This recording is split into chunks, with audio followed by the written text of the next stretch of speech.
groundbreaking 3-day event from the 14th to 16th of October 2025. Under the theme, Generative AI in Higher Education Teaching, Learning and Research, Candid Confrontations, this summit will be a powerful platform for academics, researchers and students to engage in open, honest dialogue about AI's role in higher education. From exploring global and African perspectives to confronting ethical challenges in teaching, learning and research, the summit will pave the way for actionable policy recommendation essential for universities.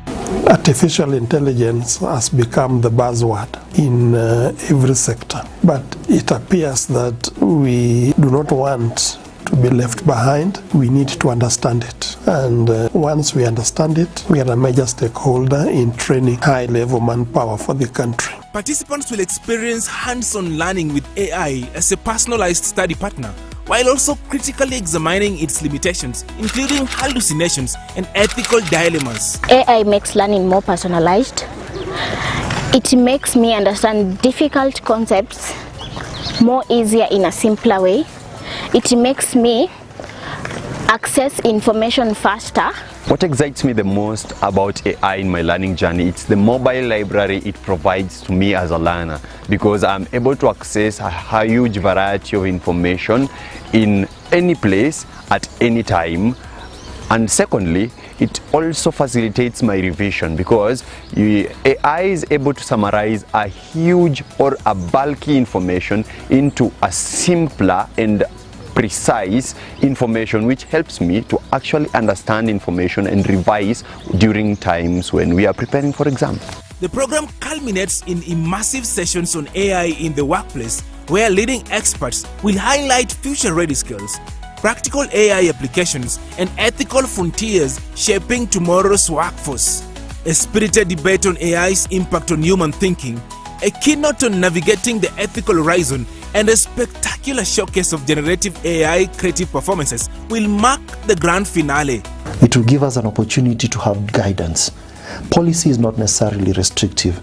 In our case, it is the one thing that we need in order to have clarity in the use of AI for teaching, learning, and research. As a researcher, I have several expectations for this summit. I want to get to know who have the expertise that use it, what do they use it for, and how I can advance it in my research, in my teaching, and my other works that are consultancy based.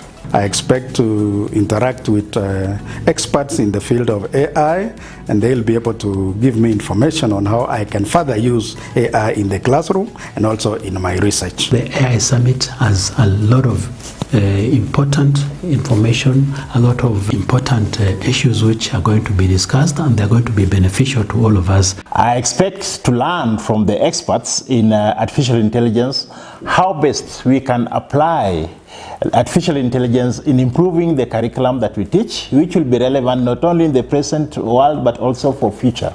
With thought leaders from across disciplines, industry partners unveiling cutting-edge AI technologies, and distinguished alumni shaping the global AI landscape, this summit promises to inspire and empower. Join us as we move beyond fear and embrace AI as a transformative tool for academic, professional, and institutional advancement. Egerton University, leading the way in shaping the future of higher education in an AI-powered world. Don't miss out.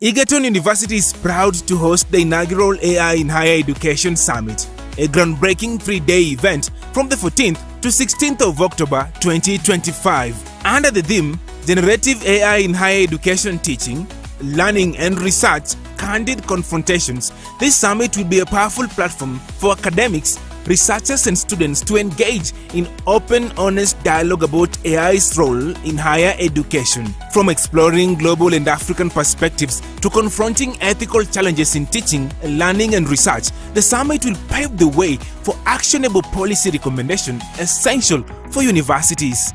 Artificial intelligence has become the buzzword in every sector, but it appears that we do not want to be left behind. We need to understand it, and once we understand it, we are a major stakeholder in training high-level manpower for the country. Participants will experience hands-on learning with AI as a personalized study partner, while also critically examining its limitations, including hallucinations and ethical dilemmas. AI makes learning more personalized.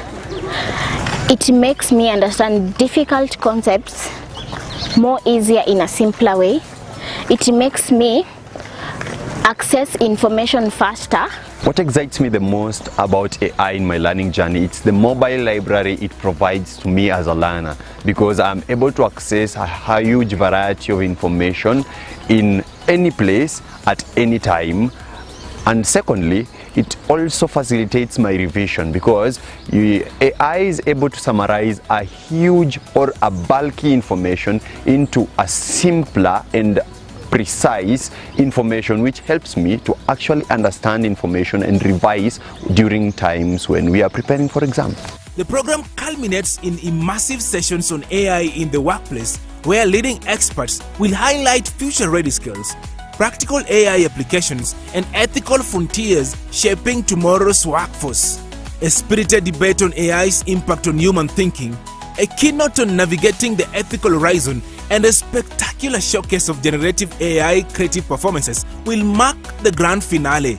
It will give us an opportunity to have guidance. Policy is not necessarily restrictive. In our case, it is the one thing that we need in order to have clarity in the use of AI for teaching, learning, and research. As a researcher, I have several expectations for this summit. I want to get to know who have the expertise that use it, what do they use it for, and how I can advance it in my research, in my teaching, and my other works that are consultancy based.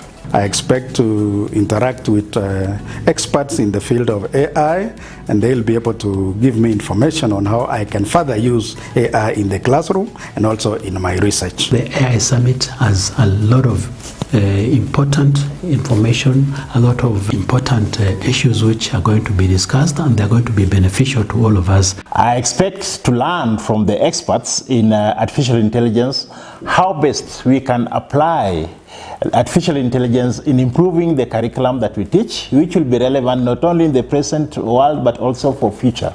With thought leaders from across disciplines, industry partners unveiling cutting-edge AI technologies, and distinguished alumni shaping the global AI landscape, this summit promises to inspire and empower. Join us as we move beyond fear and embrace AI as a transformative tool for academic, professional, and institutional advancement. Egerton University, leading the way in shaping the future of higher education in an AI-powered world. Don't miss out.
we can start the session.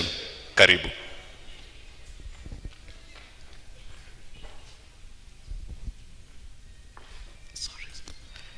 Let's pray. Father in heaven, we are before you again on the second day of the AI in Higher Education Summit. Father, we want to thank you for being with us yesterday. Thank you for the knowledge that we acquired. And as we go forward this day, we pray that you may dwell amongst us, be with the presenters. We want also to thank you for the collaborating stakeholders, the partners. Thank you for their contribution during this summit. We pray this, trusting and believing in Jesus' name.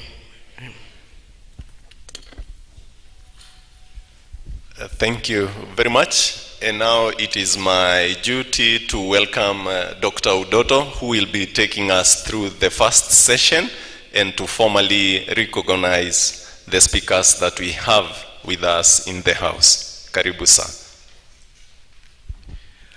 Thank you, Dr. Gashea. Our visitors, colleagues, our students, good morning. Once again, we are ready for this new day, and we thank God this far He has brought us. So we are going to start right away.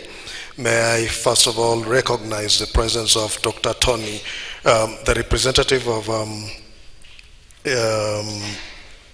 the CEO, Kenya National Innovation Agency, Dr. Tony Omwanza. He will be presenting to us online, and we would like to appreciate. And then Dr. Kamweria Njagi, representing Professor Dixon Andala, the CEO, National Research Fund, is here. Karibu sana. And then Professor Vasi Mwaja, the CEO, Kenya National Academy of Science, is also here. Dr. Karanja from the State Department of Research, Karibu sana. And all our other guests present, mnakaribishwa. Other guests on the way, will be glad to be welcoming them as they do come. The first presentation this morning will be, if the technical team can confirm if Dr. Tony is ready online, we will be starting with that online presentation by Dr. Tony Omwanza. In case that is not possible, we will be moving to the presentation by Dr. Kamweria Njagi, representing Professor Dixon Nandala, to take us on. So can we check whether we can be able to have that connection for Dr. Tony Omwanza? Not yet. So may I take this opportunity to invite Dr. Njagi to lead us in this session, and he will be presenting on representing the CEO, National Research Fund. Karibu, Daktari.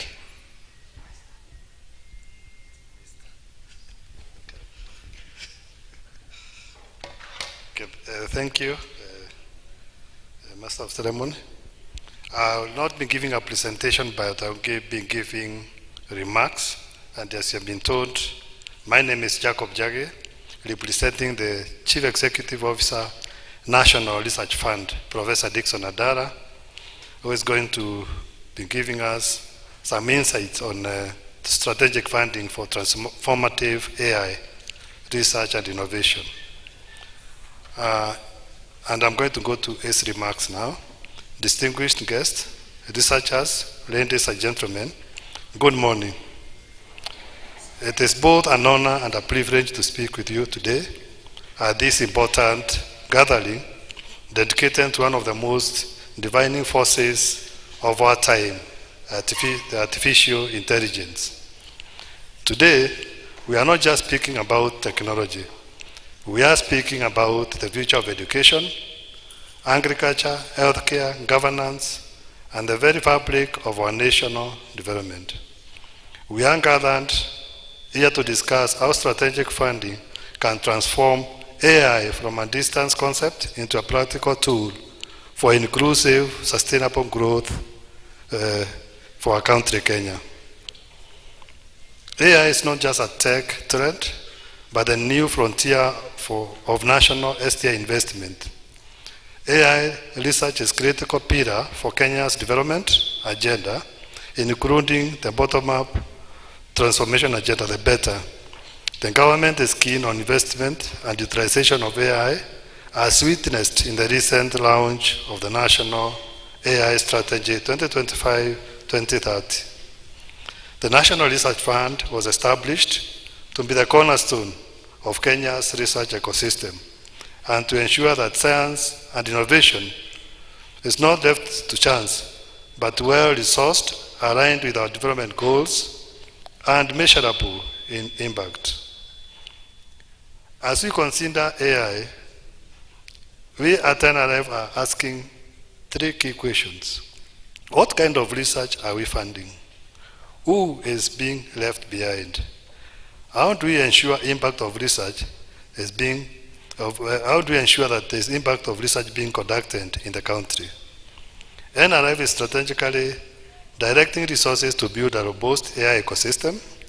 To achieve this, NRF is launching targeted research calls. In the last financial year, the National Research Fund launched a call focusing on AI in cultural heritage, which is actually encouraging locally grounded application of AI in research. NRF will continue to focus on strategic calls that address large, complex national challenges requiring collaborative, multi-institutional and multidisciplinary AI solutions, especially in the areas of climate resilience and food security, among others. In order to enhance our skills in utilization of AI in research, there is need to build a robust human capacity through dedicated grants for PhD and postdoctoral research in AI, data science, and AI ethics. It is also worth noting the need to enhance our research infrastructure to provide access to high-quality data and computing power. NRF is committed to support the development of shared national research facilities and secure data system for the AI community. Owing to the inadequate research funding due to competing interests, NRF is committed to enhance resource mobilization, engage in strategic partners. NRF is leveraging on international partnerships like the involvement in the Science Granting Council initiative, as well as other development partners. Currently, the fund, together with the stakeholders, is in the process of developing a master plan for research financing and capacity strengthening to enhance sustainable research funding with participation of private and other key players to ensure that we move closer to the 2% allocation of GDP for R&D as stipulated by the STI Act of 2013. It is important to note that funding for AI research comes with a commitment to the highest ethical standards. NRF requires all funded projects to explicitly address ethical and sustainability concerns, including data governance, bias mitigation, and community consent. As a national funding agency, one of the key concerns is the impact that is likely to come out of the research activities. We challenge researchers to think beyond the laboratory. As at NRF, the NRF is committed to facilitating translation of research outputs into valuable products and services through upscaling of research output grants.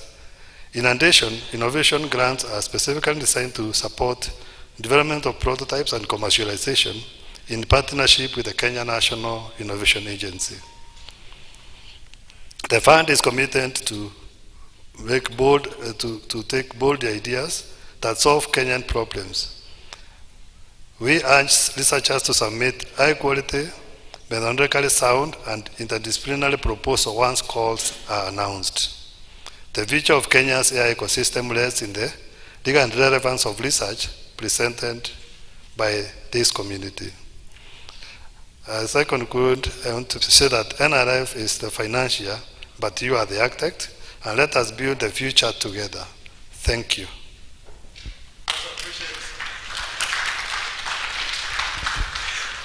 Another round of applause for Mr. Njagi. Asante sana. We will be taking, so just jot down your questions and any comments or observations, and the panel will be here to respond to them at the end of the presentations. We are also expecting the Vice Chancellor, Professor Isaac Kibwage, will be joining us shortly. But before that, may I take this opportunity to invite Professor George Owor, the Director, Research and Extension, Egerton University, to give his remarks. Karibu, Professor.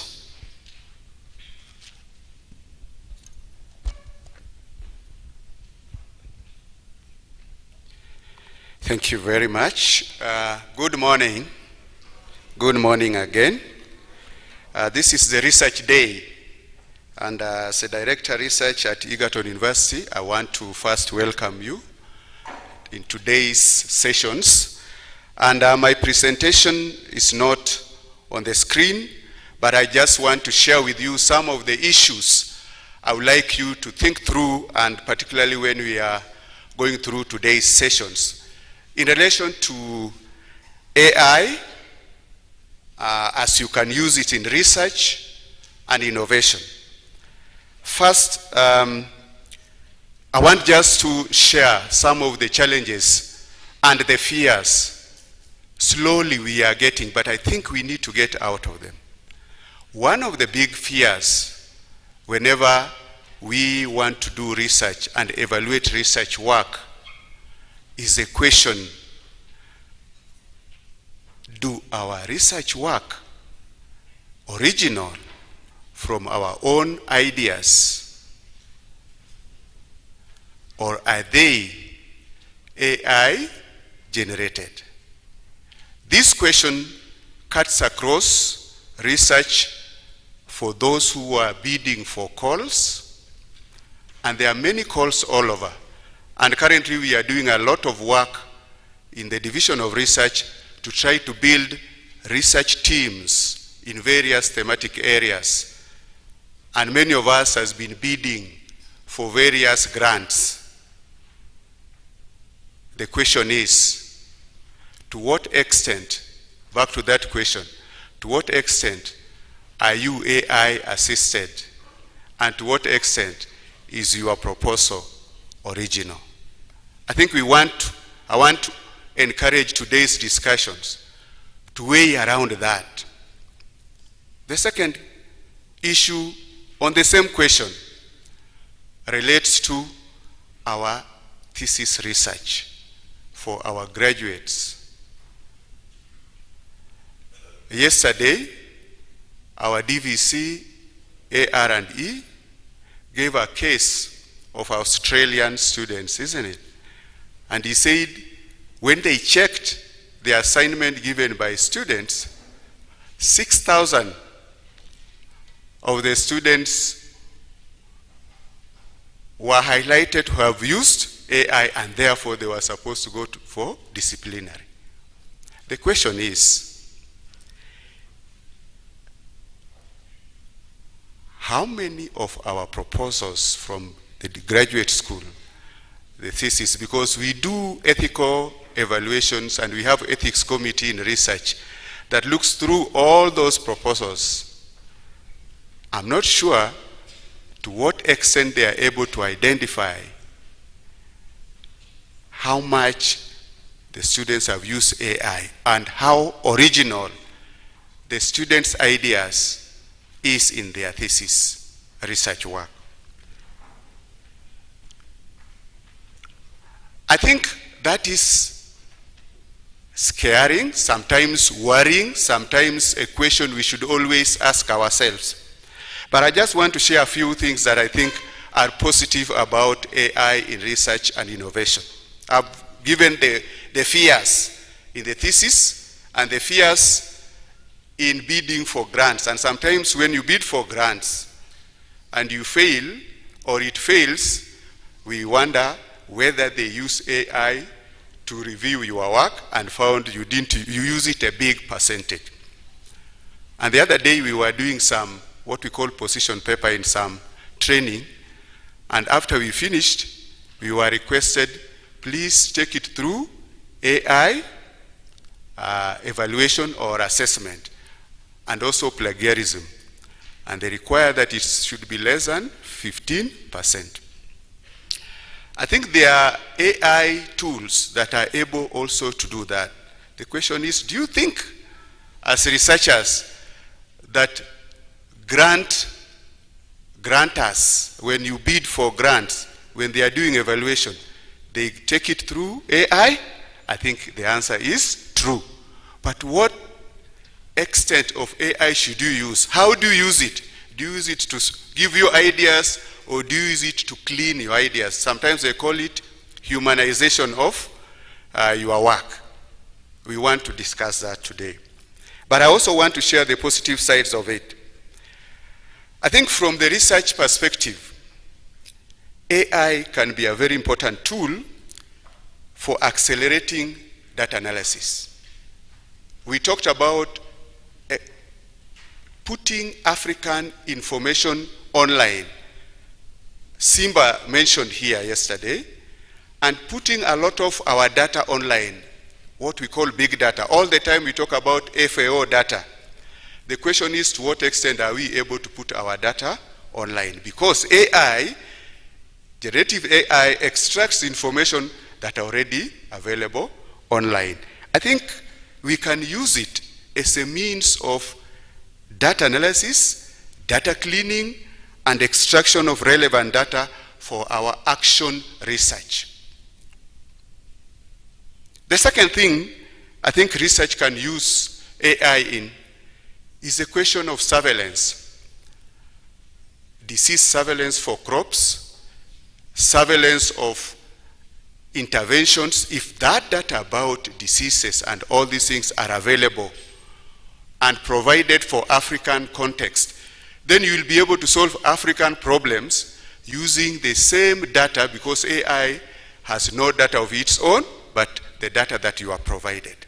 So again, we can be able to do proper surveillance, mapping of issues in different areas, including diseases in medical areas, if that information is provided and data is stored or provided on online systems. I'm also thinking that issues of prediction, we have a lot of problems of what we call simulations, modeling, forecasting of what would occur next time, like climate-related issues. AI would be a very good tool, or AI tools would be very important to be able to help us to do forecast using actual data that is there. Even though you are doing your research and you are able to have original data, you can do proper forecasting and more precision forecasting when you use AI tools. So yes, the fears are there, the worries are there, but there are positive ways I think we can use AI in our research. The other question is about cross-disciplinary collaboration. How do you know who is the right collaborator? Currently, we are doing a lot of bidding for EU grants, the Horizon, and many others. But one of the things that they require is a consortium.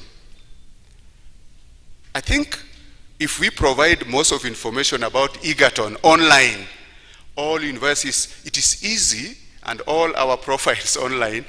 We were a little bit scared yesterday by Simba when he talked about the moment you enter the gate, all your information is known, isn't it? But look at our website of Egerton University. We are supposed to update our profile. All information of the director research is there, isn't it? Including my telephone number, when I was born, everything, my profession and all that. Positively, it is also good, because if AI can capture that, for our collaborative networks for proposal writing, you just need to do a scanning using AI, I think ChatGPT, and know who is the right person to partner with when you are supposed to bid for grants. Because these days, nobody will give you funds alone. I think NRF is there, they can tell you that. Just to give us the last part of it, I think the question of precision and issues of inclusive research opportunities and literacy are also good. Let's also learn from the new tools that are there. I understand there are very many AI tools, but some of them are good for cleaning the others. So there is one we call DeepSeek. I don't know, it's from China, I don't know where. I hear that one is open and they don't control it. So you can actually test different AI tools to be able to correct your data. This is what I call humanization. You have done your work, you want to perfect it, I think the other day, and give you more ideas, then I think AI would be useful for research. Thank you very much. Thank you. Let's give another round of applause to Professor George Owor, the Director, Research and Extension. May I take this opportunity to welcome, to acknowledge the presence of the Vice Chancellor, Egerton University, Professor Isaac Kibwage. Karibu, Professor. May I also acknowledge the presence of Margaret Mude, representing the Director General NACOSTI, Dr. David Ngige. Karibu sana, Madam, and we'll be hearing from them. Professor Owor has just challenged us on how we can be able to use AI, and yesterday they are in research and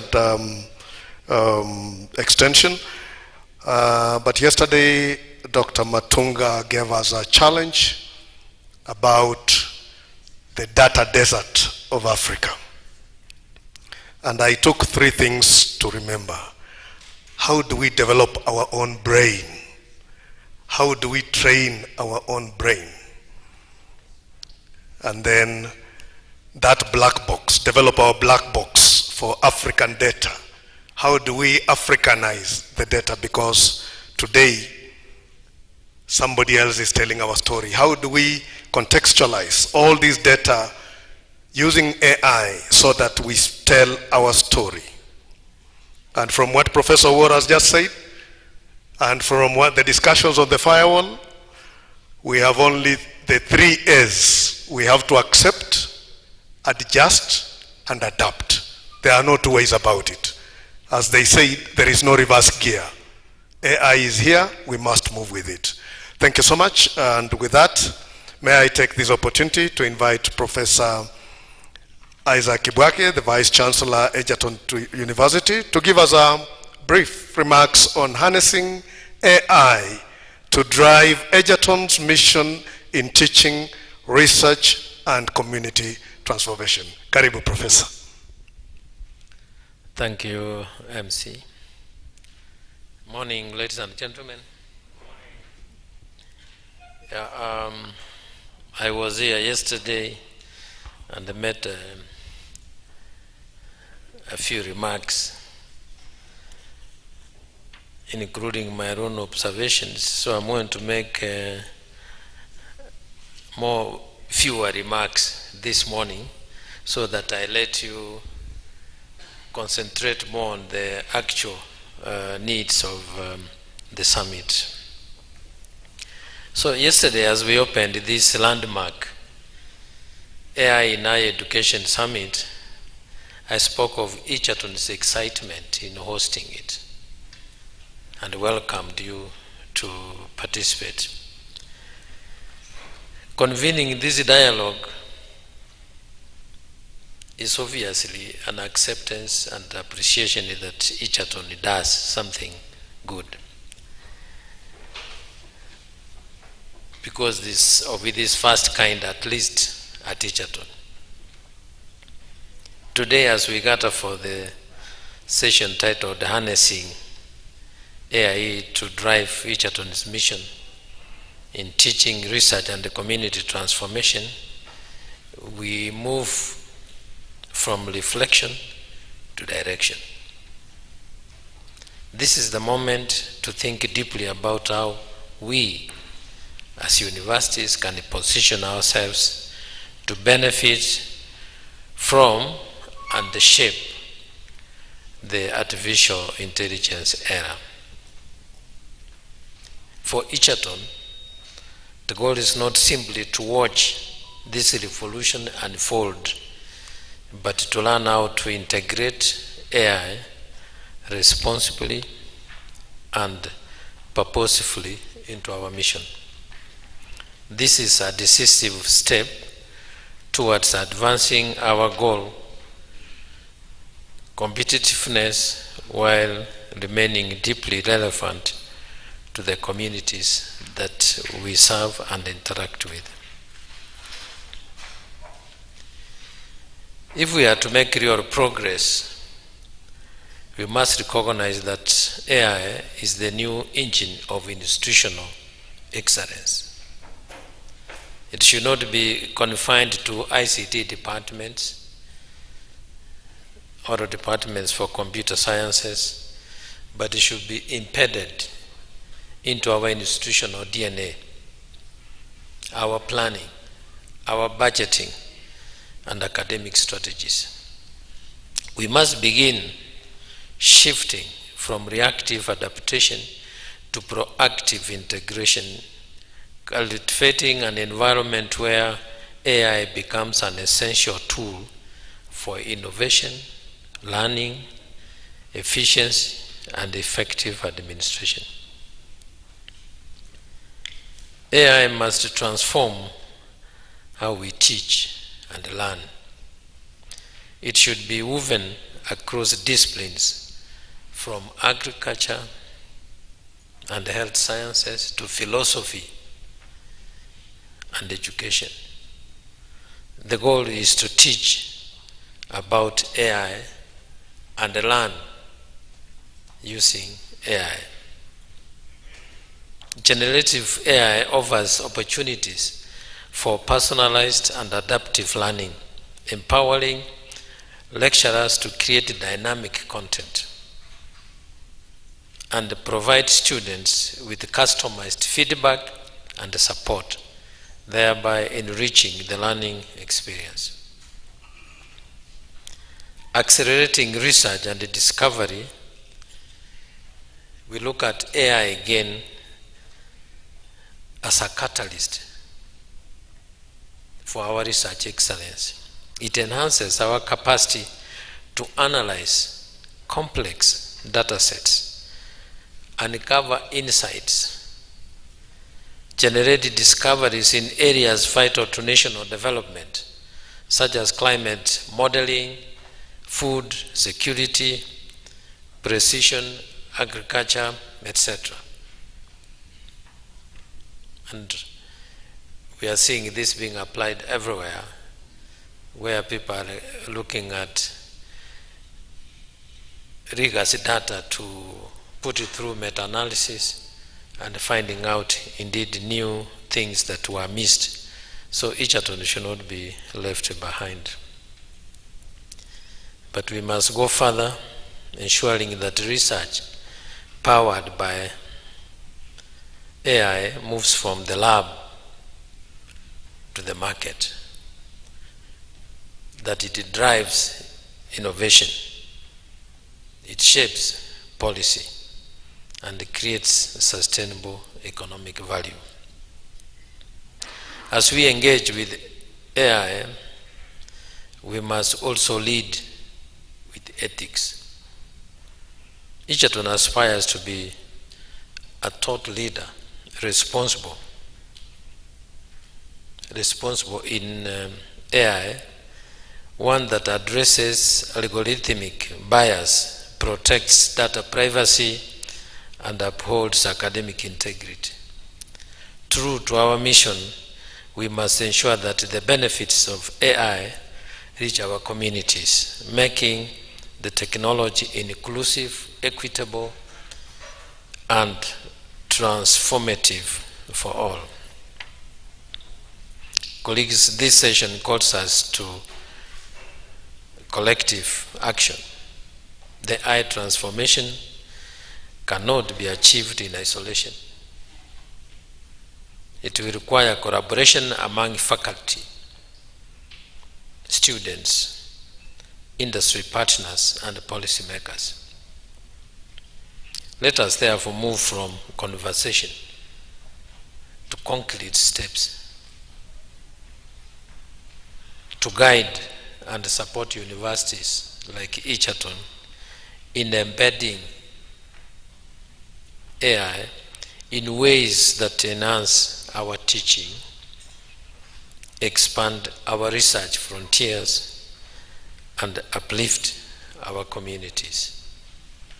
And this indeed should apply not just to Egerton, but even other research institutions, other universities, and other institutions that indeed look at some of the aspects that are relevant to our national development. So the time to act is now. I think you are here to start the action.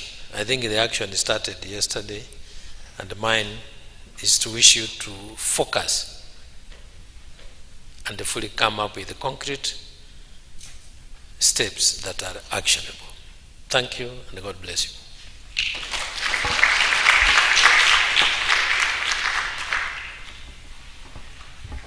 Another round of applause for the Vice Chancellor, please. Thank you. And when the Vice Chancellor, I think as Egerton delves into this area, as a university, we are challenged. As a premier institution of agriculture, we are challenged. Where is the agriculture data in Kenya? Can we challenge Professor Owor to establish our Kenya Agricultural Knowledge Center hub? And if my mind serves me right, in 2005, in our first strategic plan, there is a sentence that says, Egerton to establish an agricultural hub, a repository. Maybe this is the time with the tools available to us. Let's appreciate the Vice Chancellor once again. Our next presenter will be Madam Margaret Muthei, representing the Director General NACOSTI. Karibu, Madam. And she will be talking about Kenya's strategic vision for AI-driven research and economic growth. Karibu. Thank you. Good morning. Good morning. Yes, I'm delighted to be back to Egerton. I think 2 months ago we were here training the Egerton University Ethics and Scientific Review Committee, and one of the issues that we left unresolved was on the use of AI, responsible use of AI in research. So I think this is an answer to that unresolved issue, which we are continually confronting as researchers and particularly as a regulator of research, NACOSTI. So I'm going to give a highlight on the role of NACOSTI in ethical AI-driven research. And I need to mention that we developed this presentation with my colleague, the Gen Zs pursuing a master's on applied artificial intelligence in digital innovation out of the country. He will be back in December, so we really are looking forward to applying the brains in developing how we apply AI in research from an ethical perspective, because that is what NACOSTI seeks to drive and to ensure that universities, research institutions, and individual researchers use AI ethically in a responsible way. I begin my presentation by looking at the development agenda of the country. And I want to note that when the drafters of the Vision 2030 were doing that many years, more than 25 years ago or so, they did not have the luxury of AI, but they envisioned that Kenya is becoming, is industrializing. It is not a destination. It is not an industrialized. We are not getting to a point where we shall be industrialized, but we are going to continually industrialize, given that technology is emerging, there's innovation, there's science which is continually developing. So it gives us a very good anchor that we had visionary leaders who saw that we should be embedding or applying science, technology, and innovation as an enabler in the realization of sustainable development, creation of jobs, and ensuring global competitiveness. And so in the successive medium-term plans that have been there, we are now having the final one, the medium-term plan 4, on the bottom-up transformation agenda, which emphasizes on inclusive growth. It also recognizes that science, technology, and innovation is a strong foundation and enabler for the realization of our national development agenda, and therefore we join the Egerton University community in, of course, embracing AI so that we can be able to set the agenda for the integration of AI in development and particularly in research. So in terms of transformation, I do not want to belabor the point that we really have a great opportunity as Kenya to embrace and develop and deploy AI in driving economic transformation, driving research, service delivery, and therefore becoming a leader in the region that is going to particularly emphasize on ethical application and deployment of artificial intelligence, because we need to be protective of our research subjects, because research is not a right, it is a privilege. You will be privileged that you have communities that will allow you to go in there and collect data and pursue your master's, your PhD, or whatever it is that you are conducting the research for. So we want to really drive the point that we need to be responsible in research and in the application of AI so that we can be able to protect the communities and the resources that we aim to extract and to use in the development of our nation. Moving from the Vision 2030, from the MTP4, I think we are really privileged to have an AI strategy as a country that is helping us to shape this agenda, looking at issues of how do we put in place the right infrastructure, digital infrastructure that is going to help us to ensure that it is accessible and it is also up to date. How do we manage our data and in a sustainable and protective way so that it is available and it is protected and we are able to comply with the various provisions in the Data Protection Act and also the regulations that have come. And so we are looking at a very exciting time whereby in the research and innovation ecosystem, we want to look at how can we shape the research agenda, how can we ensure that the knowledge that is generated through research does not just remain in the shelves, but it is going to be utilized and packaged in a way that it is productive to the communities in providing the solutions that we need.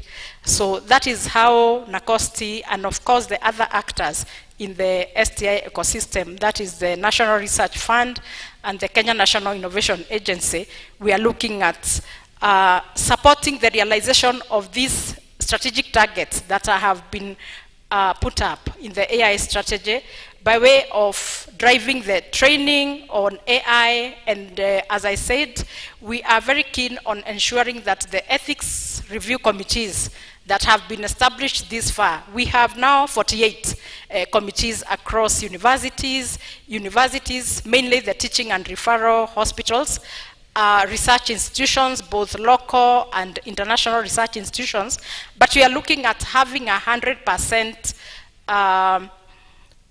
compliance with the provisions of the Science, Technology and Innovation Act, where every place where research is being conducted, there is an ethics review committee that is going to ensure that communities that are conducting research and where research is being conducted are upholding ethics, research ethics, and deploying, of course, the emerging technologies that we have. I think one of the areas where we are going to grapple with is how do we then protect the knowledge that is being generated through AI.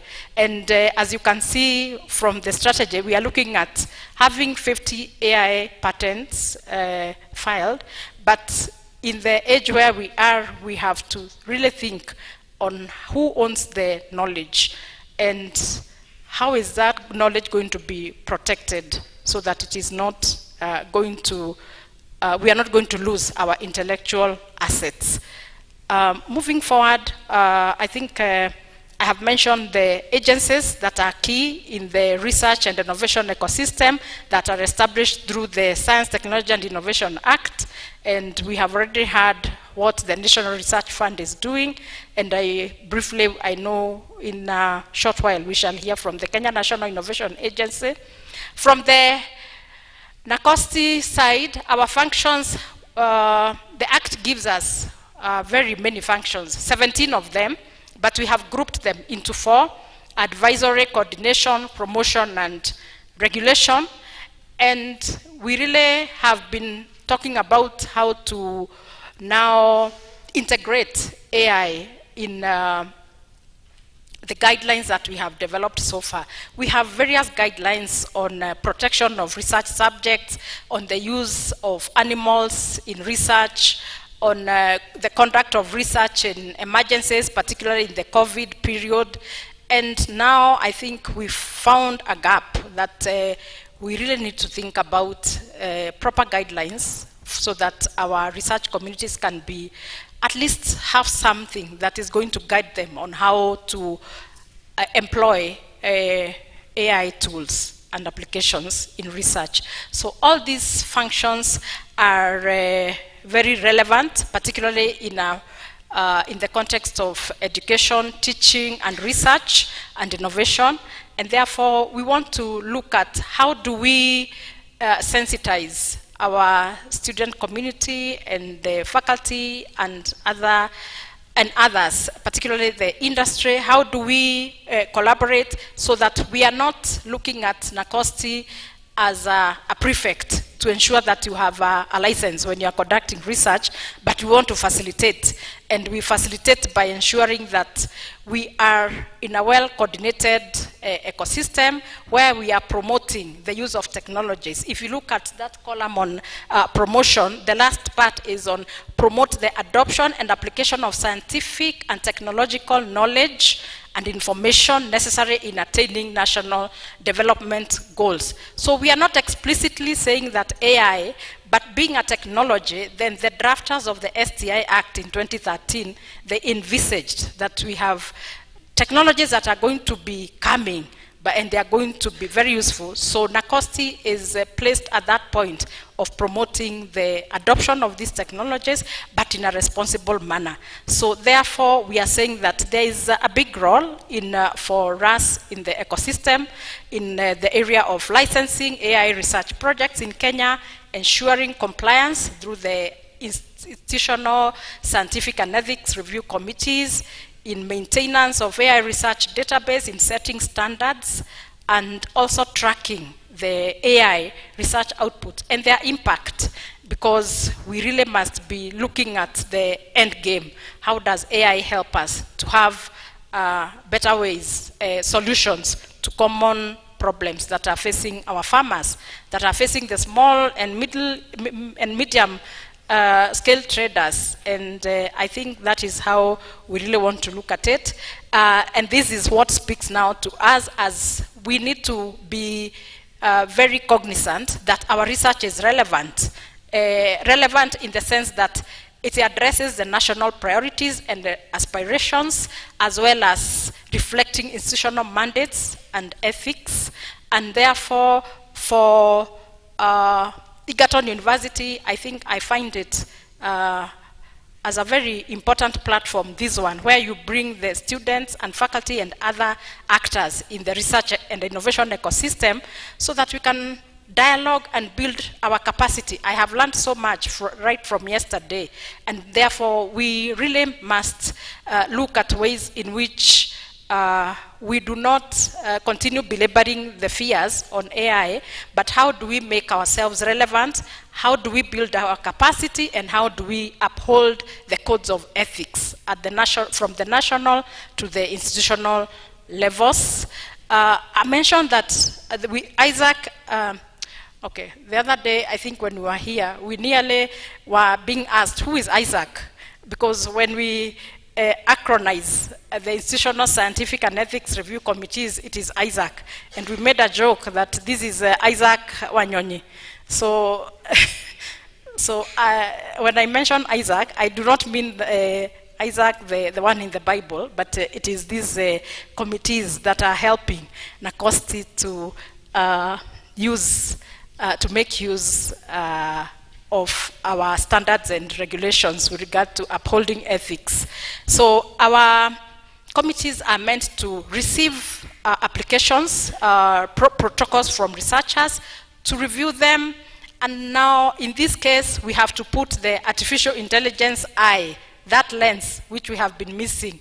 Last week, as I was reviewing one of the proposals from a certain university, and there is this student who forgot to delete that, that comment. You know, AI is very good at advertising itself in terms of helping. So it will always mention your name, like, now, Jage, I have assisted you to, I'm not saying it was your proposal, but that was it.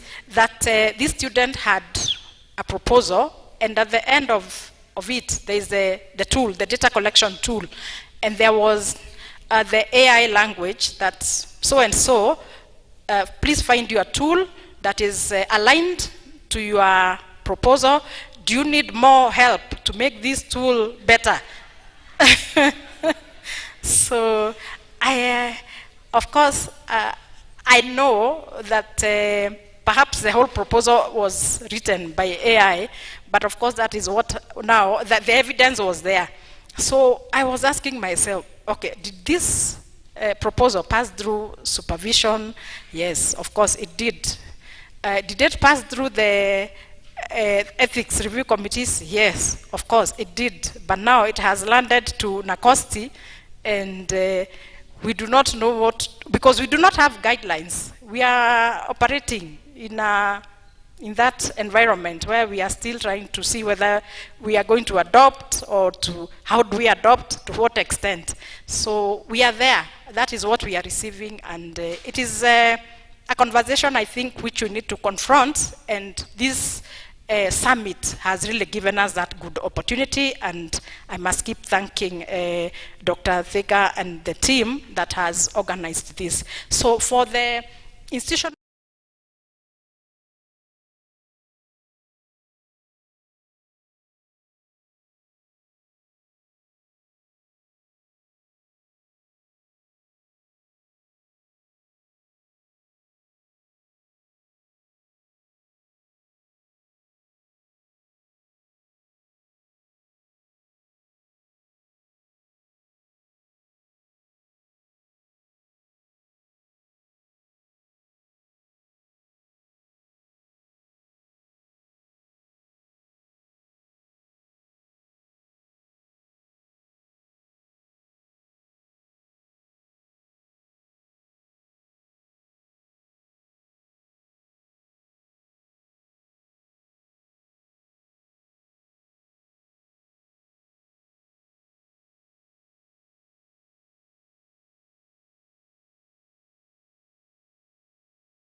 the committees, with the outcome of the committees, and that is where NACOSTI steps in to come and give direction, particularly in protocols that require additional requirements. And the other day when we were in one of the training, we were given an example, by a real life example of this student who has been pursuing, I think it's a PhD in a certain university. And once he sent his proposal, he got feedback very quickly. I think he said within 10 minutes he had feedback from the supervisor.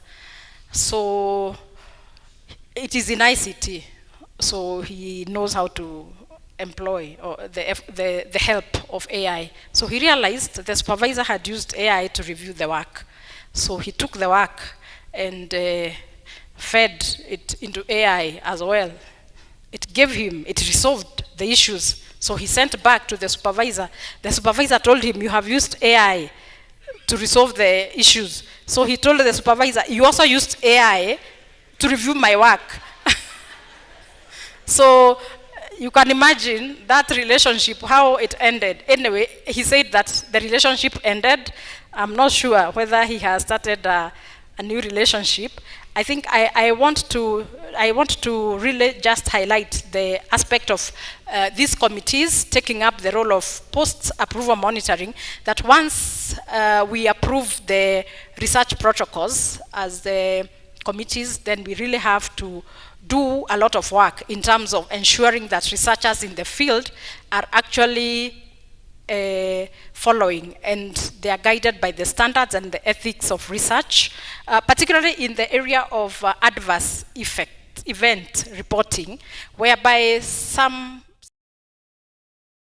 it has serious effects on the research subject. So we really must guard on that.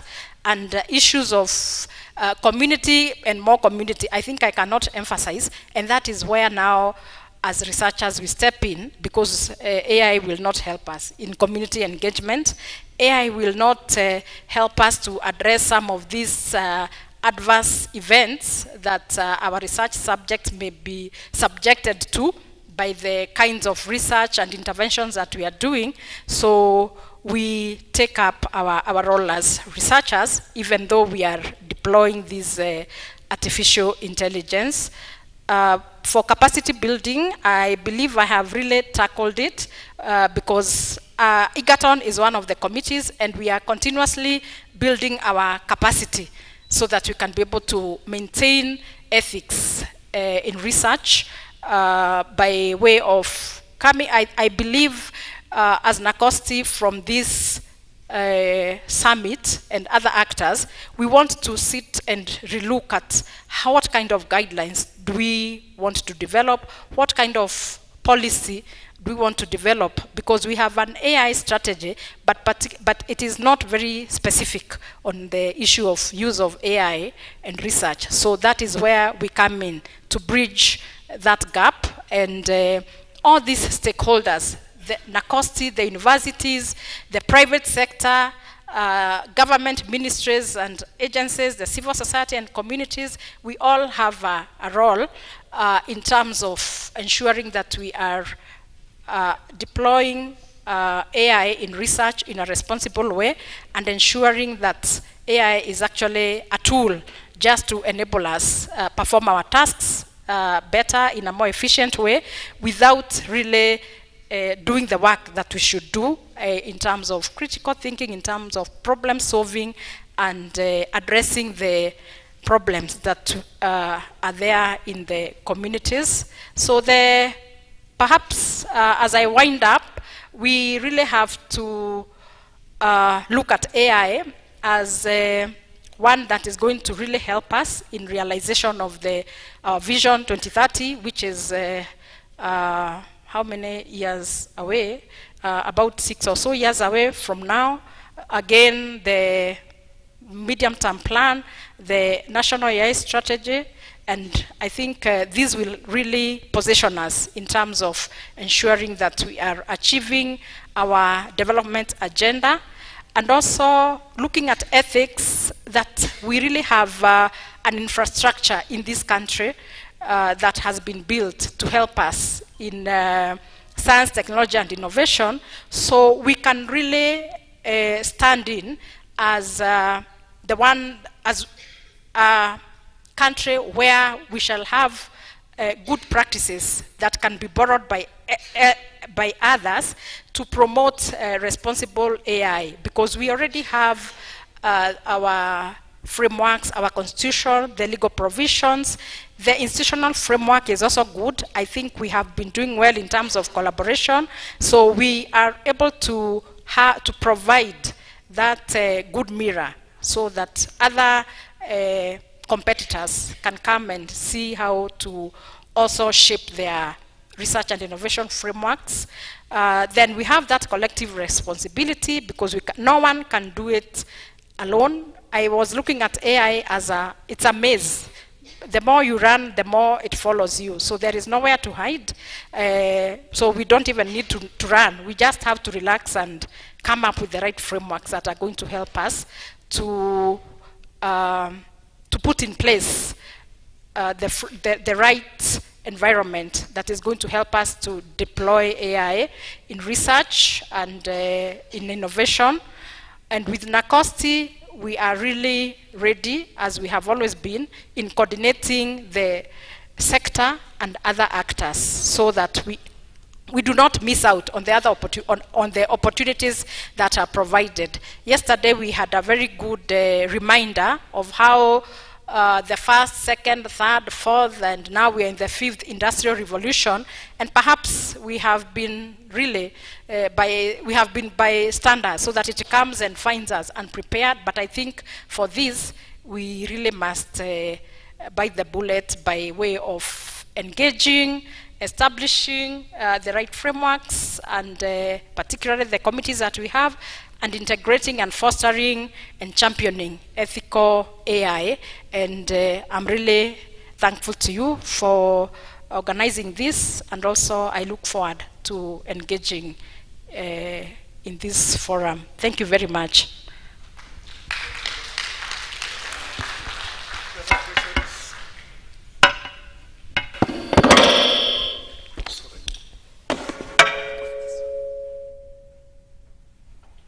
Thank you so much. Let's appreciate Madam Margaret Mude for that presentation from NACOSTI. And as she's mentioned, we are in uncharted waters, and as the regulators of the sector, they are also trying to find their bearing, and AI is going to be disruptive in all respects, and so we need to be alive to that. Thank you so much for those insightful remarks. May I take this opportunity to apologize for Dr. Tony Omwansa, the CEO of Kenya National Innovation Agency. He was not able to make it. We were expecting to make his presentation online, but due to unavoidable circumstances, he is not going to make it. However, we will progress and then move on to the next presenter, and this is none other than Professor Vasi Mwaja. And Professor Mwaja, before he comes on the stage, I want to say that we are really privileged to have had him here, not only on this occasion, but in previous scientific occasions, and I'm reliably informed. If you want to know about research in Kenya, and probably East Africa and Africa, he is the guru. He is the repository of research information in this country. So it's a privilege and honor to have Professor with us here. Karibu, Professor Vasi Mwaja.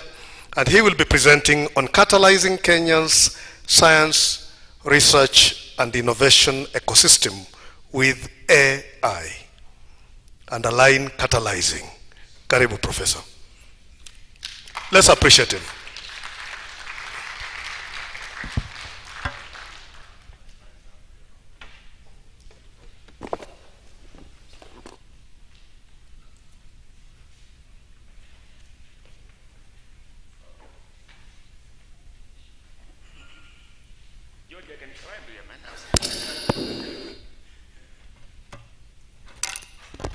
Good morning, good people. I'm at home though, don't worry about it. This is a home for me.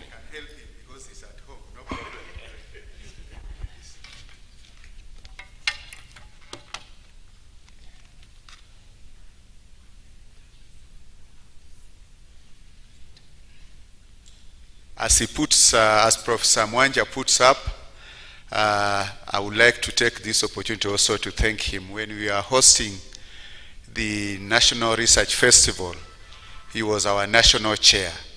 And for those who either joined virtually or were here physically, I think you appreciate his work. So let's give him a clap as we welcome him. Thank you, George. Ladies and gentlemen, I think you can put the slides on. My name is Vase Mwaja, I know this campus long enough. When I was younger, I knew all the streets around Ngongongeri all the way to Beeston. I left this as a college 52 years now, 50 years so. I was a student here. And I was the Secretary General of the Student Union, 1975. I don't know where most of you are, so you can understand being a Secretary General, what it means. I'm a founding faculties of Egerton University. I was here as a faculty member, so I'm at home. And I got a few of my friends are here. Those who have not yet gone home, we are on our way home, all of us.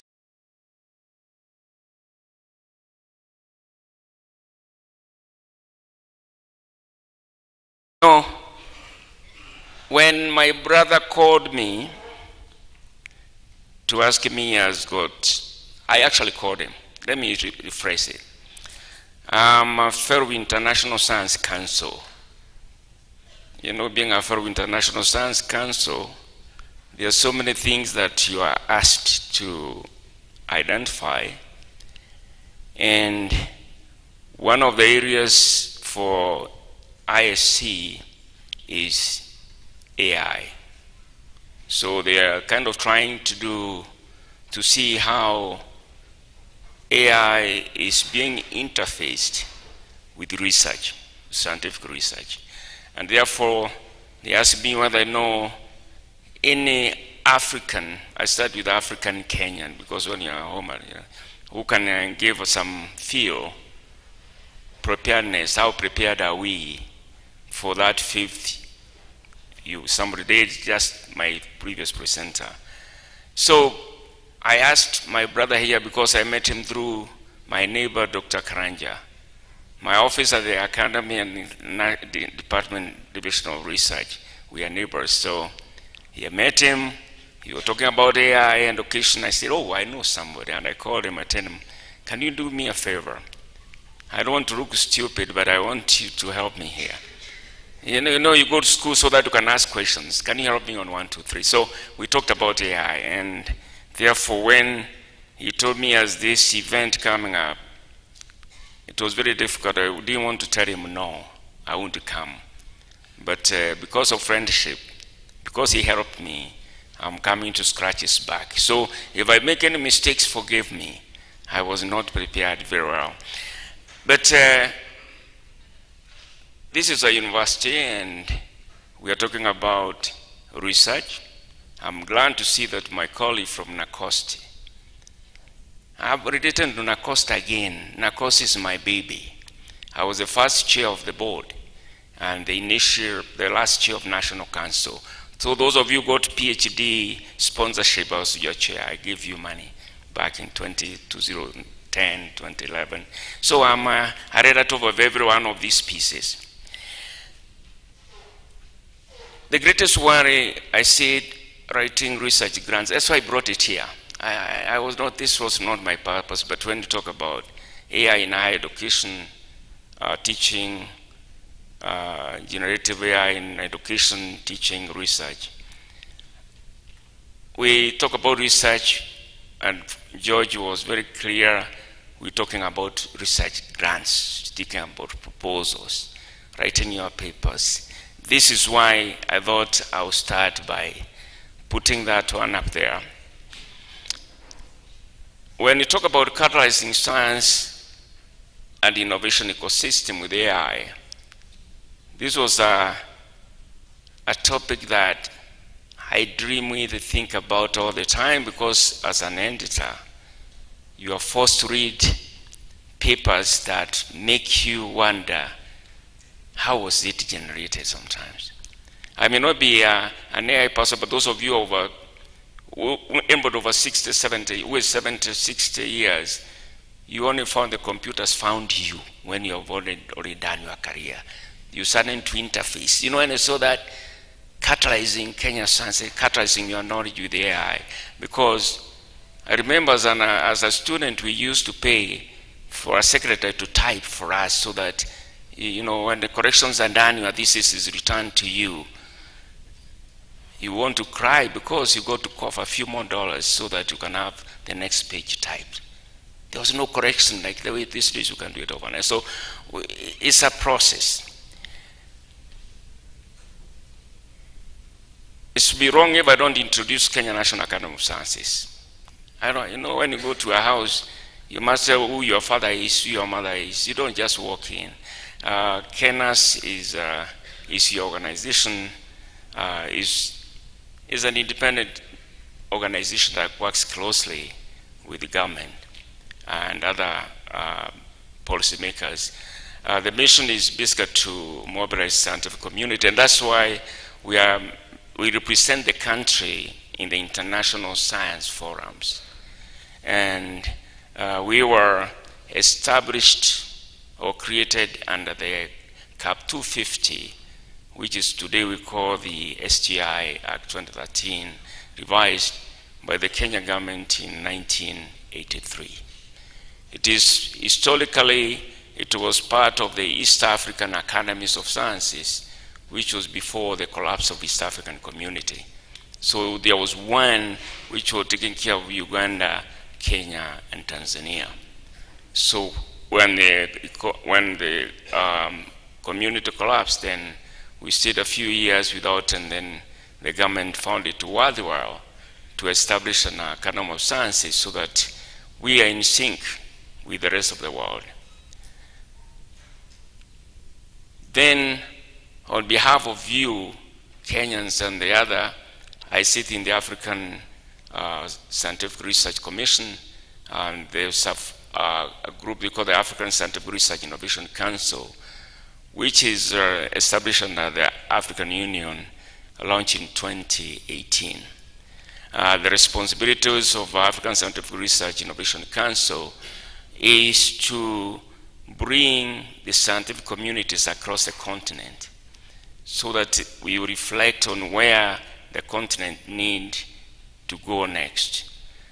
I represent a cohort of 14 countries in the Eastern African region. Africa Union is divided into 5. For those who are politically connected, you saw Baba was running around every country looking for votes. We were, at the same time, I was looking for vote for election too. So it's an elected position. But I go there by being a Kenyan from Kenya National Academy of Sciences and also being an African. So the responsibilities, we call it a Congress where all the 54 African countries send one representative each. And there in the process, we elect a bureau of 5 who are supposed to run the actual administrative structures of the council. And our job now is to represent the interests of all the commissions, the 13 commissions of the African Union. Any scientific aspects, they come through We more or less we are the people who look at it and see whether it is relevant or not. Kenya National Academy of Sciences, we have a few activities, bit of publications, journals, magazines. We also look at attending meetings like where we are today, and we think about the AI seriously. I was saying, Daniel, the other day, I'm trying to establish a resource center where I'm looking for money. I haven't gotten money yet, where we can be able to have connection of all the libraries if possible, and we can be able to share literature. I know for those of you who know the biggest challenges that we have is there. Let me move forward because you're talking about AI, and I'm going to interface AI with what we do. We see AI is founders. So we got to really think about it. It's like religion. Religion founders. You didn't, founders alive when it came. You didn't find religion, they found you. So Africa research capabilities. It's always good when you start from the bigger part before you come home. Remembering that Africa is a huge continent. If you look at Africa, I like looking at Africa in two aspects. Data, evidence. Evidence. And that's why we are asking AI is coming to give us a lot of help. We are saying that we need to develop what we call to demonstrate correlation between the research we do and economic development. And for Professor Duo, he is very happy to see a bioscientist like me talking about data. I am baptized now. You transform from the lab to the field. The biggest challenge we have is research and development expenditure in the continent. You can barely see it. We are 0.33% of our GDP is what goes to research. So as a continent with that, it's really nothing. The sub-Saharan Africa, we are less than 1%. And the African Union dream is to have every country at least committing 1% of the GDP to research. Kenya, we are 0.8%, 0.85, 0.8, between 0.8, 0.88. But it is cumulative. It's not the money going into the lab or something like that. It includes part of the payments. So we need to ask ourselves, how can we then move forward? And again, we have to find the tools to help us dive in and look for that info. Because the whole importance is to make sure that we need to invest in research so that we can respond to the challenges in the continent. When you do research, the next item that comes up is you discover things, you patent, you grow. Again, we need to think about promoting collaboration will also strengthen the research ecosystem in the continent by also enhancing or able to generate innovative information to help us to be sustainable. We have a problem again. We barely can be seen. When you put in the global becoming, you can barely be seen. You can see on the number of patents we have as a continent is very, very small.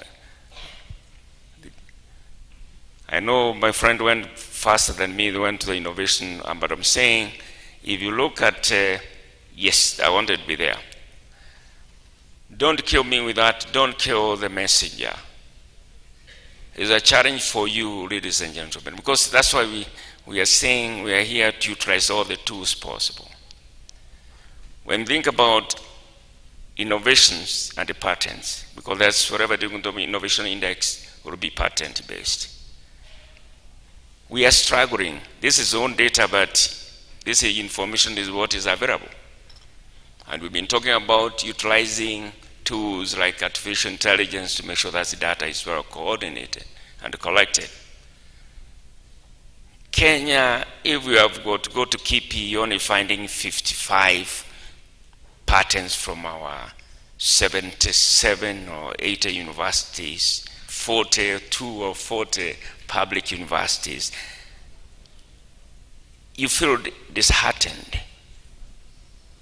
Where is the problem? When the rain started beating us. When you look at China, reports over 695,000 patents internally, and another 65,000 from external, where the Chinese are. Almost more than 500,000. Then you're talking of 55. Will you go anywhere? That's a question. Then we have this animal called the Innovation Index. The Innovation Index, this is for 2022. Unfortunately for Kenya, we are not doing that well. This is 2022. We are only 16, and remembering the peak is Switzerland with about 66 index. That is very high. Kenya in 2022, globally, we were 96.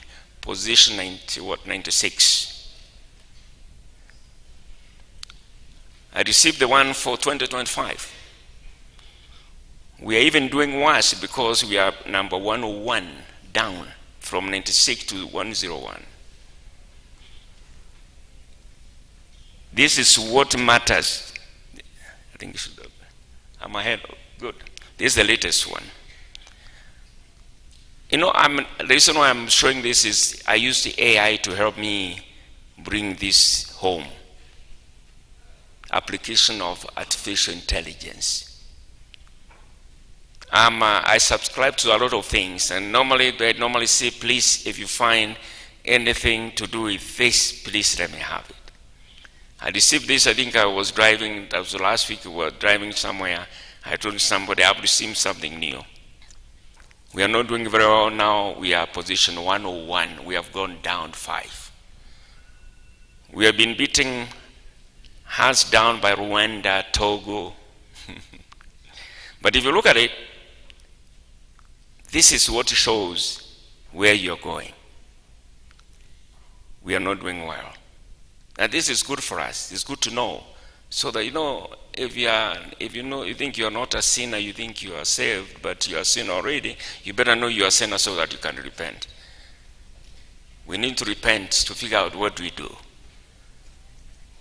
So this is how we are. You can see the darker it is, the fewer you have.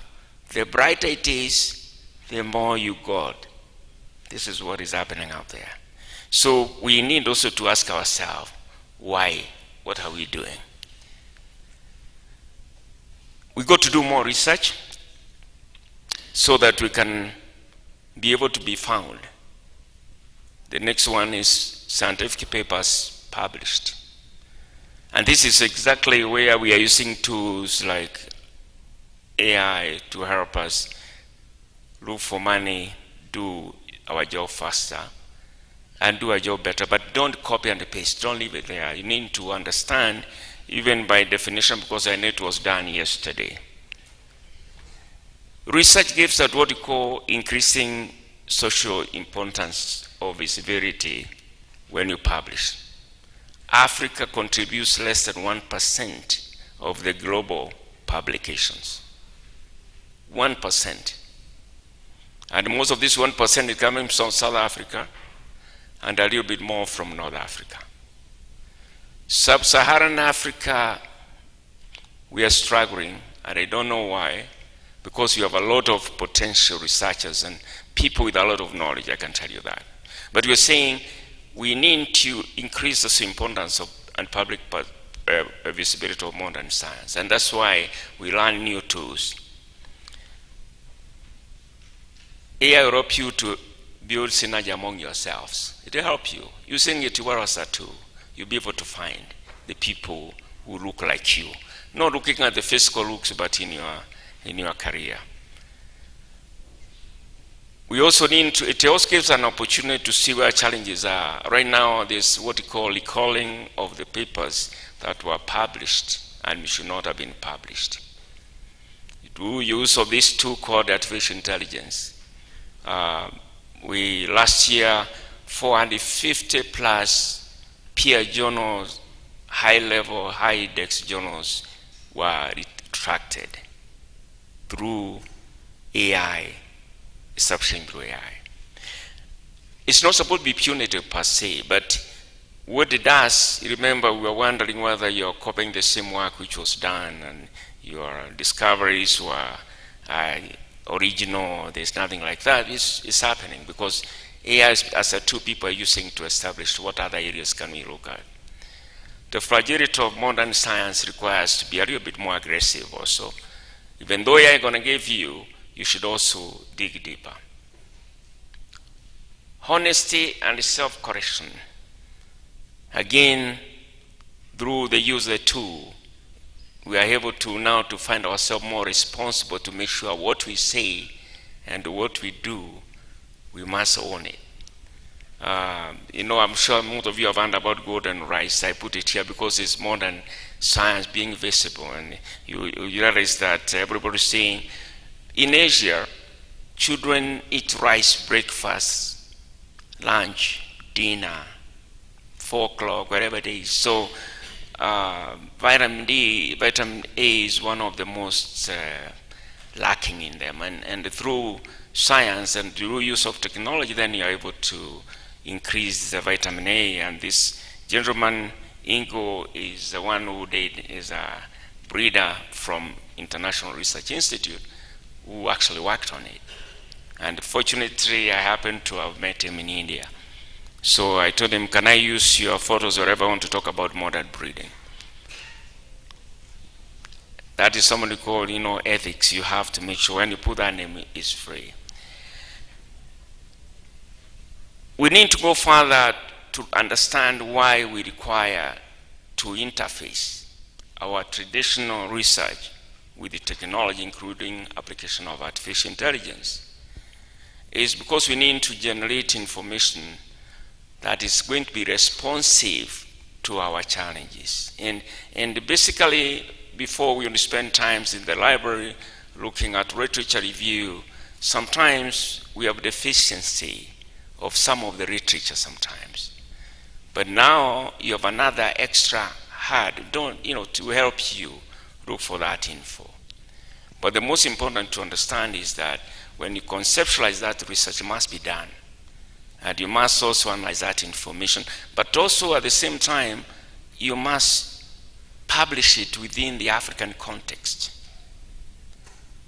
Today, people are talking about use of unmanned automated vehicles, like, you're using drones to do a lot of things, not only for the weddings. People use drones for the wedding. That is like baby toys. We are beyond that point now. People are saying the future is on drones. And you see, it's not even drone. This is now in the application on our side. People are going further than that. You go to, today you find that robotics is way of life. You get to the airports, instead of having those guys people asking you to pay them, the robot can carry this thing for you. You go to actually it's very interesting. The robotics now, through use of artificial intelligence, they are policing the streets of San Francisco at night. Tonight it's not a human being, it's a robot who come and say, you, they'll tell you, hi, how you doing? Any problems, can I help you? And if you say no, just takes off, it goes away. So that is the way you should be thinking about. You heard that Rwanda was using robots to transport medicine and blood, So those are issues now come in to ask ourselves, what policies do we have in place to make sure that we have laws that are able to allow the technologies to interface with what we do? So we are again saying agricultural, we're talking about health, people can get pollution, you're saying you don't want people to spray, you've got so many acres to spray, then you can use robots because they are precision agriculture. Because you said you want to use modern science, then carrying a hoe, like it's me somewhere in Mali, Burkina Faso. I was going to visiting the farmers and the Sahelian farmers are more innovative than we are. I was a little bit younger, don't worry. That was during my early days. holding a hoe. Their hoes are shorter than ours. So which means they dig, it is hot, so you can't dig like this, you have to dig bending a little bit. So we need to utilize that opportunity to build successful research rings, because that is the complexity that we have. This one has been a courtesy of Kevin, by the former PS, and was the chair of the university industry linkage. We used to work very closely when working in the industry. And this is where we are. Now this is where we can help ourselves. By use of modern tools, we are able to interface and connect this. This is the matrix. This is where we are. This, whether it is Kenya, whether it's Rwanda, anywhere in Africa, you find this kind of complexity. We must find a way and a means of linking industries with academia. We have no other way to help us to move on to the next phase. So by utilizing the available resources, you can see you have TVET, we have the workforce. This is the workforce I see here. We talk about, you have so many young women and men who are knowledgeable and they have knowledge, but we are not able to utilize them. How then can we connect them? So we got to look at that and see that by use of modern tools, we can be able to create that opportunity. I'm not going to define artificial intelligence because that's not my area of speciality. I'm only going to say it as simple as Mama Mboga, is that it's putting systems that perform what I can do. Because you're saying, today now they're going to interfacing with certain with the eyes. Now they can listen to a voice. They can mimic you. So it is actually coming in. People used to translate before. It's no longer critical because AI can do it. And I'm sure most of you, when you are moving in the city of Nairobi, entering to the lift, you hear you are now 50th floor. But a while they only put the ladies. I've never heard a man telling 50th floor. But you see, it's beautiful ladies. So this is utilizing modern tech. Because it is interfacing. And this is why it's very critical for us. We are talking of use of digital technologies, digital tools, to exploit the potential of the work we do, and particularly those of us who are in the line of agriculture like me. We are seeing, by use of these digital tools now, we are able to optimize on two aspects.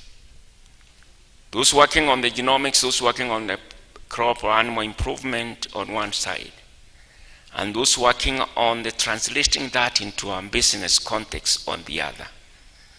And making sure the two of them, before they move out there, they understand what role each one plays. With AI, George and I can start greeting each other. I talk to George once in a while. I'm using George because he's with me here. But we're saying we want to see leverage genomics with the agroecological aspects and the market and social, so that when you're doing a crop improvement, you know what the market wants. It's no longer business as usual, where you want to go in so that you can graduate and you want to finish your paper. No, you want this one, it comes out there. This is what the market wants. This is how the weather, the aspect of soil, the financial management, so that when you're releasing that seed, you know who is the ultimate consumer of that seed and what is expected out of it. So by use of modern digital tools, then we are able to increase not only the productivity of the intended crops of livestock, but also the market opportunities, and taking care of reducing the risks of financing and natural resources if need be. So we are taking everything through, not into pieces. And this takes us now to a modern way of thinking as researchers. Application of our innovative, technology-driven business models is no longer as a geneticist. You got to think about you being like a piece in a big ecosystem. Whatever you do, whatever research you carry out, is going to end up with somebody else making it as a business opportunity. So everything you discover is an opportunity to create yet a new business. And this is why the African Union AU Agenda 2063, I like jumping on and off because we are in Africa and Africa is our business. It's very clear to recognize the science, technology, innovation as a multifunctional tools and enabler for achieving continental goals. That is opportunity to rapidly move towards an innovative-led, knowledge-based economy. It's mouthful, but you think about it, it says that the role played by the researcher, who is doing the research, what and who is being researched on, who is benefiting from doing that research, and what the research is going to be used for. That's the truth. That's why we have research labs. That's why we have fields. And that's why we have economic hubs. All these are supposed to be tied together. Whatever research we do, it must be commercially profitable. And it must succeed far into the future. And it must give back. And that's the question.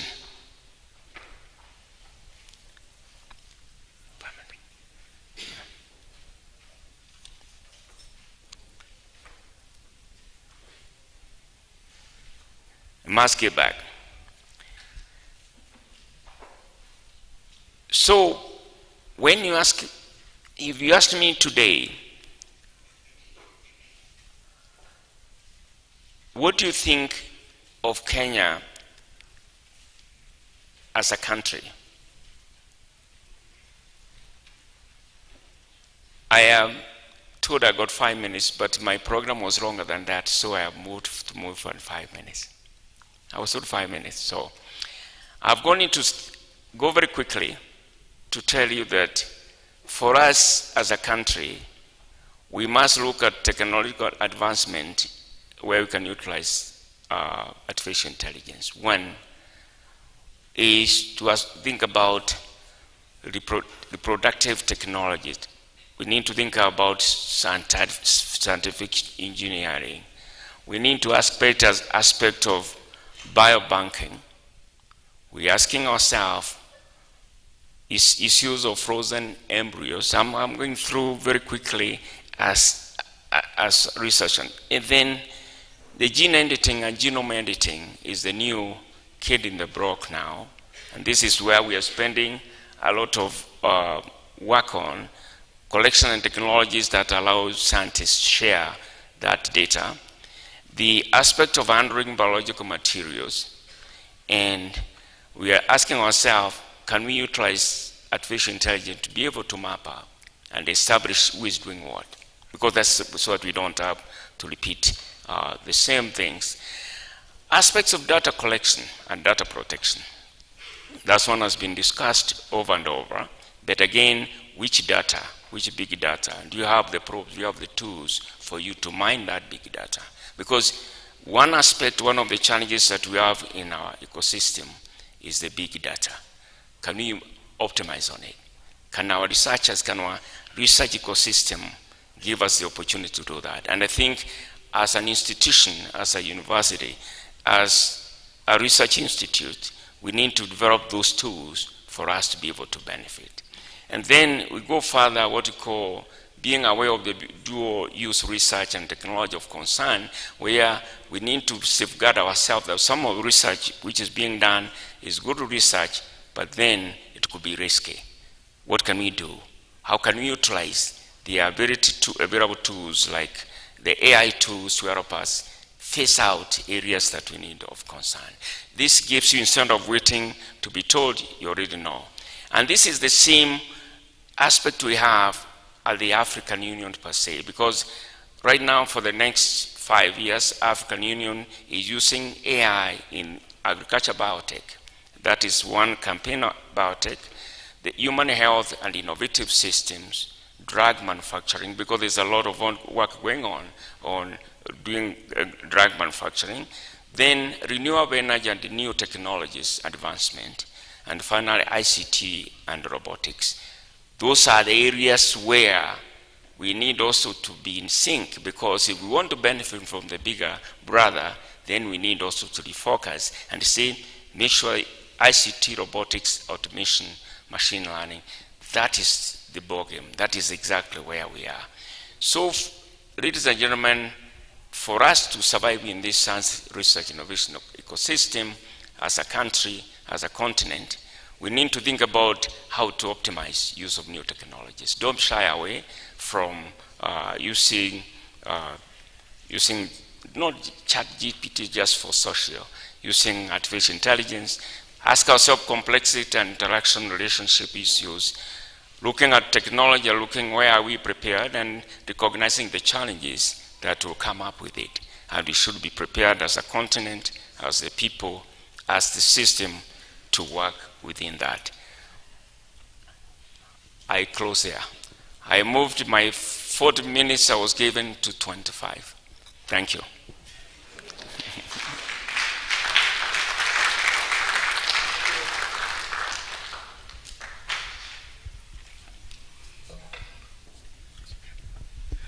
Let's appreciate Professor Mwaja again for those very insightful comments representing the Kenya National Academy of Science. And he's given us a very broad and international look at what we can do with AI.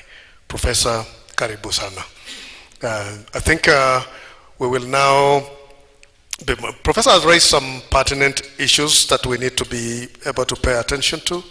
And my pick was funding. Less than 0.8 of the GDP. And that has a direct correlation with the publications, scientific publication. We were at less than 1%. Then the question begs, how are we going to use this AI if the funding is not there? And I'm glad today Professor is here, NACOSTI is here, NRF is here, and the State Department here. Professor War, make sure by the time we close this summit, we have the money. Let's appreciate Professor once more. In the interest of time, all our presenters, please come forward for a group photo. And as we take the group photo, in the interest of time, this is just for the presenters for today's session. I would like that we will go for our tea. That is shortly. I'll give the instruction on that. And then we will field the questions once we come back from that tea break. But in the meantime, we want to have our panelists here to take a photo for our records. Remember, of course, we would have taken those photos also by AI, but now we still need them here physically so that we can have a record of that.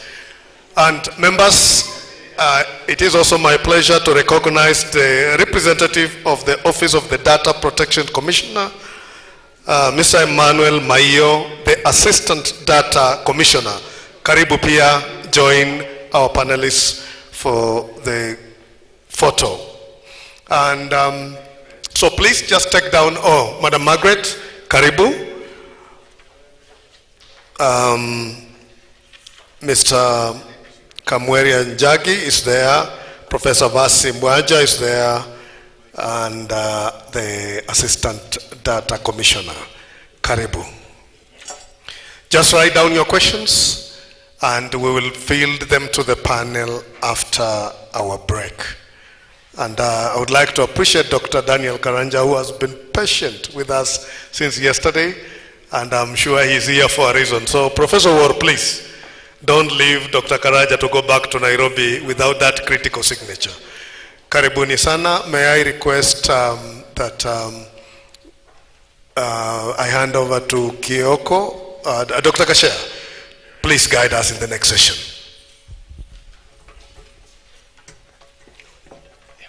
Thank you very much. May we also applaud our MC for a job well done. Thank you very much. We are learning from the best. Now we will be heading for our tea. All the speakers and those who represent UMB and they are here, you will move to the chemistry boardroom. That is where you will have your tea. All of us, the rest, will take tea from outside here. And please let us make it at most 12 minutes. So please, let's walk to the tea place.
University is proud to host the inaugural AI in Higher Education Summit, a groundbreaking 3-day event from the 14th to 16th of October 2025. Under the theme, Generative AI in Higher Education Teaching, Learning and Research, Candid Confrontations, this summit will be a powerful platform for academics, researchers and students to engage in open, honest dialogue about AI's role in higher education. From exploring global and African perspectives to confronting ethical challenges in teaching, learning and research, the summit will pave the way for actionable policy recommendation essential for universities. Artificial intelligence has become the buzzword in every sector, but it appears that we do not want to be left behind. We need to understand it, and once we understand it, we are a major stakeholder in training high-level manpower for the country. Participants will experience hands-on learning with AI as a personalized study partner, while also critically examining its limitations, including hallucinations and ethical dilemmas. AI makes learning more personalized. It makes me understand difficult concepts more easier in a simpler way. It makes me access information faster. What excites me the most about AI in my learning journey, it's the mobile library it provides to me as a learner, because I'm able to access a huge variety of information in any place at any time. And secondly, it also facilitates my revision, because AI is able to summarize a huge or a bulky information into a simpler and precise information, which helps me to actually understand information and revise during times when we are preparing for exams. The program culminates in immersive sessions on AI in the workplace, where leading experts will highlight future-ready skills, practical AI applications, and ethical frontiers shaping tomorrow's workforce.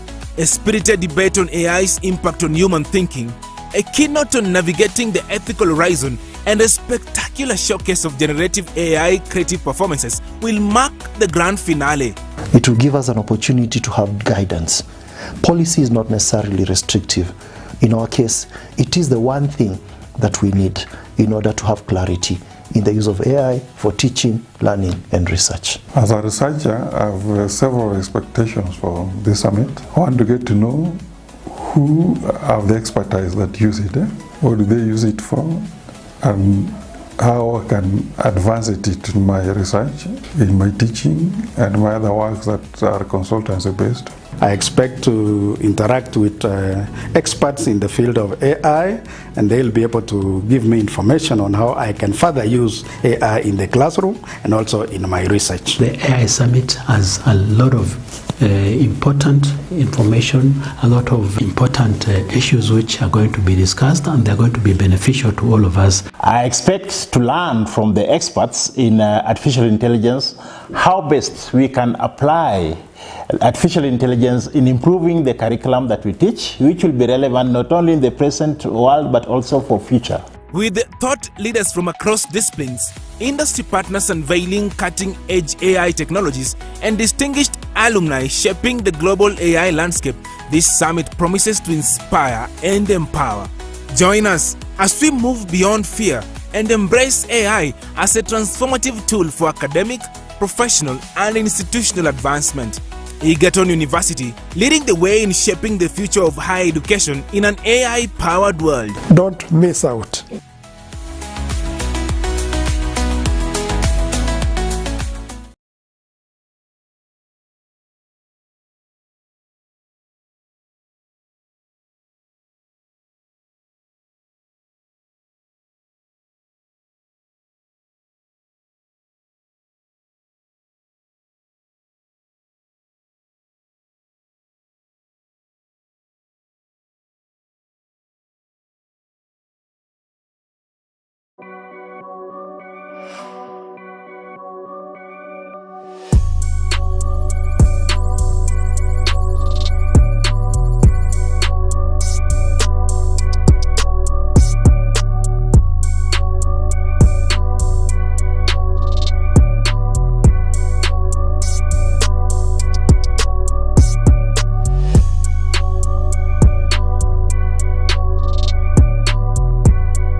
Egerton University is proud to host the inaugural AI in Higher Education Summit, a groundbreaking 3-day event from the 14th to 16th of October 2025. Under the theme, Generative AI in Higher Education Teaching, Learning and Research, Candid Confrontations, this summit will be a powerful platform for academics, researchers and students to engage in open, honest dialogue about AI's role in higher education. From exploring global and African perspectives to confronting ethical challenges in teaching, learning and research, the summit will pave the way for actionable policy recommendation essential for universities.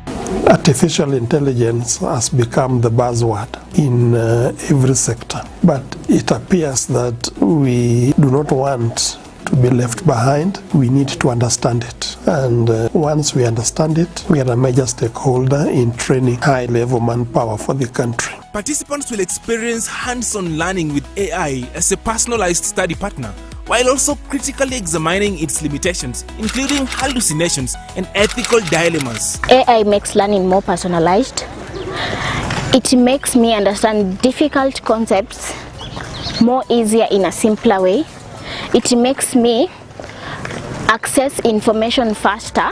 What excites me the most about AI in my learning journey, it's the mobile library it provides to me as a learner, because I'm able to access a huge variety of information in any place at any time. And secondly, it also facilitates my revision, because AI is able to summarize a huge or a bulky information into a simpler and precise information, which helps me to actually understand information and revise during times when we are preparing for exams. The program culminates in immersive sessions on AI in the workplace, where leading experts will highlight future-ready skills, practical AI applications, and ethical frontiers shaping tomorrow's workforce.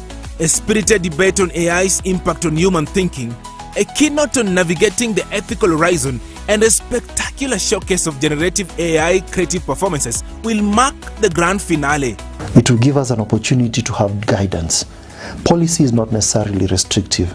In our case, it is the one thing that we need in order to have clarity in the use of AI for teaching, learning and research. As a researcher, I have several expectations for this summit. I want to get to know who have the expertise that use it, what do they use it for, and how I can advance it in my research, in my teaching, and my other works that are consultancy based.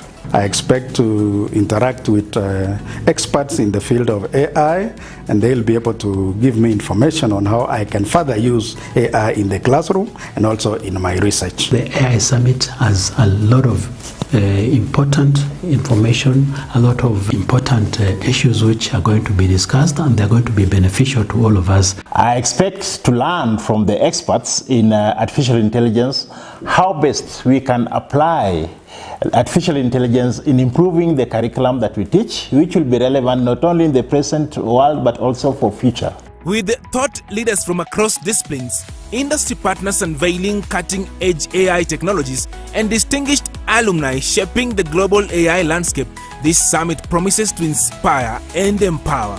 Join us as we move beyond fear and embrace AI as a transformative tool for academic, professional, and institutional advancement. Egerton University, leading the way in shaping the future of higher education in an AI-powered world. Don't miss out.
Please.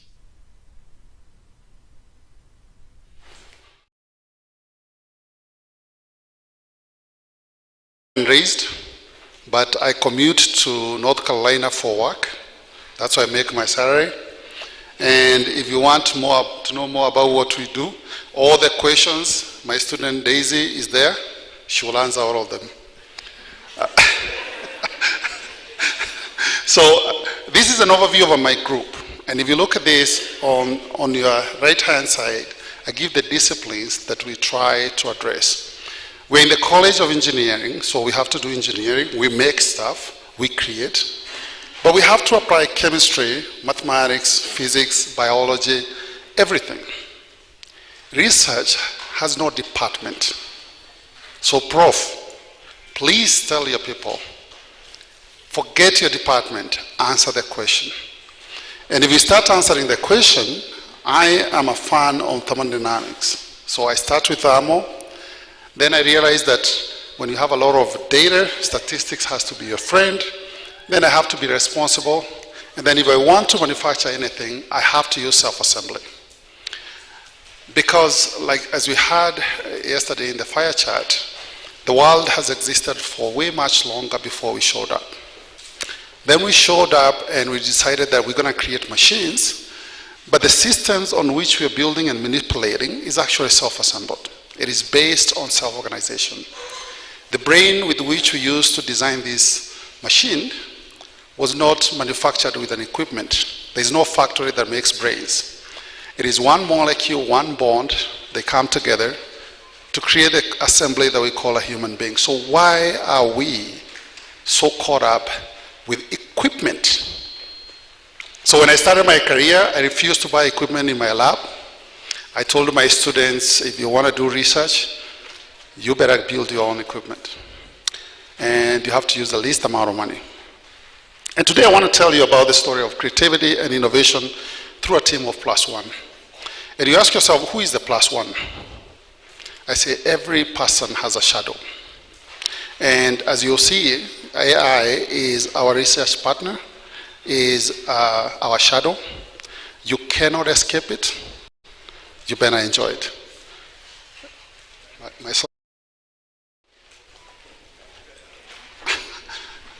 Go to the next one, please. And before I get started, I want to tell you that doing research is also entrepreneurship. It's about making money. I have to represent where I come from. I am from Central, and we have a reputation for making money. So even when I went to America, I did not forget that. So I have to legally acknowledge that what I'm about to tell you, I make money out of it. Otherwise, my employer will be very mad at me. Please put up the second slide. You know America, you have to deal with the law all the time. So I need to make an acknowledgement that what I'm going to be telling you today, part of that work, I have startups, I have companies I've started, I have licensed patents, and so if I get too excited about it, ignore my excitement and go to the science. I don't know what's happening. Uh-oh.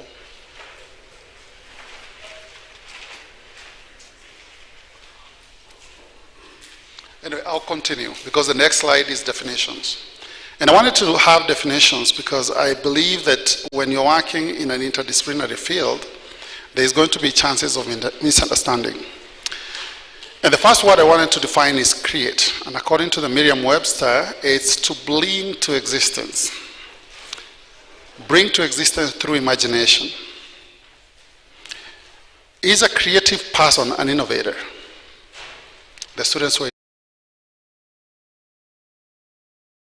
all that time, you need to wake up. Is a creative person an innovator? Not necessarily. Thank you, Prof. Right? You can create a lot of garbage. And we have seen that. False news is a very beautiful creation. They create convincing arguments. But they don't need to be valid. But they're still creators. To innovate is to make change. Or to do something in a new way. And more importantly, to be meaningful. To innovate is to bring value. right? It's not the price, it's not the selling point, it's to bring actual value. It's not about the monetary term, it's about the change, the transformation that comes from that. So how do we become innovative? How do we become creative? We do that through research. And I also want to define research, because it's a term we throw around quite a bit, but sometimes we have all these funny definitions. A student going to the library to search for their paper, they're doing research. When we are doing work in our laboratories, we're doing research. So what is research? Again, from the same dictionary, it's studious inquiry or examination. You dedicate time and effort to understand what you're dealing with, to investigate something exhaustively. You know every corner. You search, you don't get comfortable, you go back and search again. That's why there's nothing like the project was finished. If you are a scientist and you say the project is finished, there's a problem. Your research question was very weak. Then it's also the correction of information about a particular subject. And with this, I want to ask, is AI a researcher? By this definition, this is English, Merriam-Webster dictionary. So if correcting information about a particular subject is research, then isn't AI a researcher? You disagree with me, but I tell you it is. Then the same scientists, we find ourselves in a conundrum, we don't understand a problem, we go looking for collaborators. Yet my collaborator is right here. And I want to share with you a new phase in my lab that we have started now thinking about how we start building those AI-based tools and machine learning tools that will help us get better. And actually, I'm in materials engineering, Daisy in electrical and computer engineering. She has a computer science degree, and she's working her PhD with me. So how does that happen? Right? I will show you what she's doing in a little bit. And to do this, the reason I was driven to this, and the reason I brought AI as a partner for my research, is because I work on this whole thing of frugal research. I want to minimize research, and I'm not the only one doing that. Digital manufacturing processes is a very good example of frugal science. We want to build factory, the food processing factory right here, right? If you're going in there, they're big ovens, stinky, very old school. Yet, in the West, manufacturing is first done on a computer before anybody buys an equipment. There's innovation from Harvard. Somebody looked at all the centrifuges we buy, all the biochemists in the room. You buy a lot of centrifuges.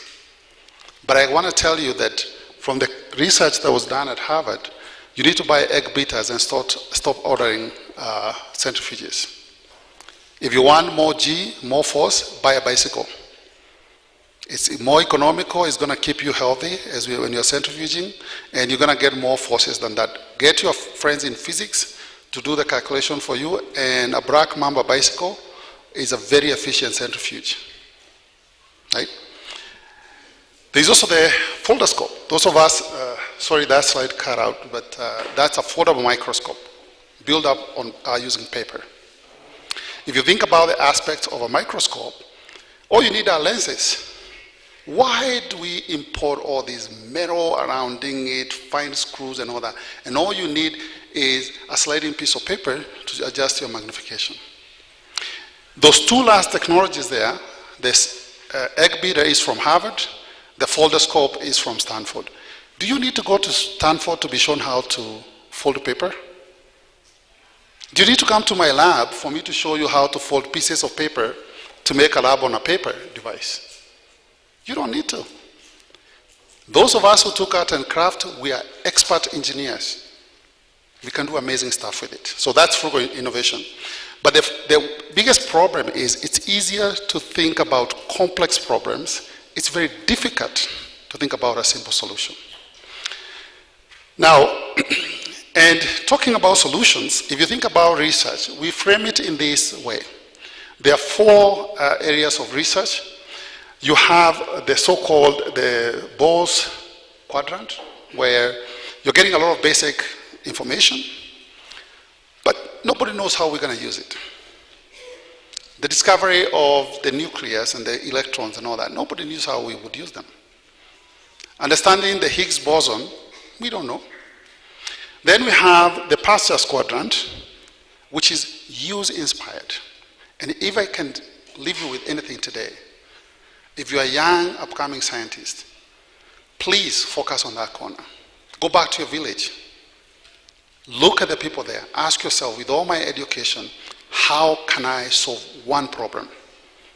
And I won't talk about it today in this talk, but my first patent as a professor was inspired by Juakari. A neighbor was welding.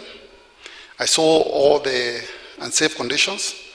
I asked myself, I was at Harvard at that time, and I asked myself, fully educated, PhD, you at Harvard, your neighbor here is putting a lot of kids at risk, and I started thinking about it. And when I solved that problem, I used my wife's blender. So I stole my wife's blender one day, took it to the lab, blend metal. 5 patents later, that's when I confessed. She was looking for it everywhere. Don't do that. It causes a lot of domestic problems. Don't do it. So there's a pasture quadrant. Then below that, there's a pure and applied research. A lot of engineers will fall in that window, where you're looking to provide a solution. And every time I come to this country, I leave with like 10 different ideas. I bet if I walked in Egerton, I'll find something and I'll be, Daisy, we gotta do this, we gotta solve this. Then she'll go back and say, oh my God, again, right? But that's what, if you keep your eyes open, you will see a lot of information in those two, the Pasteur and Edison quadrant. There's also the tinkering. And when Director of Research was talking, I could feel his pain. Because professors, we are really, really good in doing this. We like to tinker. I like it, it's interesting to me, and you're a PhD student, you're gonna do it, right? You want a PhD? This is a project I want you to do. So we tinker. And we tinker because that is a comfort zone for us. But if we want to move forward, that's not the way. Let's actually get scrutinized through in silico methods, because some of the research we're doing is entertaining to us, but it has zero value.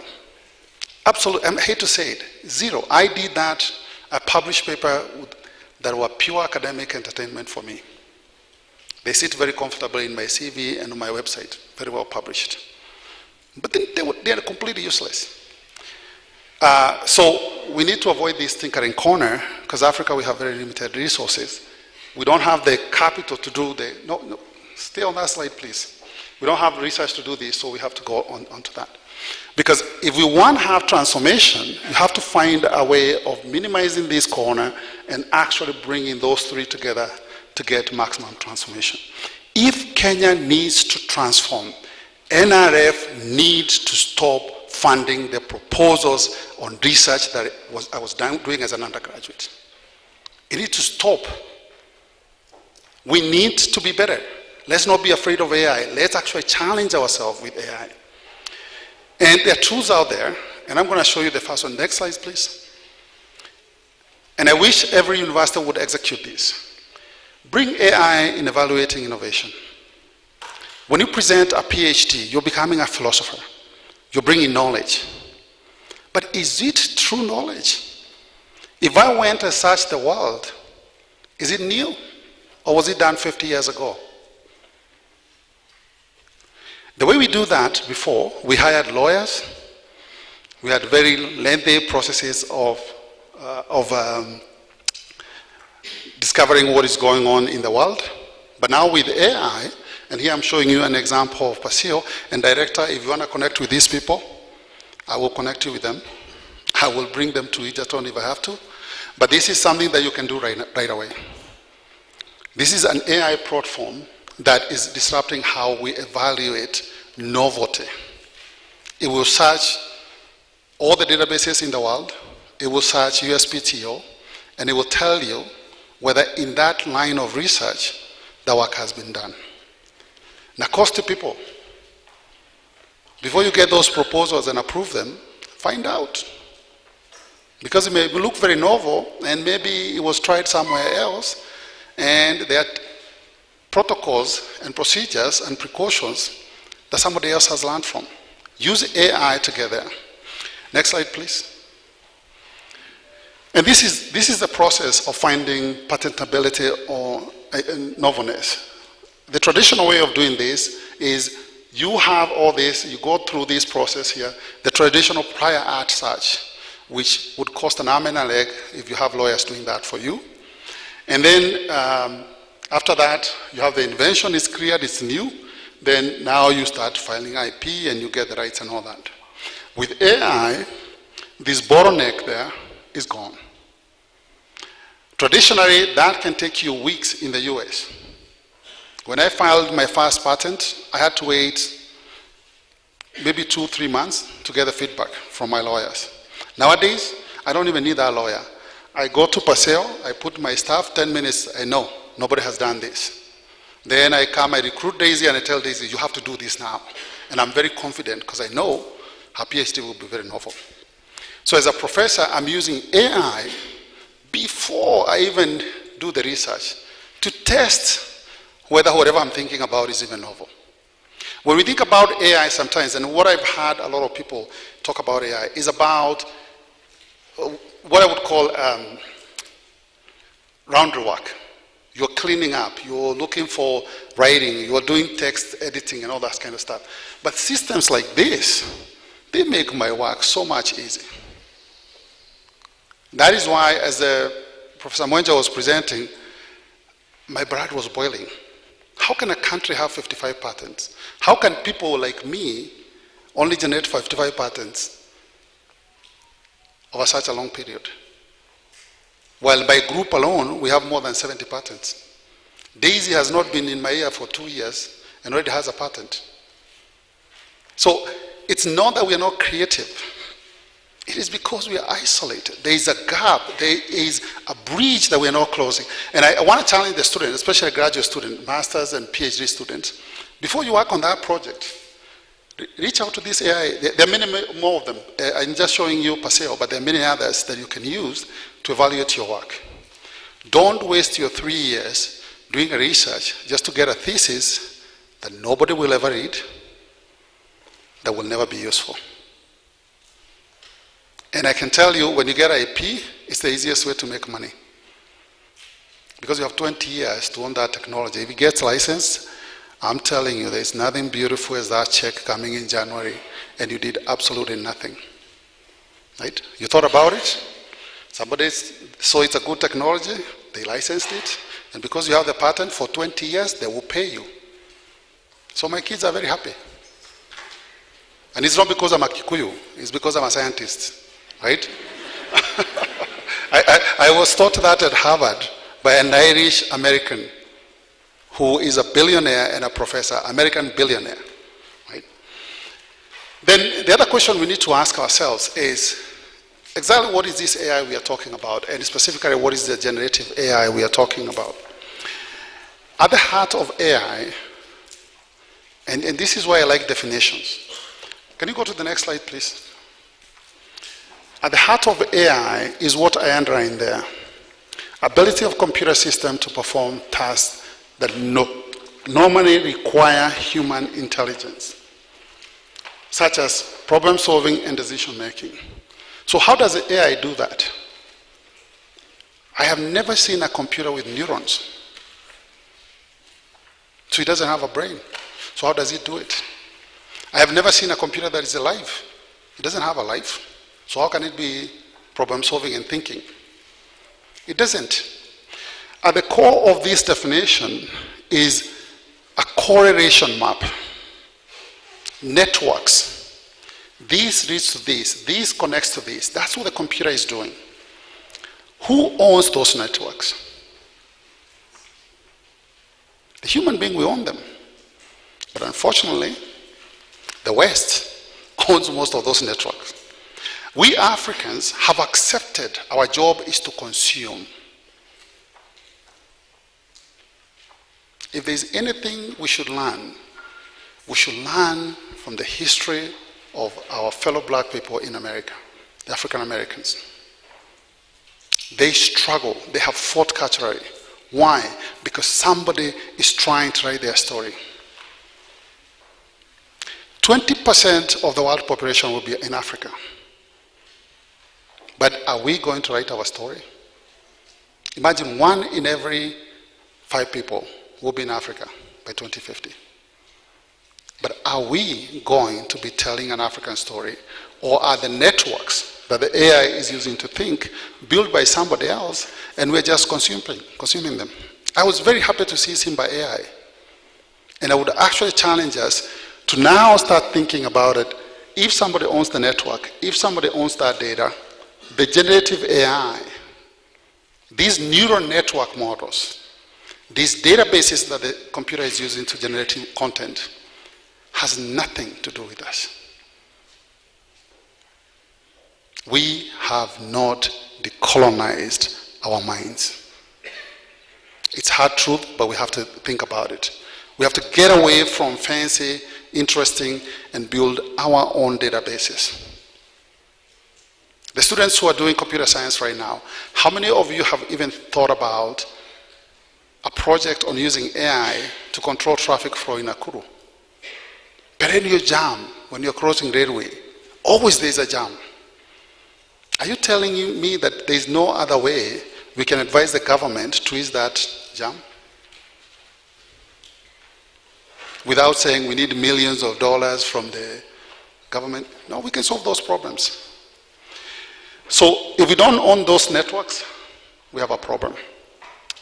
The challenge now is AI is an imported technology. Like everything we do, we import. Then whatever we are producing, we produce Martin here. I was educated here, but then I was exported. Right? Africa never took advantage of my education. We produce, we don't consume, we send out. And we always send whatever can sell that side. Then we go and we package. Now we invite Martin to come and tell us about AI. Do you see the irony? Right? I was educated by some of your taxes through help. And then I'm coming back here to tell you, this is what we should do.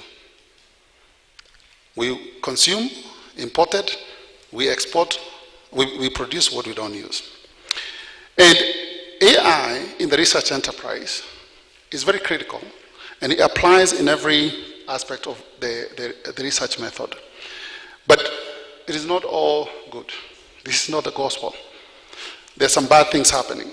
Most of us are using the low-hanging fruit, research searches, generating images, editing and paraphrasing text, quick gains. What that has produced is we have a lot of bad data. Not every journal that is open access is a good journal. Not every journal that has a DOI is a good journal. If we want to make a stand, we need to start publishing in the natures and science of this world. We need to stop underestimating ourselves. It is easier for somebody in Egerton right now to write a paper to Nature and get accepted than me. I want to repeat that. It's easier for a professor here in Egerton to write a paper for Nature and get it accepted than I would, and I'm in the US. Why? You're talking about something that I cannot talk about. If you do research about Njoro, if you do climate studies around here, you will get that paper accepted in Nature. I started in my Irari town there. I try anything. It was done like 200 years ago. It's meaningless. So let's also push our research to go to the best journals. And let's not just use AI for the low-hanging fruits. And in the scientific enterprise, we start by having a question, then we formulate hypotheses, then we do experiment and collect data. We analyze the data, we make conclusions, we make observation, and the cycle repeats itself. But the most critical part of that whole enterprise is not the data. Every PhD student, every scientist, we get excited when we are doing this analysis. But actually, by that time, you're too late. If you're not in the table to ask the question, It's over, game over for you. That's why Einstein said, if I had an hour to solve a problem, he would spend 55 minutes understanding the problem, asking the question. Because if you have the right question, the answer is very easy to come by. And I'll share a story about Daisy's PhD, because that PhD started way before I was even a professor, when I was still a postdoc. It took years to formulate that question, but when the question came together nicely, she came with her computer science thing, she did her programming, did all the network stuff that I had no idea what she was doing. Then she presented to me and I said, oh, this is very good. Statistics add up. Let's publish a paper. Front page cover of the journal. That's how exciting it was. So we have to participate in asking the question. But we cannot ask the question of the Western world. My friends in physics, let's stop fighting to publish perovskites, graphene, I don't know what. When somebody has $20 million to do the same project, and you have a grant from NRF, how are you going to compete? Our friends in biochemistry, I love what is happening in Africa in that field. Looking at indigenous plants, looking at indigenous genetic modification, local. It's amazing. And so what I want to emphasize is this idea of simplicity, knowing how to ask the question. Let the AI help you ask that question. Actually, Director, let me apologize for my fellow professors. We have to use AI to ask the question if we want to make sure we are working on the right problem. Then let, through simplicity, taking small steps, you get to the complex systems. Now, I'm going to move a little bit faster here because time is not my friend. And I want to share with you my field of material science and engineering, where we deal with this. We have to look at structure, property, and characterization and iterate them over and over to get the best material to use, to make your phone better, to make your car better. That's the basis of where we are. And I want to give you a few examples, and I'm going to move a little bit faster. Can you go to the next slide, please? The most important thing is to make sure the question you're asking, you have no bias in the question. So your biggest task is to look at the mean squared error, minimize that. You need some noise, but too much noise is a problem. And this is something we were taught in primary school. To understand your mean squared error, all you need is to know Pythagoras theorem, and it's done. The other thing you need to remind yourself is you don't need a precise answer, you need an accurate answer. Dance around the absolute truth, and you're making progress. Let me share with you 3 projects. One is a fundamental material science. At the heart of materials, we mix elements to create alloy, steel, and all these different metals that we make. But if you look at the periodic table, I have 118 elements. How do I pick which ones to mix? For the longest time, more than 100 years, engineers in our field have been relying on some rules that are not quantifiable. And you know, if you have an engineer who cannot do a calculation, the answer you're going to get is going to be, right? We leave math. So we're using now network science and graph theory, which is the basis of AI, to actually start developing better solutions. Coming to an agricultural university, I have to talk about agriculture. Mechanized agriculture is critical for food security. But the biggest problem starts when you're planting. That's a John Deere planter there.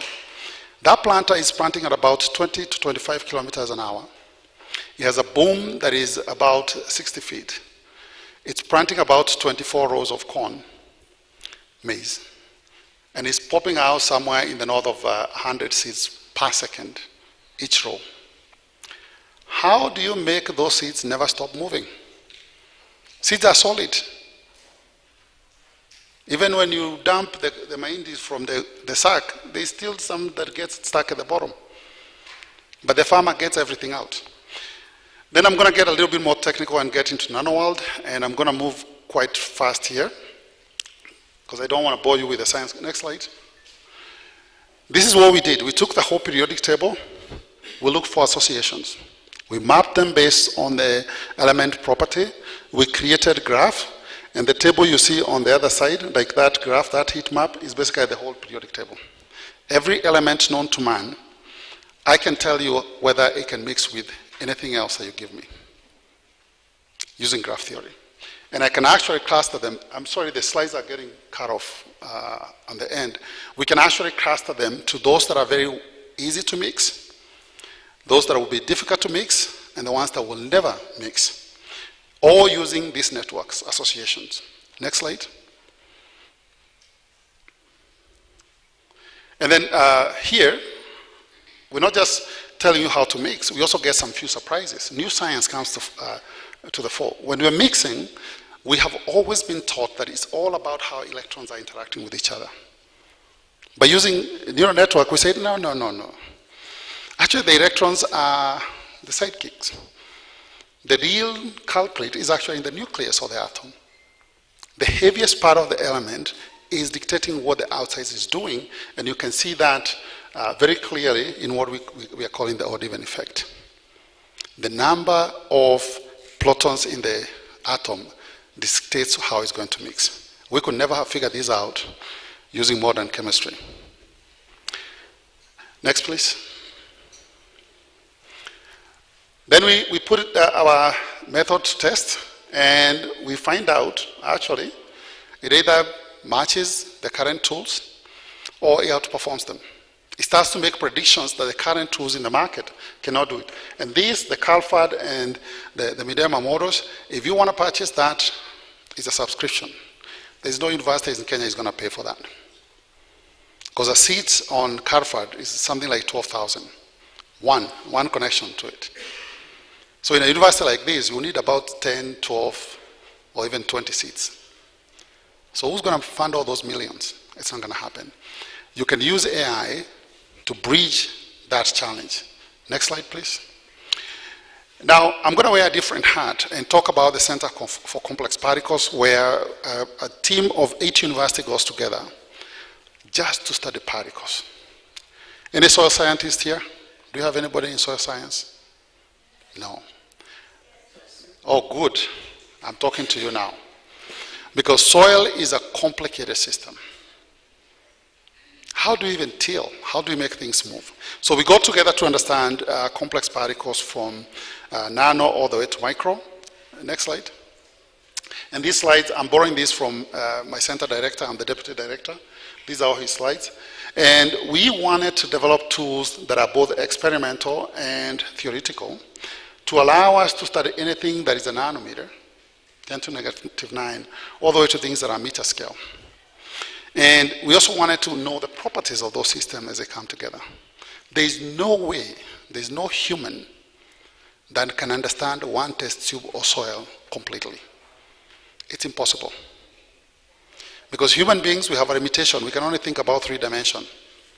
When we go to the 4th dimension, the 5th dimension, the 20th dimension, we have to rely on mathematics. But AI becomes a very good friend. If I can generate graphs associated with all those, then I can watch the movement of those graphs and I can tell what is going to happen. Next slide, please.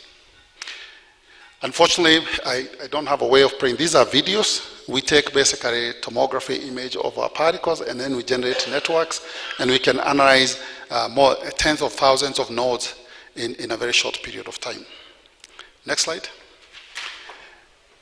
And inspired by something that happened in Kenya a while back, Westport Court, and happens in Murang'a all the time, landslides. How can we understand why soil flows and how to prevent it? This is a very big Kenyan problem, Africa problem. But in the US, they worry about snow and avalanches. But the basis of that is actually the same science that will tell me how to do pollination, how to deal with silos, how to move my harvest using mechanized systems. So we need to understand how particles flow. If I have a place like this, and the landslide is happening, how do I even think about it? Where do I even start? My brain cannot compute. So we watch and scream. But as engineers, civil engineers, they can look at that and using AI, they can use those images to understand how the particles are flowing and find solutions to mitigate them. In my lab, I look on the other side. I work on the seeds.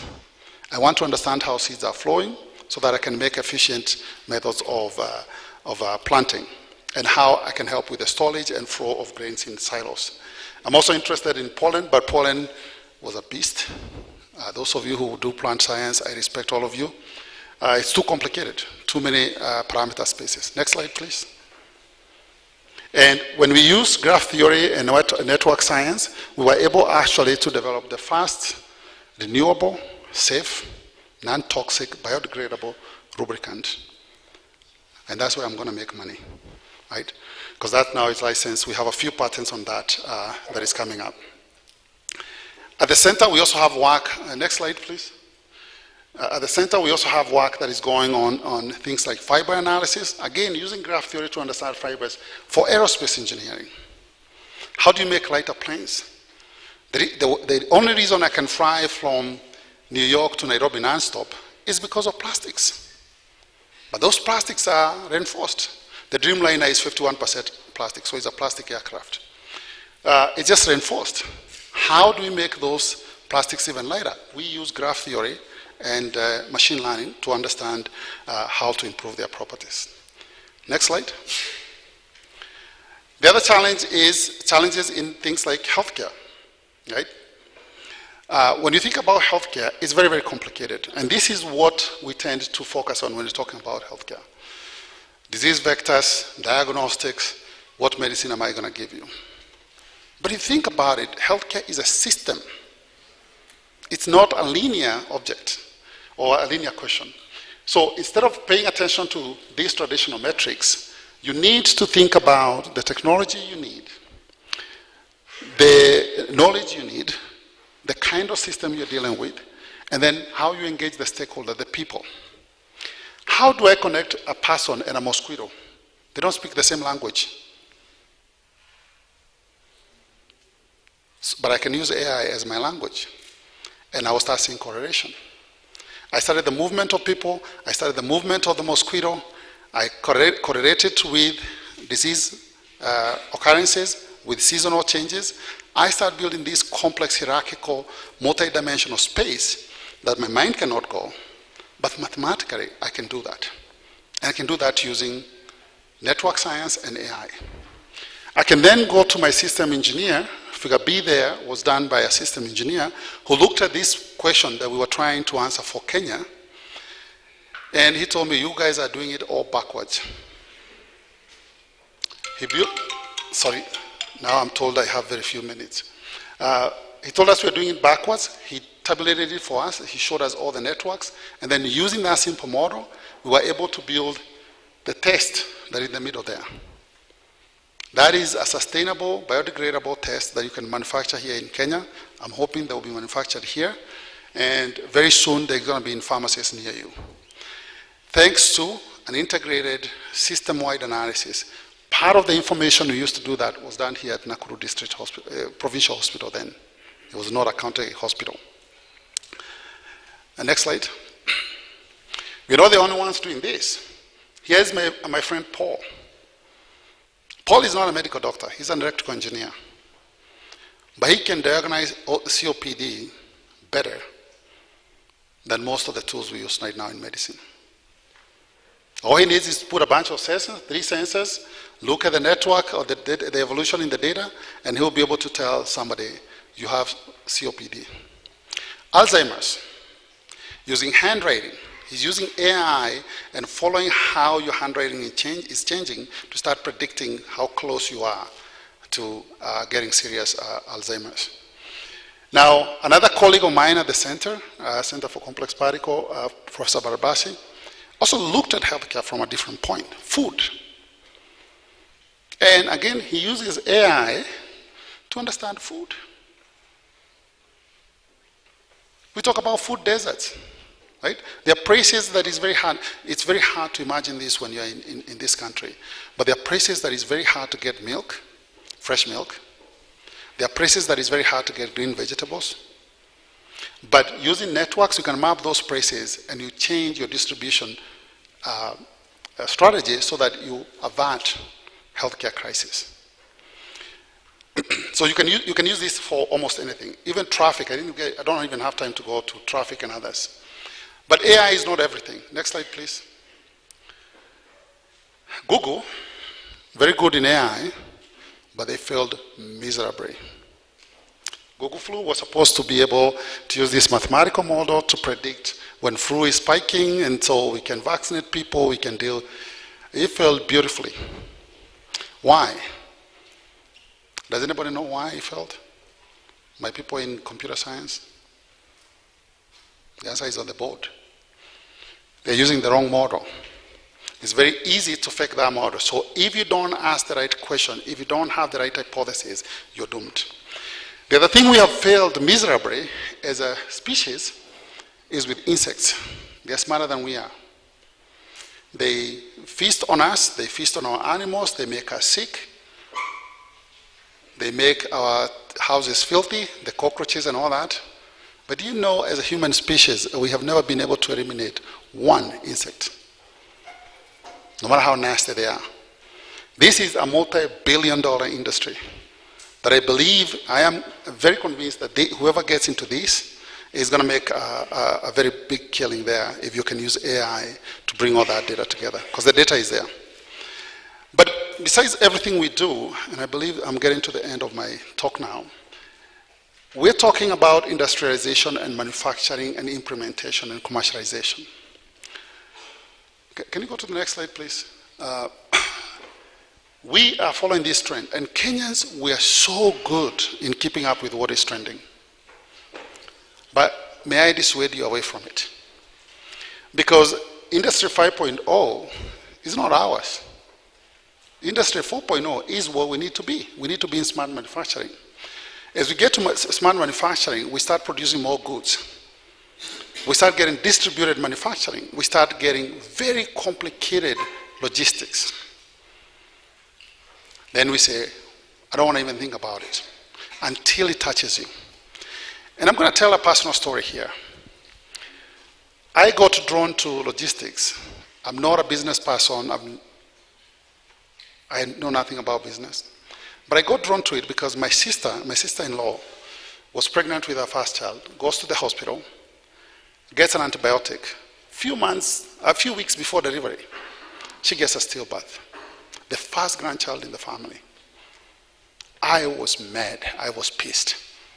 I got those drugs, I took them to the lab, I analyzed them, and there was 0 erythromycin in the drug. I even got more angry. I started asking myself again, all these PhDs, all this education, and I can't help my sister? What is this? Then Daisy's PhD started there. I started asking, how can I help with that? And I started now thinking about creating securities in the supply chain using what I know, and what I know is materials. So the first thing I thought was, are we going to set up a center of drug analysis using magnets and all that? That failed miserably. I came, I talked to KBS, I talked to KU and JKU, nothing. It was not going to happen. Then I took it upon myself and I said, I'm going to go now IT.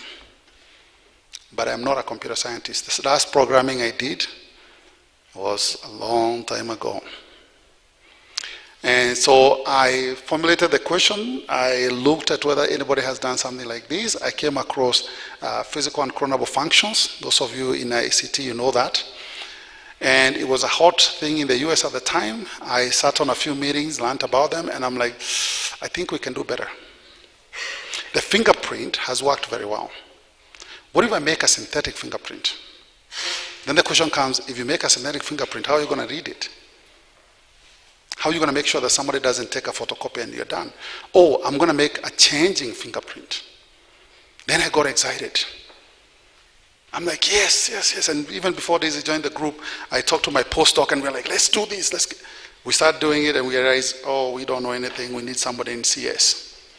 Then I happened to be in a meeting like this, and Daisy is there just chatting what she's been doing with Moses and all these beautiful things. And I'm like, that is the talent I need. I hunted her down, and within 2 minutes of talking to her, I told her, do you want to do a PhD? Yes, you're hired. She thought it was a joke. So young people, put your talent out there. You never know who is listening. Daisy came, we make these synthetic fingerprints that have an inbuilt timer, so we call them TPK, time physical keys. It's a physical password that we can put on your object, and as it moves with time, the fingerprint is changing. And if you don't know the algorithm or how it's going to change, you will never be able to hack it. And remember I told you about the mixing at the beginning? That is my playing field. I can mix anything out of there. So I can create billions of fingerprints. So I welcome the CS students to try and hack the system. I'll love it. So that's an AI ML challenge for them, right? Because we can generate all these passwords now, and the idea is we start now protecting valuable goods like drugs, making sure that if you order something from any company, you can actually track it over time. And you can make these passwords to be 2 weeks, we can make them to be 3 weeks, we can make them to be even years if we need to. So I want to leave you with this message. I'm a fan of AI, and I'm running out of time, so let me skip a few slides. And I also want your talent. I want to work with you, and this is a dangerous preposition to put out here. But I'm willing to take up the challenge, because Africa is such a big place. Can you go to the slide on the Africa? The one that has a map of Africa? No, the one before this. This one. Africa is a very big place. And we have people with very different kind of skills, people who are trained through non-traditional way. I didn't leave this country as an engineer. I was trained the other side. We didn't have materials engineering here. I learned it on the other side. Daisy left as a CS. Now she's becoming a computer engineer. Right? So we have to cross boundary. We have to ignore this traditional meritocracy that we have imposed on ourselves on departments, on I have to get a master's to get a PhD. No, you don't need a master's. Go straight to a PhD. Okay, I know Egerton is different, but out there, you go straight to PhD. And go to the next slide. If you don't want to do that and you want to still stay in Kenya, please apply to this program. If you are a master's student or a PhD, you can come to the US for 3 months, fully paid. We'll pay you. We just want your talent. We want to see how you think. We want you to be bold. And actually, Egerton University is our partner university, so you're in the right place. And with this, we can send you to any of the 8 universities that are partners of the center, and you'll be competing with students from all over Africa. And we only have 9 spots. So you better have your CV and your documents top. And this is where you use AI to help you. Please use AI when you're applying. Please do. Make your CV look good.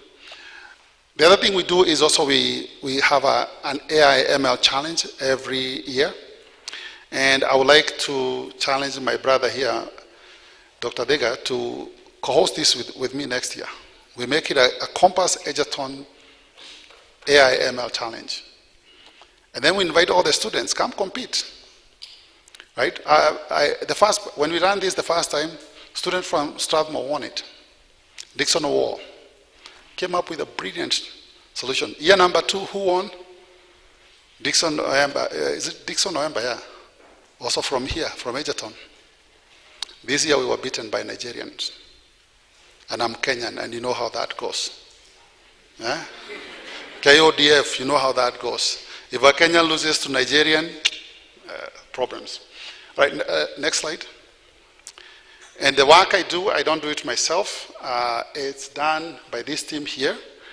These are my students. They've been working on all these projects. Many more I didn't get to talk about. And if you look at these people, this is also a network. They're from different disciplines, different grades, different countries. They think all very different. Next slide, please. I need to conclude. And I want to thank all the people who are funding us. Next one. And I also want to also inform you about a free resource that you can use. I am a co-host in ICANX Talks. These happen every Friday for the senior people and Tuesdays for the junior scientists. It's Friday, 2 p.m. Kenyan time. It's something that came out of COVID. COVID was not all bad. This was a platform that we as scientists started to engage in, and as a student, I need what we call challengers. Because what we do is we get students and young scientists, and we will put them against a senior scientist, and they get to ask them questions one-on-one until they are satisfied. Whether that person is a Nobel Prize winner or whatever it is, they're all yours. Now, this again, you use AI. You're not going to need 1,000 papers from a Nobel laureate, right? So you use AI to summarize the work, you prepare your questions very well, you hit them really, really hard, and that person might say what I say to Daisy. Who are you again? Can I hire you? Next thing you know, you are Maju. So thank you very much, and I look forward to more discussion.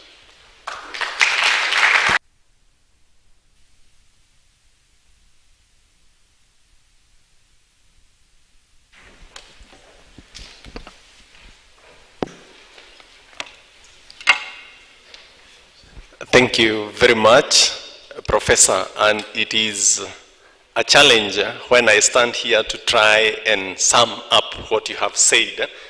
But 3 things to pick. He has dwelt on the positives of AI and how best we can use it. But he has also cautioned you that AI is not everything. But his parting shot is what carries the day. That get out there, show your talent, and the talent will lead you to those people who are looking for you. So how many of us are talented here? I'm sure his space is not yet full. It's not yet full. This is just one, we are many. And then I looked at these people when you said that the aircraft is 51% plastic, but enhanced. And the professors who are here, who have flown, I looked at them and I saw them look at each other.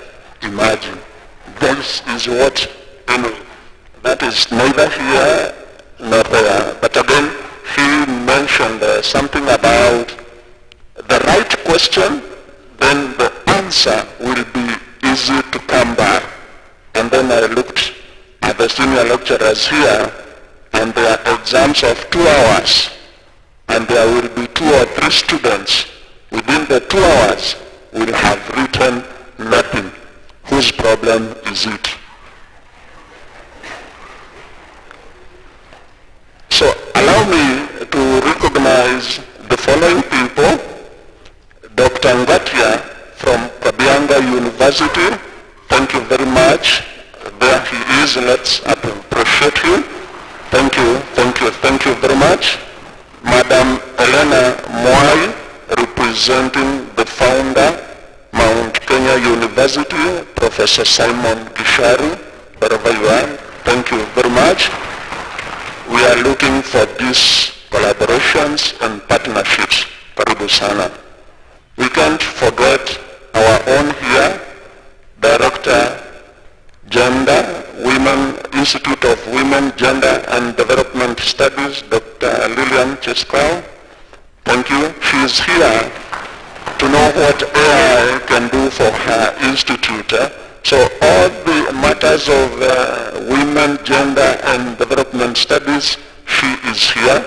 We also recognize the presence here of Professor Cheption, the Directorate of Undergraduate Students. There he is. Thank you very much. So that as the students do their term papers, then they are well catered of. We have with us Professor Mudali, the Director International Graduate School. So thank you very much. We have with us Professor S. Omondi, the Dean Science, and he is our host. There he is. Thank you very much. We have with us Professor Fred Keraro, the Director, College of Open and Distance Learning. Thank you very much. We have with us Professor Julius Kipkemboi, the Director, Income Generating Unit. Thank you very much. We have with us Professor Patricia Wambugo, Director, Quality Assurance. She was here with us. Thank you very much. And of course, we also had with us here our Registrar Academic Affairs, Professor Mona Rusi. That shows us how this summit is important to us. Having said that, let us give a hearty clap to our presenter.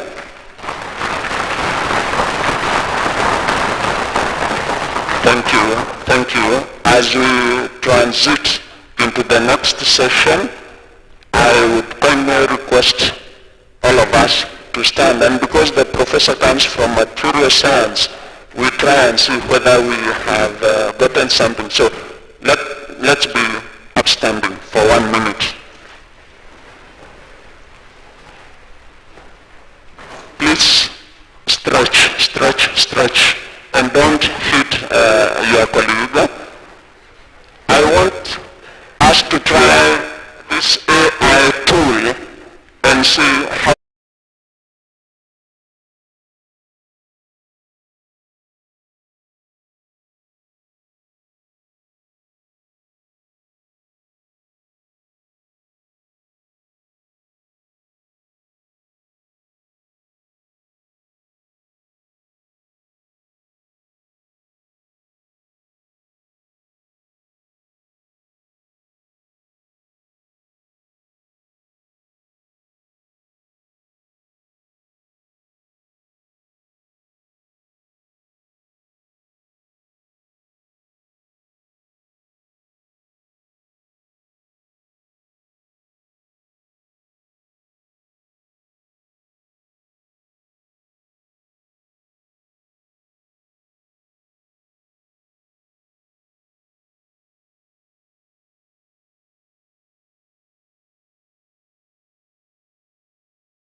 AI as a catalyst for research and innovation across African academia. So we look at the whole continuum of the region, and I think since yesterday we looked through the academic perspective of AI, and today we bring in the issues of research. In Egerton, we say research, innovation, and outreach. So we get it from R to C. And maybe I introduce myself once again, Director Research, Egerton University. George Owuor, I'm an agribusiness by specialization from the Department of Agriculture Economics and Agribusiness. And I'm very much delighted to hear from our panelists, because so many issues I talked about this morning is a question of how do you deal with it as we catalyze research, innovation, and outreach when students' research is involved? How do we deal with it when we want to bid for grants? How do we deal with it when we want to do action research that solves community issues? How do we deal with it when we want to collaborate and create partnerships? How do we deal with it when we want to maintain ethics in research, innovation, and outreach? So with that, allow me to welcome our distinguished panelists. First, let me invite Professor Sira Maina, who is a data science expert for Africa, and she's online. He is online, sorry. He is online. Can we check whether Professor Sira Maina is online? Confirmed. The second panelist, I have Professor Martin Thuo, of course, just talked to us a few minutes ago. Professor, welcome. Professor of Material Science from North Carolina State University, and he said that he's using science to make money. Thank you very much.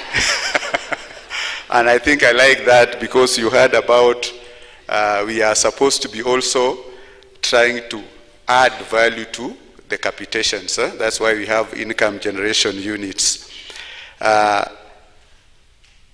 Please join me to welcome also Dr. Daniel Karanja. Karanja, my friend here, is from State Department of Science, Research and Innovation. As you know, that currently we are under research, science, research and innovation is under a different PS from the PS of higher education. And all of us knows that the PS actually is formally an Egertonian, Professor Razak, and he is well represented here as he is representing that State Department where research, science, research and innovation belongs. So please, I think that's my panel, and I would like to join them, and there are a few questions we'd like to address. Please, you have the mic next to you, and please can someone bring them water so that as they answer question. And also we will open up to our audience and also share your views. So the first issue I would like them to address is the question of authorship when we publish, ownership and disclosure. Maybe I sit also, I'm being told to sit so that I don't appear I'm not part of the panel, but probably I'll just ask the question first. So this panel, we would like to discuss issues to do with, I'll sit that side.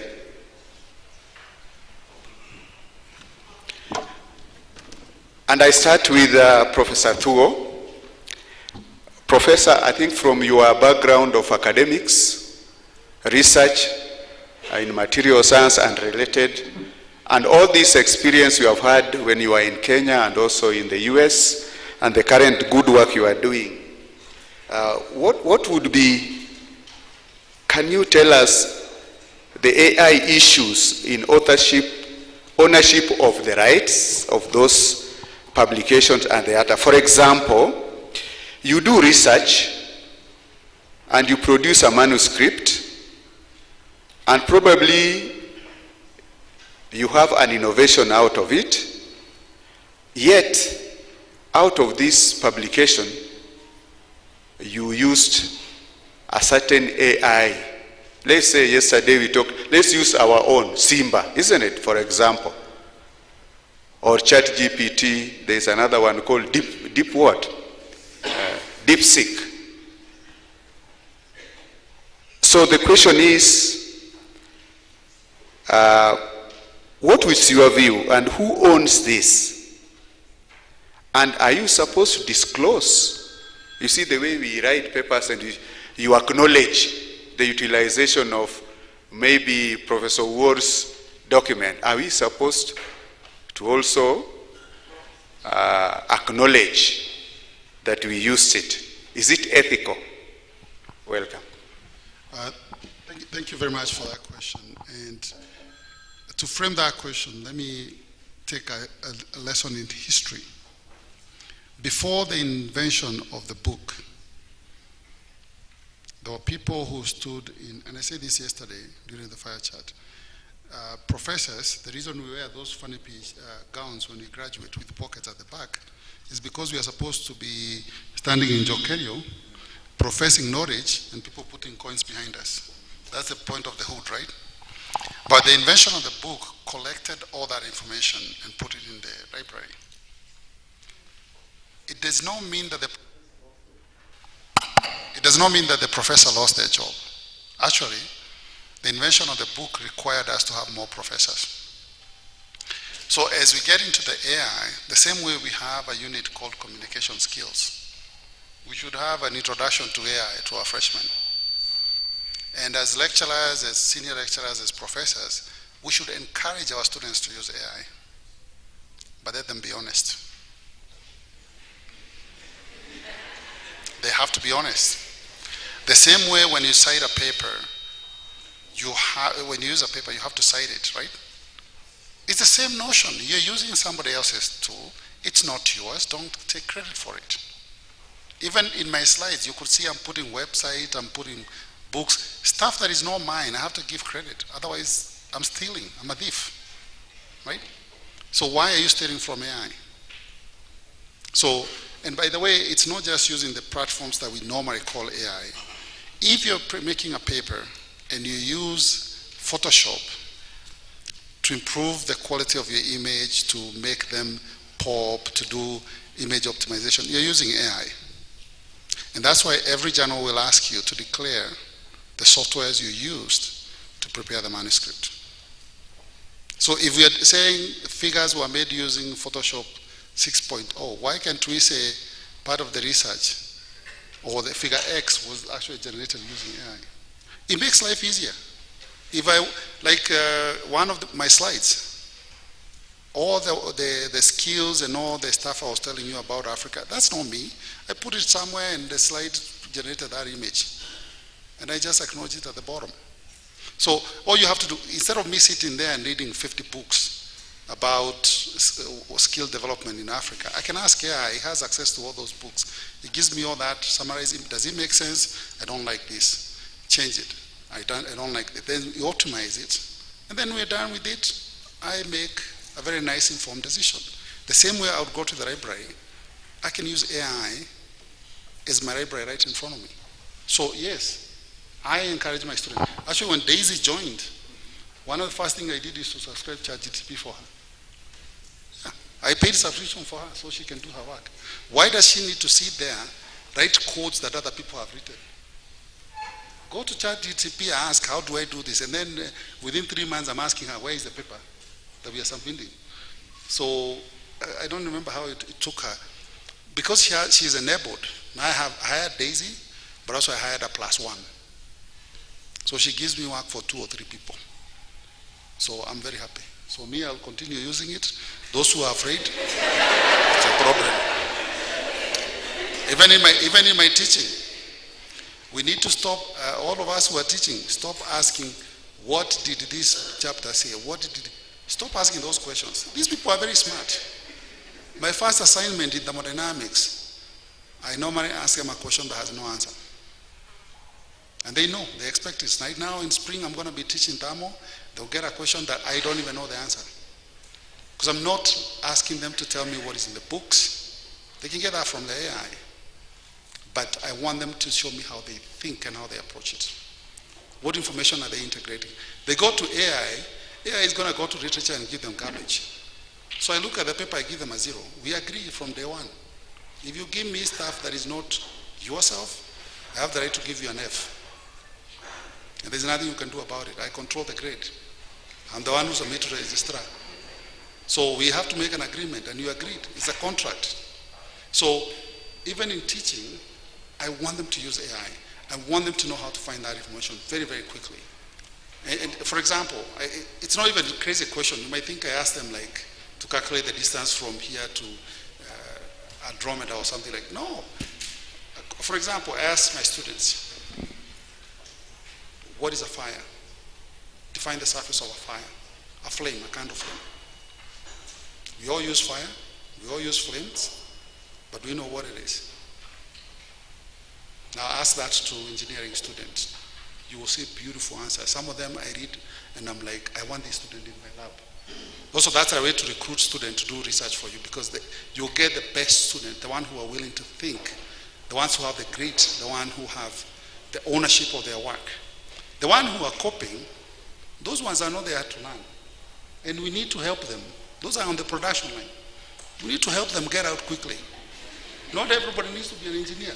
Because if you're going to do your degree using ChatGPT, how are you going to build me a bridge in my Mahiu using ChatGPT? I don't trust you, so I want you out quickly, and I will help you fail. But if you show me you are creative, even if your answer is wrong, I will mentor you. That's my job. So I think students have to acknowledge it. We scientists have to acknowledge it. And we need to see it as a partner. The fear we are expressing right now is as historical precedents.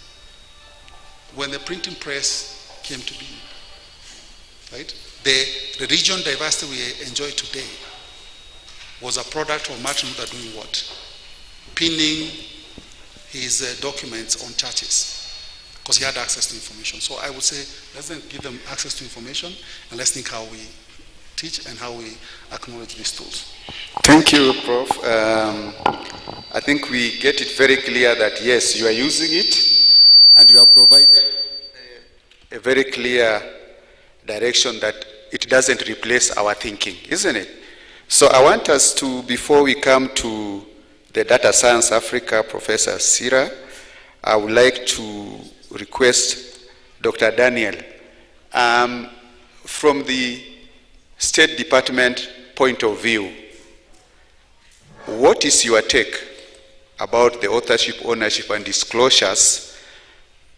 And do you subscribe to the use of AI in science, research, and innovation?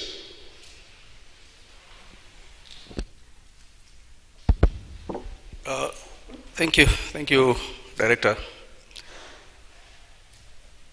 You know, we are used to having a panel brief, but the Director decided this time around we just hit us with questions. I'm not a professor, but it's good that you have indicated where I come from. I'm also not an AI expert. I'm a technical person in government. But anyway, just as Professor Du has alluded, to me, AI is an assistive technology.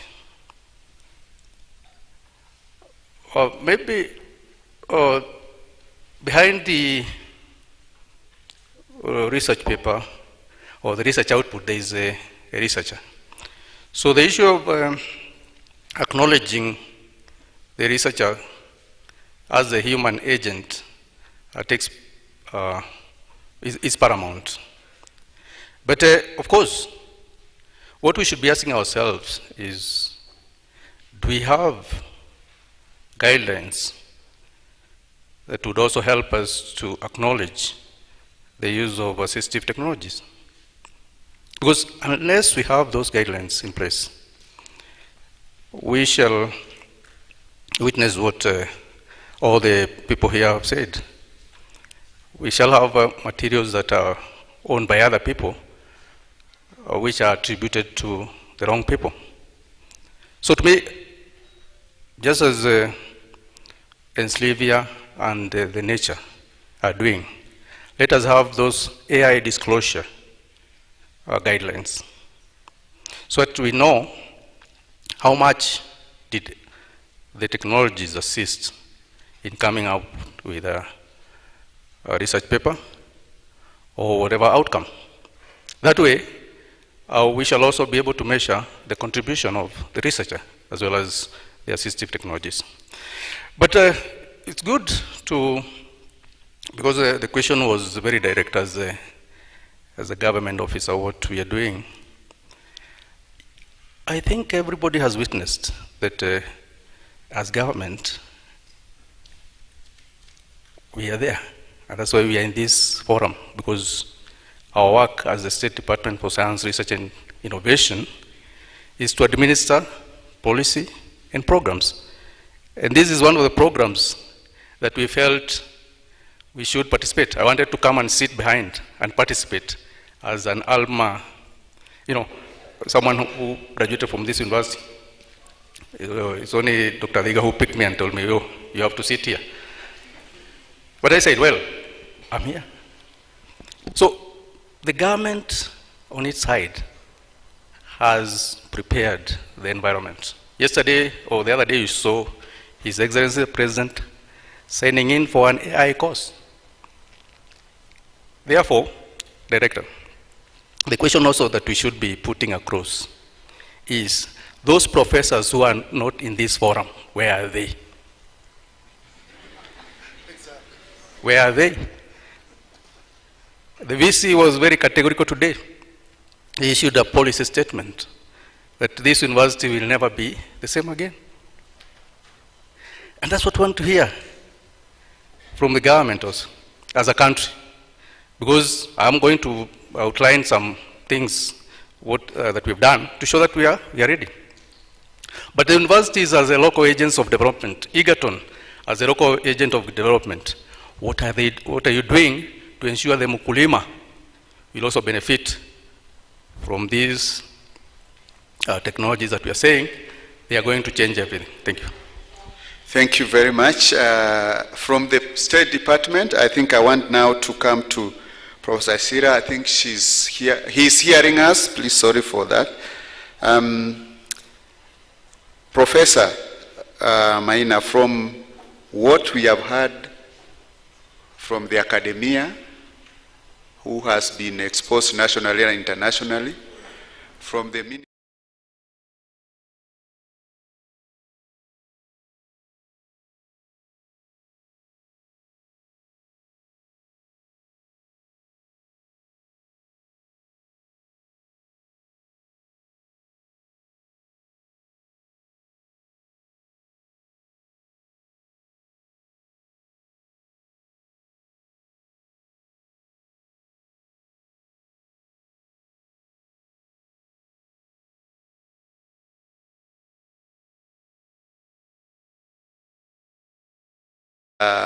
data that are already biased for African decision making? And should we have a local context as you address the first question? Okay, thank you very much for that question. I hope you can all hear me, and thank you for inviting me to participate. I should also mention that even though I chair the board of this organization you mentioned called Data Science Africa, which is an Africa-wide initiative for capacity building in AI, data science, and all these things. I also teach at Egerton University of Technology, and I lead the Center for Data Science and Artificial Intelligence there. And I also should mention that we formed Data Science Africa in 2015, and the lab I did has been in existence since 2019. Just to give you some context of where I come from when looking at AI, we come from the direction of having both tried to use artificial intelligence, machine learning to solve problems in various domains, and also now it's becoming a tool that essentially that now we are also consumers of this AI technology, almost like everybody else. And I have to say that in our own experience, since I'm coming from a lab which essentially has students and young people, what I've realized is that for the excellent students really willing to apply themselves in whatever they're studying and whatever they're doing, AI, the tools now, AI as a tool in terms of things like ChatGPT, and for us who write a lot of code, we have the co-pilots and things like that that generate code. It is actually an incredible productivity boost. But here I should mention that it's a productivity boost for the people who are already very, very productive. And for me, whenever we write our papers, nowadays a lot of the publishers are very clear that we acknowledge use of AI. And what I've found is that it's almost similar to how you expect any person to use proper grammar checks. or proper sentence construction, for a lot of the students, it's been a useful tool in that case. But I also think that I'm not particularly worried about the place of the researcher, because I feel that any good researcher will be using whatever tools are available to them and will be using them appropriately, because AI misapplied will often very clearly shows itself, because we've seen that, and the products are easily judged to be inferior because it's evident that this particular tool has been misapplied by whoever is claiming to apply it. And also we have this idea that AI is the one doing things, but I feel like I think that's a bad notion, because essentially it is human beings utilizing the tool. So I'm not particularly worried, but we should always acknowledge that whichever tools we used, and just use them to enhance our productivity. And I would really be fearful for anybody who is not familiar with the tools currently available to them, because essentially what it means is that now the bar has been raised. So the entry level is high because everybody assumes everybody will be familiar with this AI tool. So that now becomes a new minimum from which you should then apply your own individuality, your own creativity to now take things forward. And you asked another question regarding data. And it also comes to us on the African continent and in all the labs we lead across the continent about what are we doing as far as AI is concerned. Are we just consumers, or are we participating in building the tools and also seeing how to apply it in our context? And I think a lot of it's the latter. We are actually very involved in a lot of projects that require us to go out and collect data, and in fact that's a very difficult process. Particularly in my lab, we do a lot of work in the environment, so we are interested in how we can use AI to better understand ecosystems and our environments. That involves going to the field. ChatGPT will never do that for you, and then bringing it and applying it properly to models. Additionally, we are also doing work in languages. We all come from Kenya is very diverse. If you look at how many languages ChatGPT is proficient in, it is definitely not all the languages in the world and not all the languages in Kenya. So there are a lot of opportunities for us. And yes, there's a data deficit, but that to me is an opportunity for us to plug in, collect data, build models that are useful in our context and also contribute to the global conversation. I think maybe I can. That is my take in terms of those questions that you asked. Thank you very much. I think from there we see there is convergence on the issues of authorship, ownership, and disclosures, but also the new dimension on African data availability for AI. I want to extend this question further to Professor Thuo. From where you sit, and in the perspective of most of our universities are struggling to follow other universities in the world, particularly in terms of ranking. I'm wondering whether if we push and adopt AI, in your view, and this enables you to boost maybe availability of the information of the universities globally, is it a way that can also push the research agenda up, information about the institutions, and maybe improve our ranking? Do you think it happens? How is it in the US? Probably we have some of the best ranked universities from the US. Do you think they are using this more than us? And is it a contributor to that ranking? Thank you very much for that question. And I would like to say that my heart breathes for the African University, because one of the most essential departments, and before I say this, I want to ask, how many mathematicians are here? Department of Math? One. Do you see the problem? That's the problem right there. This is a mathematics conference, but we have mathematician. The basis of our AI is math. But where are our mathematicians? That's the problem. If I were in your position, Mathematicians in the house? one, there's only one there. Oh, now there's another one, two, right? So if I were in your position, I would have a very nice sitting with the math department. Because mathematics, chemistry, and physics are service departments. They are the basis on income generation. The fundamental science feeds everybody. How many lecturers and professors do we have that are jointly appointed? Every computer scientist should either be jointly appointed in mathematics or have a partner there. Because as I showed in my work, the basis of AI is a neural network. What is the basis of neural network? Graph theory.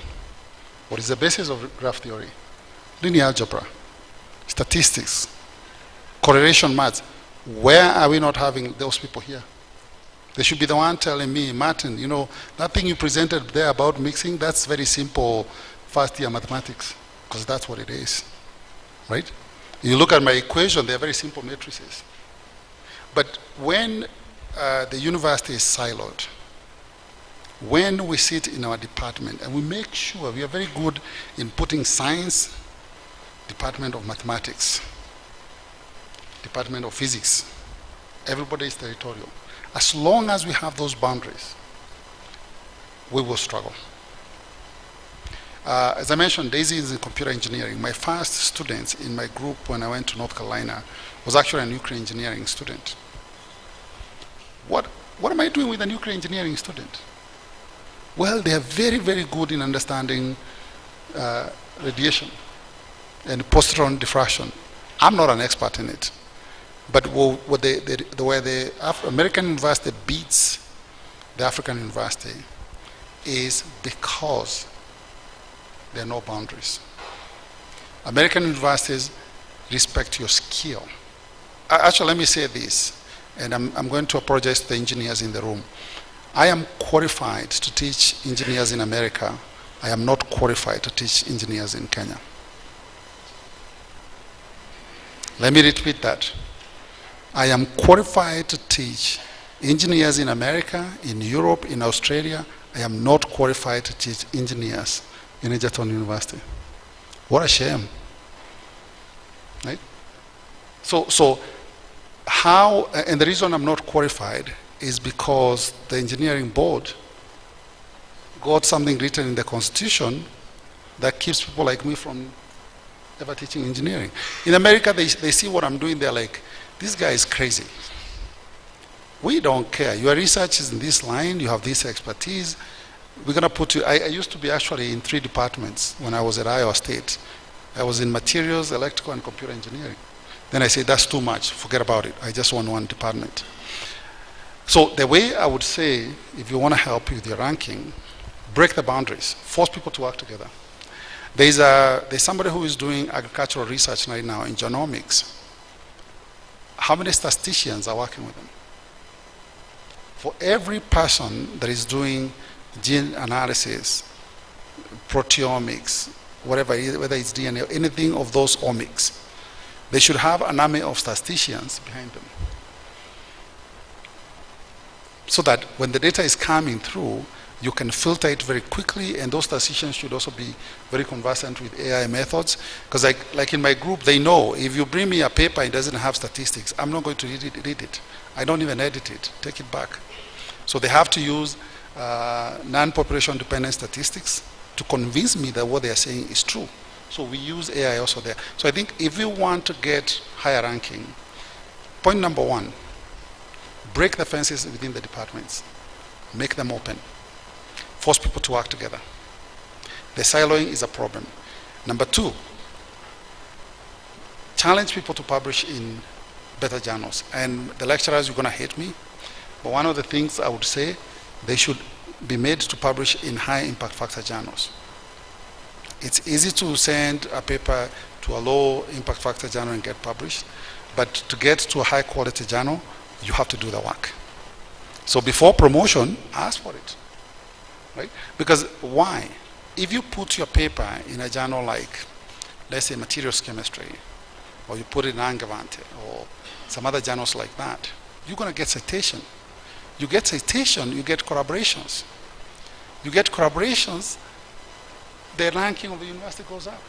But if you publish a journal that is only accessed by so few people, indexed in very few people, databases, then even AI doesn't see it. Also, I would also say that it's very good to be a little bit selfish.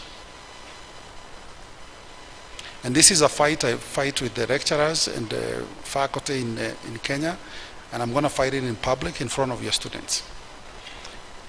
We have a lot of very educated people dying on the roads, teaching in this university, then jumping to go teach in Mount Kenya, then going to Pwani to teach. This is a super talented person. You know what you need to do? To stop that, give them a little bit more salary and tell them, if you teach in another university, you leave. That's what my department does. Oh yes, that's what they do to me. I cannot have 2 jobs. And I teach 1 semester, by the way. They see you're very productive. I only teach January to April. The rest of the time, they don't want to ask, they don't have a question for me. Why? They make more money from me by being free to do research. Because I file patent. Every time I make $1 from that patent, the university makes 30% out of it. Actually, the department makes 30%, the university makes 30%, I only get 30%. So out of my 70 patents, my university is very happy. They're like, Martin, keep doing that. My teaching appointment is 30% of my job description. So you have to look for your talent, the stars. And the university in Africa has to establish a way of leaving these very talented people and letting them. For example, if I was the VC here, this guy here, he would teach only 1 class in a semester. 2 classes for the whole year. Yes. Why? From the conversation I've had with him since I met him, he has a pathway to get university, Egerton University, in a very nice global profile. You identify 3 people like this, my friend, the ranking of the university will be very high. Thank you, Professor. And as you have said that Moses now needs to only do 1 course, I'm not sure whether he's teaching that he's supposed to, but looking at the global perspective, I would like to shift and ask from the Ministry State Department, and maybe we'll come back to Thuo later on to complete on this. I asked the same question. I want to ask Thuo, the State Department representative, the question of control sovereignty. Professor Thuo here says, yes, this will make us more ranked. The question is, who is hosting all this AI data? Where is the cloud? The cloud in Kenya? Is the cloud in Kenya? There is a cloud in Africa? Okay. Now, I would like this question to be weighed by the State Department. The question is, are we ceding more control when we go the AI way? Maybe when we provide more our data, because we don't control that cloud.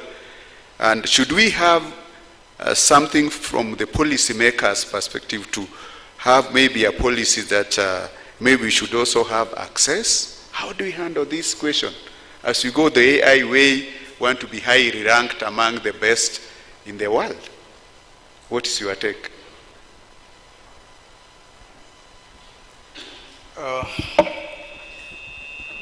That's quite an interesting question, Director. But of course, everybody who has stood here said that the engine of AI is data. And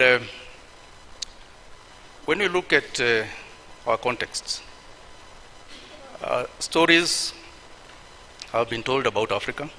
Stories have been told about Kenya. From the times of, those early ages, people like Brixton, when they were doing oral literature, they were the people who wrote our own oral literature. But ideally, the question on the cloud, who owns the cloud, is quite strange, because what we are doing is that we are going for the global cloud, that is the Google and others, because of the computational powers. We have a role as a country to also establish our own cloud. And the State Department, in its wisdom, is already working on several initiatives. One, we are developing a National Science, Technology and Innovation Observatory.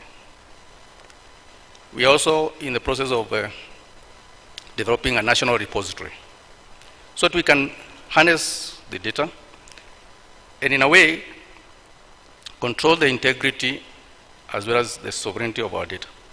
But that would not be enough, because just as a country, maybe we might not have adequate data.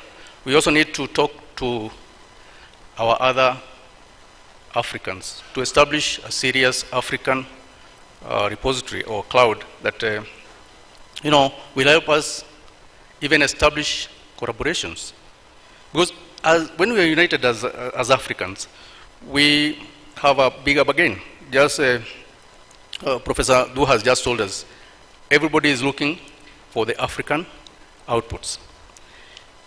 And that's the reality. Today, for those who have been able to interact with the foreigners or people outside there, they keep on inviting us for collaborations. The other day, I met some vice rector of a university in Spain called the Complutense University of Madrid. They are ready to collaborate with us. The reason why they are coming to us is because they also want to have a piece of what we are doing. So ideally, maybe to respond to that, is that as a State Department, we have initiated, we already are speeding up even some policies like, of course, the STI policy has taken so long. We are on it. The AI policy, and all the other initiatives. Yesterday, the PS was launching a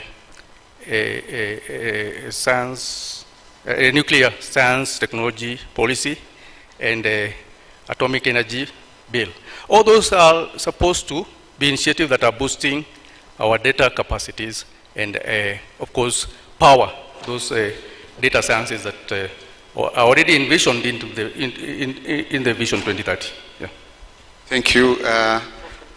The last one, I'll come back to you. The last one to Professor Maina. I want him just to weigh on that as we go back to the audience. We'll be very brief. Professor Maina, you lauded the question of opening up for AI. Please, what about sovereignty? Are we losing it?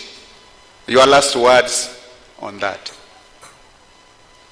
Okay, I think in terms of sovereignty, I think it's important to create an environment where even local enterprise, for example, can set up data centers that can serve local needs, and also our own governments should invest in this sort of resources. So I think sovereignty is an important thing, but I think we need to also put our money where our mouth is, essentially, and invest in this technology and make it such that local enterprise can actually, because if, for example, I tell you, for us in our lab, we use a mix of computational resources. So we use some from local providers, including, I think you may be familiar with Kenneth, which has a cloud that it is given to academicians in Kenya, all speaking to this issue of having our own resources, because even geopolitically, you can imagine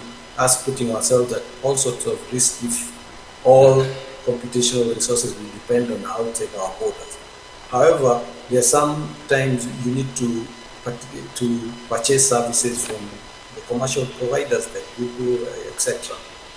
And I think we should essentially be working on building our own capacity, but also being, investing, using government resources to invest so that researchers can have access to the computational resources and they can put the data locally. So I think that would be how I would respond to that. Thank you, Professor. I want to open briefly for 3 questions or 3 comments, and then we'll finish with the panelists. So there, 2, and the lady, of course, the last one. Please be very brief, and we'll combine all those comments together. Then, as the panelists give their last takeaway, they'll respond on that. Please, Professor Marimba there. Good. My name is Dr. Eru Kamundia from Masai Mara University. My first question goes to Professor Thuo. Now, Professor Mwenjat talked of context. AI has to have context. Dr. Margaret Kamwere talked of forming an international journal by NACOSTI. And you talked that we should publish in Nature, Science. And yet, when we take our publications out there, the same way you're talking of AI, what are we doing for ourselves? Are we promoting our own?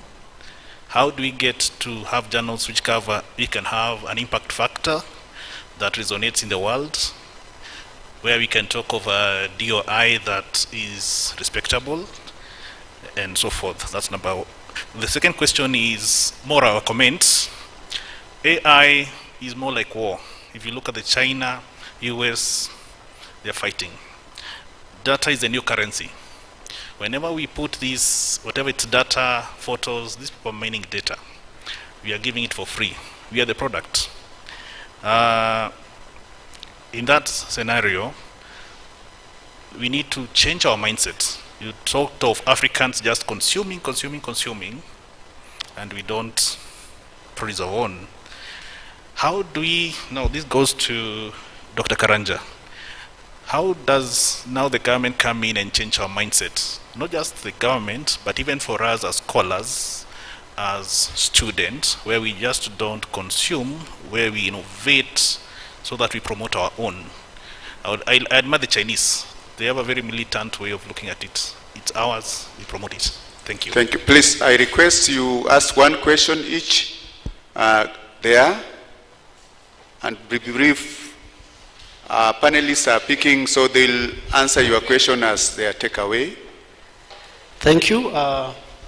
My question goes to both the presenters, and the question is like this. What percentage would we allow as institutions of higher learning of AI, especially when the students are writing a thesis?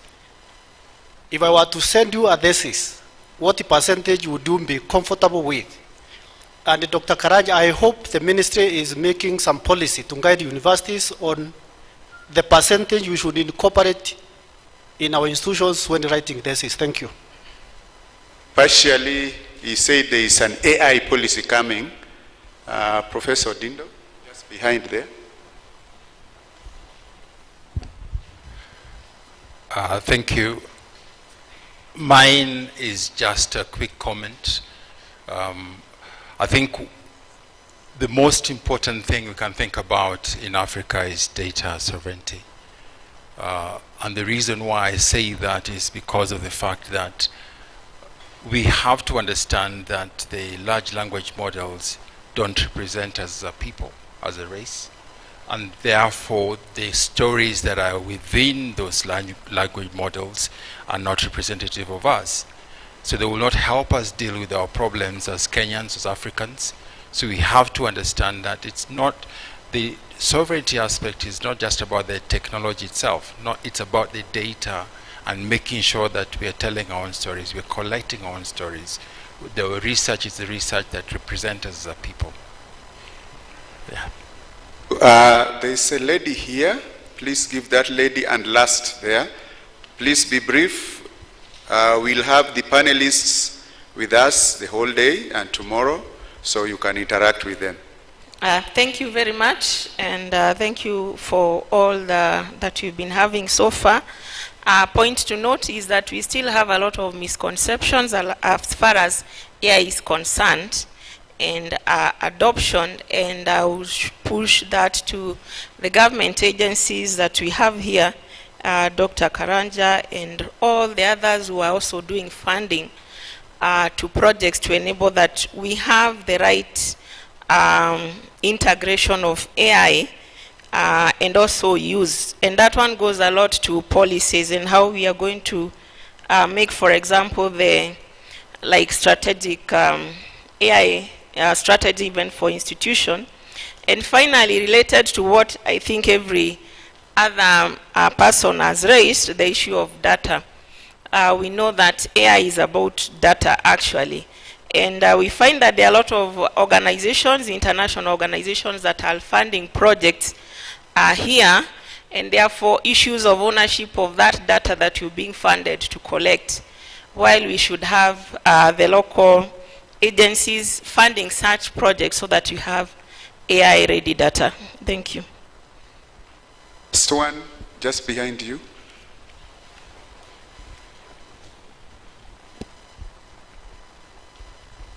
Good afternoon. My name is Emusolo Papa. I have a remark and a question. First of all, my first remark is thank you to the university for organizing this and making it very African. Recently, I was in UN Science Week. It happened around April. And it's crazy how people who are talking about African solutions were not really African. So thank you for making this very African. People who understand the problems are people who are here, I believe. And then to Professor Thuo, you partly answered this question, and it's also a remark to you. I was asking, most of the time such summits happen, and what we get is we talk, but how do we get from talking to action, which you are pretty much doing with some of the students. Daisy is a perfect example, so thanks to you. And then now my question to you again is advice on, we all know how AI is really moving fast. Like probably in 3 weeks' time, something that was invented last week is going to be obsolete in the AI field. So, and we know like systems, let's say like a university system, if it's choosing to adopt AI, how do they keep up with the systems that are going? So, thank you very much. I'd like to request, because of time, panelists, you just take one and give us a takeaway. I think we'll interact with the audience. I'll start with Professor Maina, who is online. Just your last word. Okay, so I think I would say that the way we should look at AI, as far as I'm concerned, is especially from the universities, is I think it's an important challenge for us to really structure our universities in a way that we can contribute meaningfully to technology. And that I would like to echo what Professor Thuo said, is essentially building universities which have a proper respect for the fundamental sciences, and then build proper integrity where people can communicate across disciplines. And I think what is happening now with AI should be an important wake-up call for all of us in the university sector, that essentially even within universities, we seem to be talking about AI as something that's coming from outside, that we are going to adopt, and we are really not participating in its development, and we are really at sea. And that really, I think, is something that we should ask ourselves a lot of questions about. Thank you. Let's have our last word from Dr. Karanja.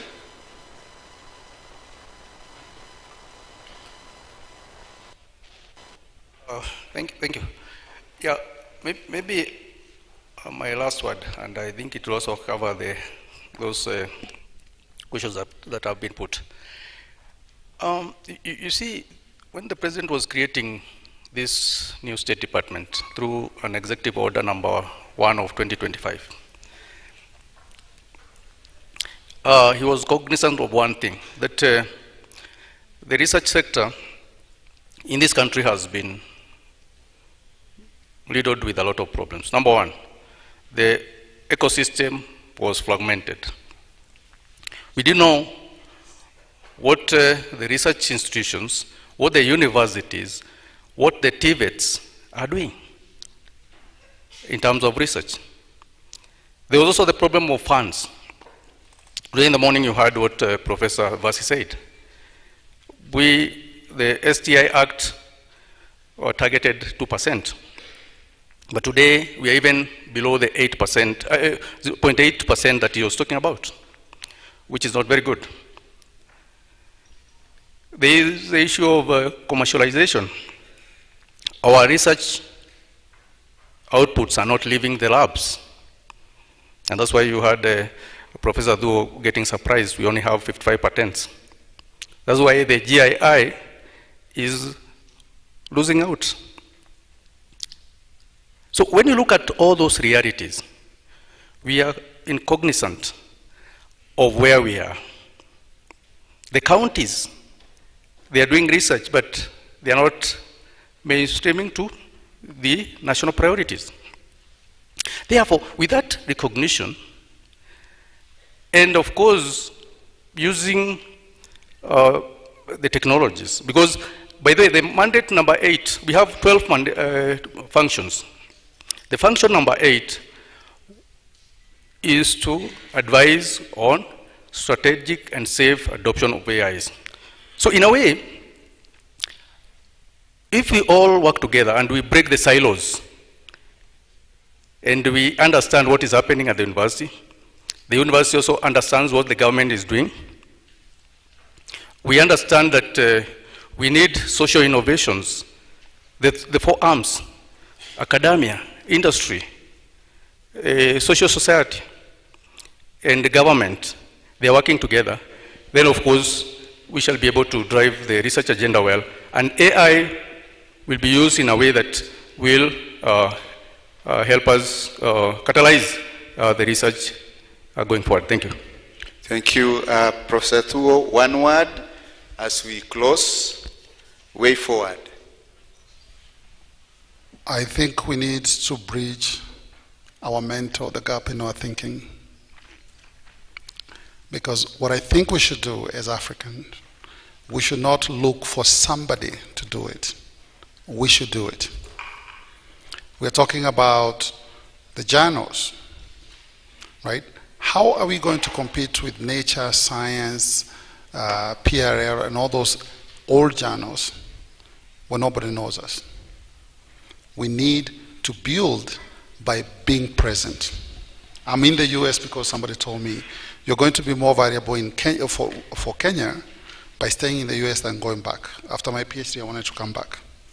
A brother from South Africa told me, please don't. You're going to have more value for the country by staying. And today I can say that was very true. It doesn't have to be that way. So I would encourage when I hear a question from the audience, I can say that's my colleague, that's a Gen Xer. We always look to the government. We always try to ask. When you hear from Gen Z, they're asking me about the now. And we need to tap into the young people who are very aggressive in doing the now to make them creators, not creators of TikTok content, but creators of enterprises, creators of technology, data fidelity that we are talking about, data ownership.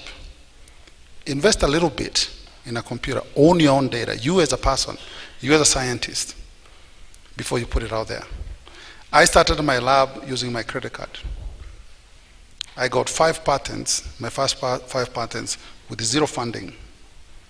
Right? I stole my wife blenders, I went to the store, bought stuff, vinegar and stuff, and I got my first 5 patents, built a company out of it.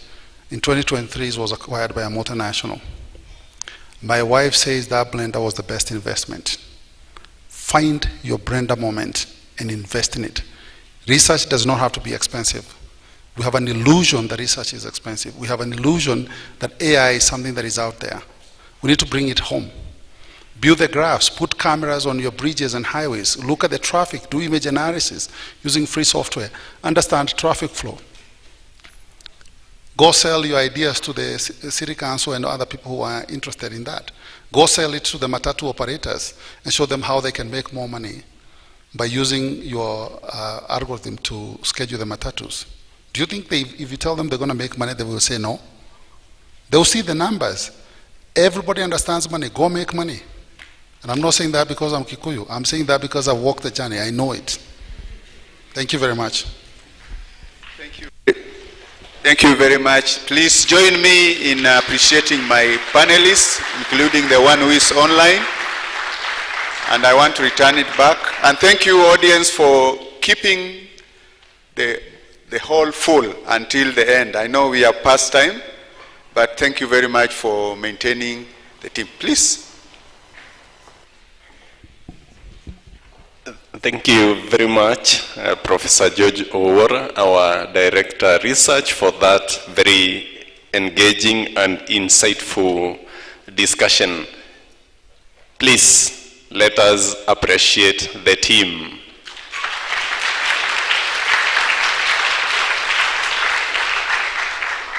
Please, participants, allow me to acknowledge the presence of the following people.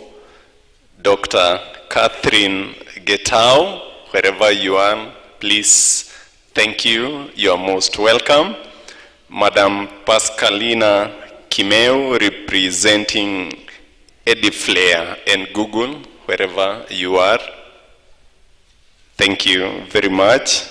We also recognize Mr. John Matogo, representing IBM, will be joining us shortly here. And then Mr. Patrick Waweru, all the way from Masai Mara. Karibu sana. Thank you. We are honored to have you with us.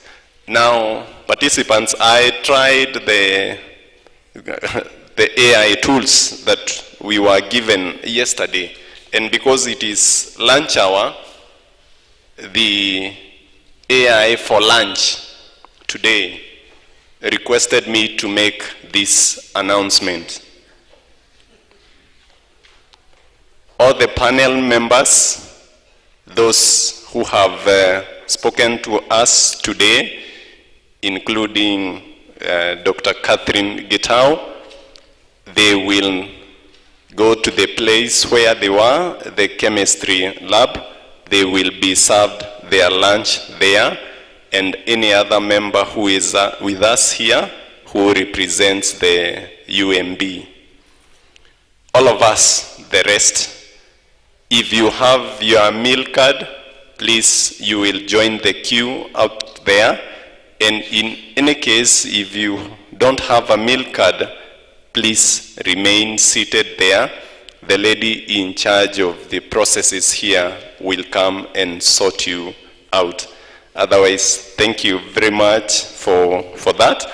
And again, I was reminded to tell you, on registration, you consented to your image in whichever format that it is appearing to be used today and tomorrow by the host of this summit. And because the data protection representative of the commissioner is here, we are making that known to the members so that we are also protected. He will be giving us the first insights after our lunch. Please enjoy your lunch. Thank you.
Egerton University is proud to host the inaugural AI in Higher Education Summit, a groundbreaking 3-day event from the 14th to 16th of October 2025. Under the theme, Generative AI in Higher Education Teaching, Learning and Research, Candid Confrontations, this summit will be a powerful platform for academics, researchers and students to engage in open, honest dialogue about AI's role in higher education. From exploring global and African perspectives to confronting ethical challenges in teaching, learning and research, the summit will pave the way for actionable policy recommendation essential for universities. Artificial intelligence has become the buzzword in every sector, but it appears that we do not want to be left behind. We need to understand it, and once we understand it, we are a major stakeholder in training high-level manpower for the country. Participants will experience hands-on learning with AI as a personalized study partner, while also critically examining its limitations, including hallucinations and ethical dilemmas. AI makes learning more personalized. It makes me understand difficult concepts more easier in a simpler way. It makes me access information faster. What excites me the most about AI in my learning journey, it's the mobile library it provides to me as a learner, because I'm able to access a huge variety of information in any place at any time. And secondly, it also facilitates my revision, because AI is able to summarize a huge or a bulky information into a simpler and precise information, which helps me to actually understand information and revise during times when we are preparing for exams. The program culminates in immersive sessions on AI in the workplace, where leading experts will highlight future-ready skills, practical AI applications, and ethical frontiers shaping tomorrow's workforce. A spirited debate on AI's impact on human thinking, a keynote on navigating the ethical horizon, and a spectacular showcase of generative AI creative performances will mark the grand finale. It will give us an opportunity to have guidance. Policy is not necessarily restrictive. In our case, it is the one thing that we need in order to have clarity in the use of AI for teaching, learning, and research. As a researcher, I have several expectations for this summit. I want to get to know who have the expertise that use it, what do they use it for, and how I can advance it in my research, in my teaching, and my other works that are consultancy based. I expect to interact with experts in the field of AI, and they'll be able to give me information on how I can further use AI in the classroom and also in my research. The AI Summit has a lot of important information, a lot of important issues which are going to be discussed, and they're going to be beneficial to all of us. I expect to learn from the experts in artificial intelligence how best we can apply artificial intelligence in improving the curriculum that we teach, which will be relevant not only in the present world but also for future. With thought leaders from across disciplines, industry partners unveiling cutting-edge AI technologies, and distinguished alumni shaping the global AI landscape, this summit promises to inspire and empower. Join us as we move beyond fear and embrace AI as a transformative tool for academic, professional, and institutional advancement. Egerton University, leading the way in shaping the future of higher education in an AI-powered world. Don't miss out.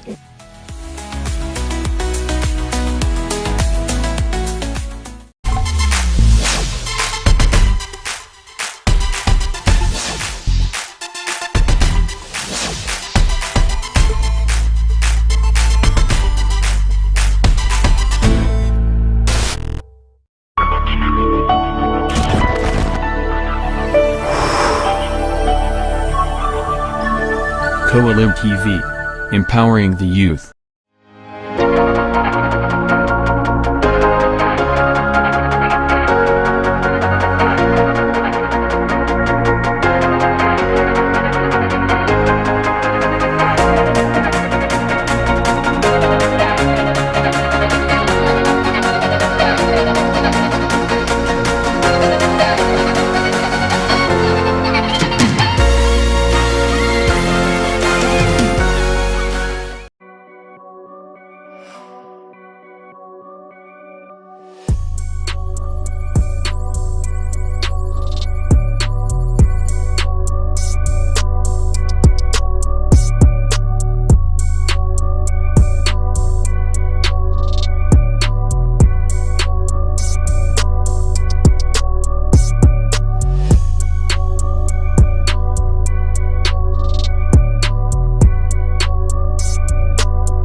Egerton University is proud to host the inaugural AI in Higher Education Summit, a groundbreaking 3-day event from the 14th to 16th of October 2025. Under the theme, Generative AI in Higher Education Teaching, Learning and Research, Candid Confrontations, this summit will be a powerful platform for academics, researchers and students to engage in open, honest dialogue about AI's role in higher education. From exploring global and African perspectives to confronting ethical challenges in teaching, learning and research, the summit will pave the way for actionable policy recommendation essential for universities. Artificial intelligence has become the buzzword in every sector, but it appears that we do not want to be left behind. We need to understand it, and once we understand it, we are a major stakeholder in training high-level manpower for the country. Participants will experience hands-on learning with AI as a personalized study partner, while also critically examining its limitations, including hallucinations and ethical dilemmas. AI makes learning more personalized. It makes me understand difficult concepts more easier in a simpler way. It makes me access information faster. What excites me the most about AI in my learning journey, it's the mobile library it provides to me as a learner, because I'm able to access a huge variety of information in any place at any time.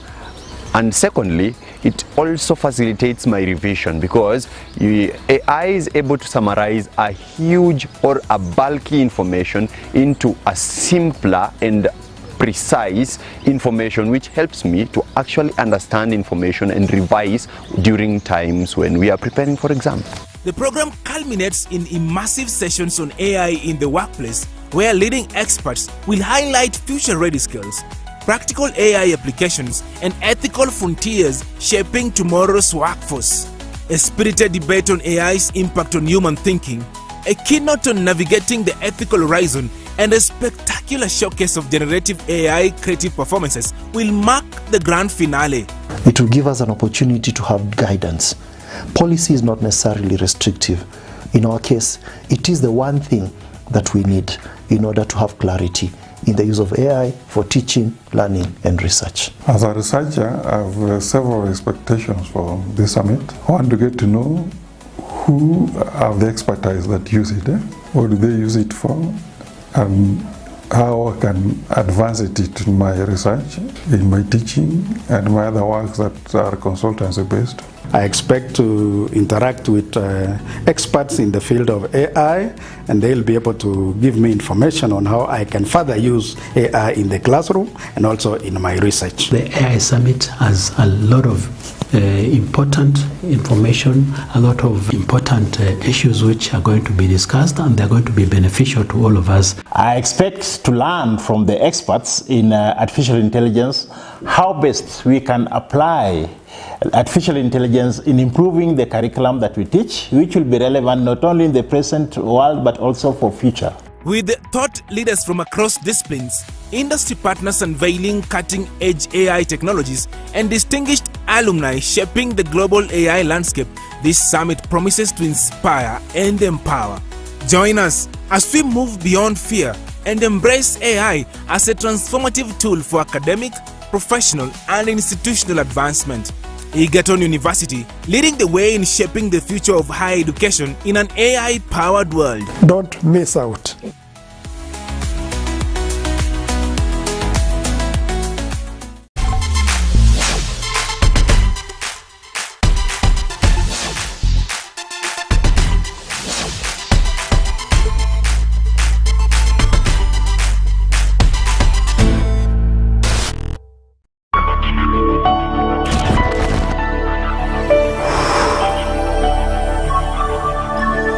Coelim TV, empowering the youth.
Egerton University is proud to host the inaugural AI in Higher Education Summit, a groundbreaking 3-day event from the 14th to 16th of October 2025. Under the theme, Generative AI in Higher Education Teaching, Learning and Research, Candid Confrontations, this summit will be a powerful platform for academics, researchers and students to engage in open, honest dialogue about AI's role in higher education. From exploring global and African perspectives to confronting ethical challenges in teaching, learning and research, the summit will pave the way for actionable policy recommendation essential for universities.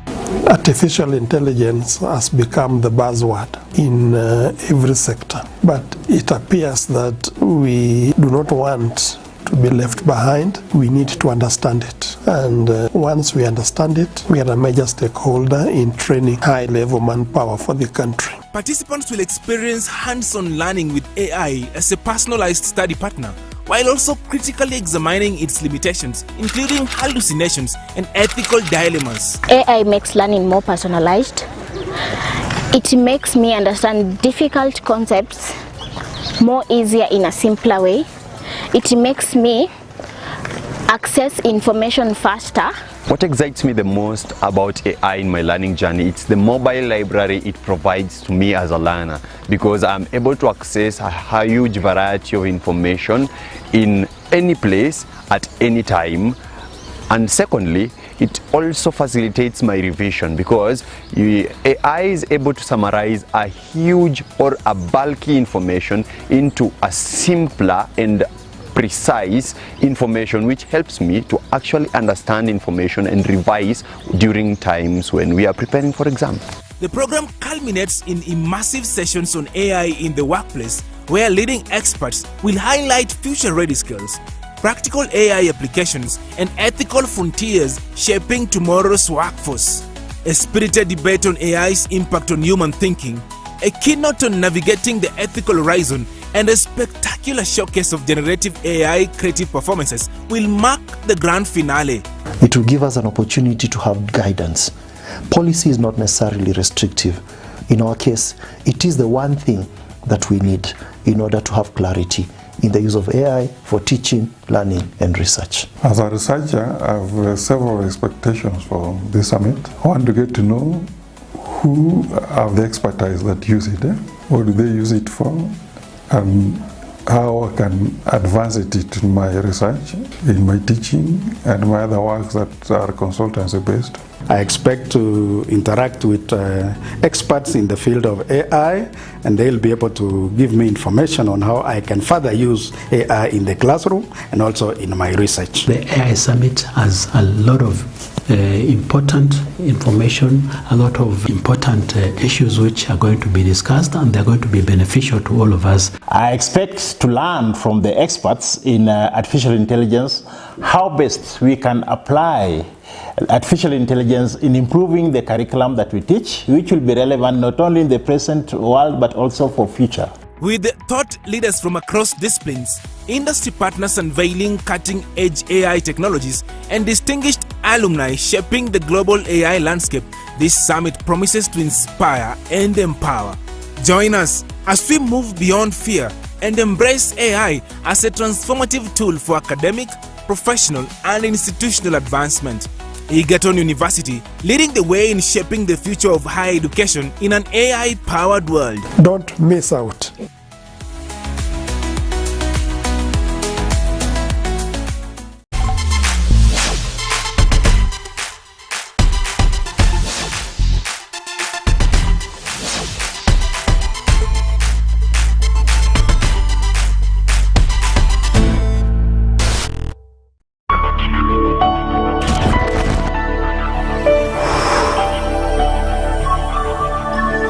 Coelim TV, empowering the youth.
Egerton University is proud to host the inaugural AI in Higher Education Summit, a groundbreaking 3-day event from the 14th to 16th of October 2025. Under the theme, Generative AI in Higher Education Teaching, Learning and Research, Candid Confrontations, this summit will be a powerful platform for academics, researchers and students to engage in open, honest dialogue about AI's role in higher education. From exploring global and African perspectives to confronting ethical challenges in teaching, learning and research, the summit will pave the way for actionable policy recommendation essential for universities.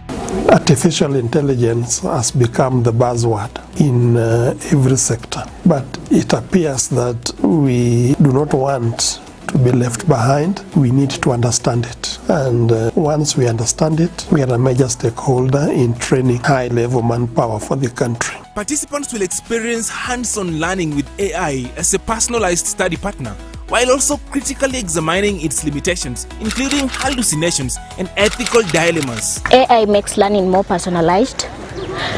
It makes me understand difficult concepts more easier in a simpler way.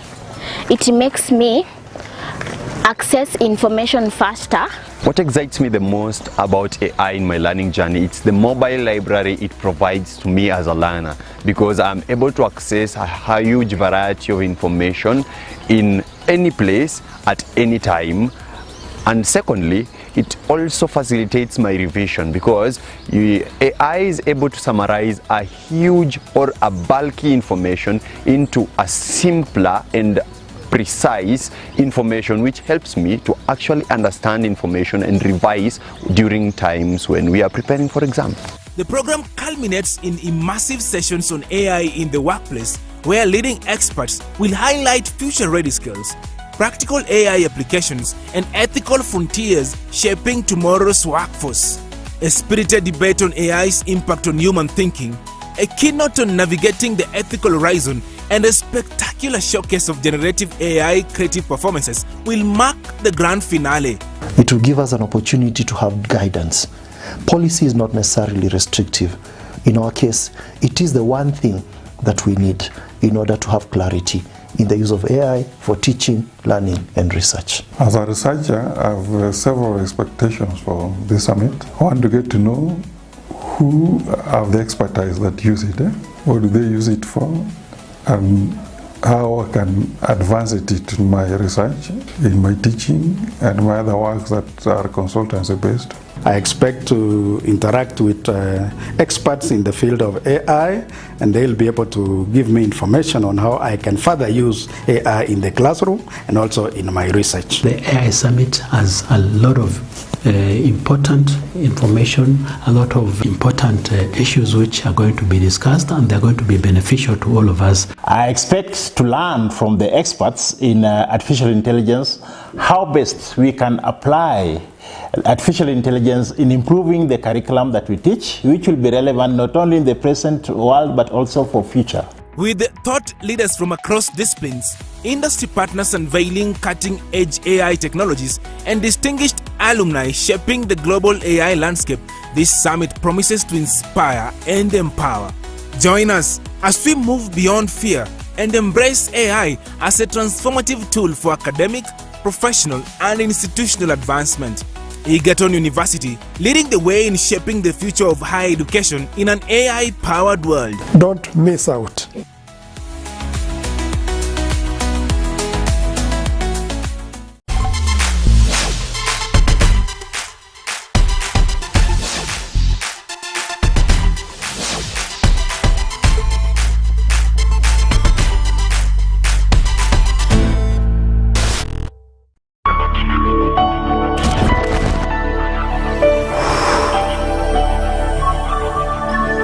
Coelim TV, empowering the youth.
Egerton University is proud to host the inaugural AI in Higher Education Summit, a groundbreaking 3-day event from the 14th to 16th of October 2025. Under the theme, Generative AI in Higher Education Teaching, Learning and Research, Candid Confrontations, this summit will be a powerful platform for academics, researchers and students to engage in open, honest dialogue about AI's role in higher education. From exploring global and African perspectives to confronting ethical challenges in teaching, learning and research, the summit will pave the way for actionable policy recommendation essential for universities.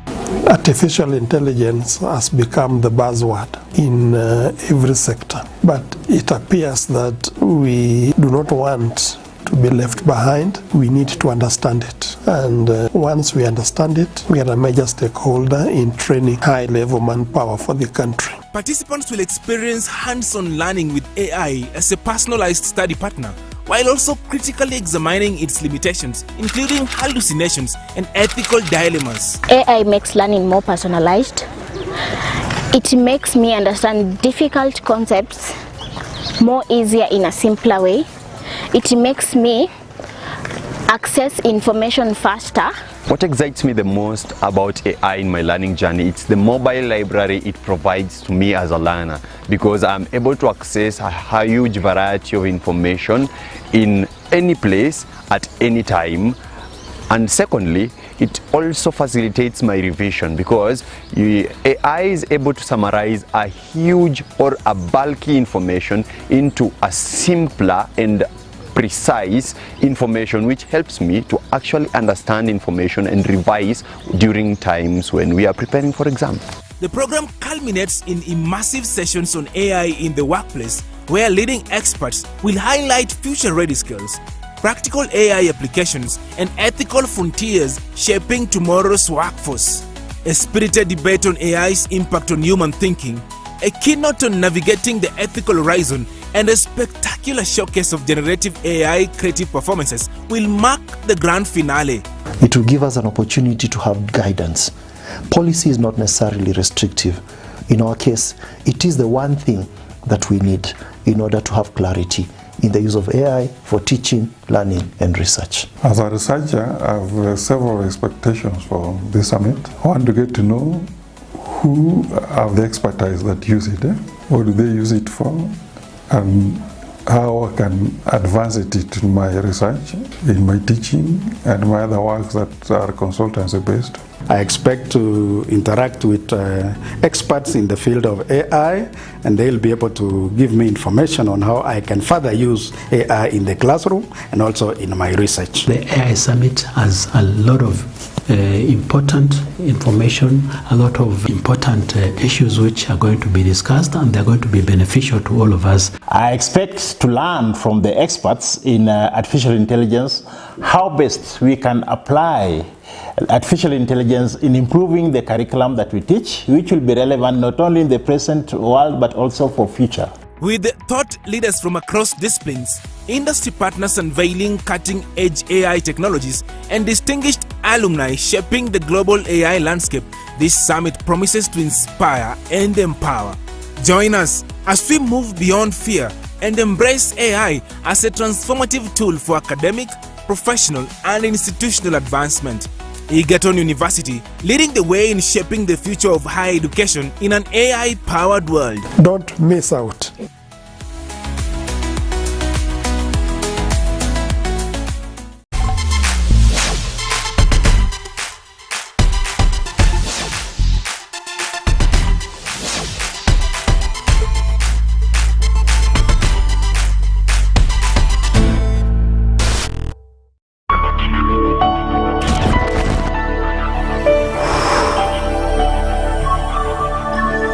Coalim TV, empowering the youth.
Egerton University is proud to host the inaugural AI in Higher Education Summit, a groundbreaking three-day event from the 14th to 16th of October 2025. Under the theme, Generative AI in Higher Education Teaching, Learning and Research, Candid Confrontations, this summit will be a powerful platform for academics, researchers and students to engage in open, honest dialogue about AI's role in higher education. From exploring global and African perspectives to confronting ethical challenges in teaching, learning and research, the summit will pave the way for actionable policy recommendation essential for universities. Artificial intelligence has become the buzzword in every sector, but it appears that we do not want to be left behind. We need to understand it, and once we understand it, we are a major stakeholder in training high-level manpower for the country. Participants will experience hands-on learning with AI as a personalized study partner, while also critically examining its limitations, including hallucinations and ethical dilemmas. AI makes learning more personalized.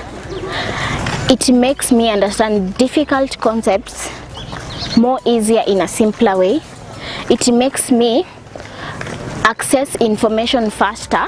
What excites me the most about AI in my learning journey, it's the mobile library it provides to me as a learner, because I'm able to access a huge variety of information in any place at any time. And secondly, it also facilitates my revision, because AI is able to summarize a huge or a bulky information into a simpler and precise information, which helps me to actually understand information and revise during times when we are preparing for exams.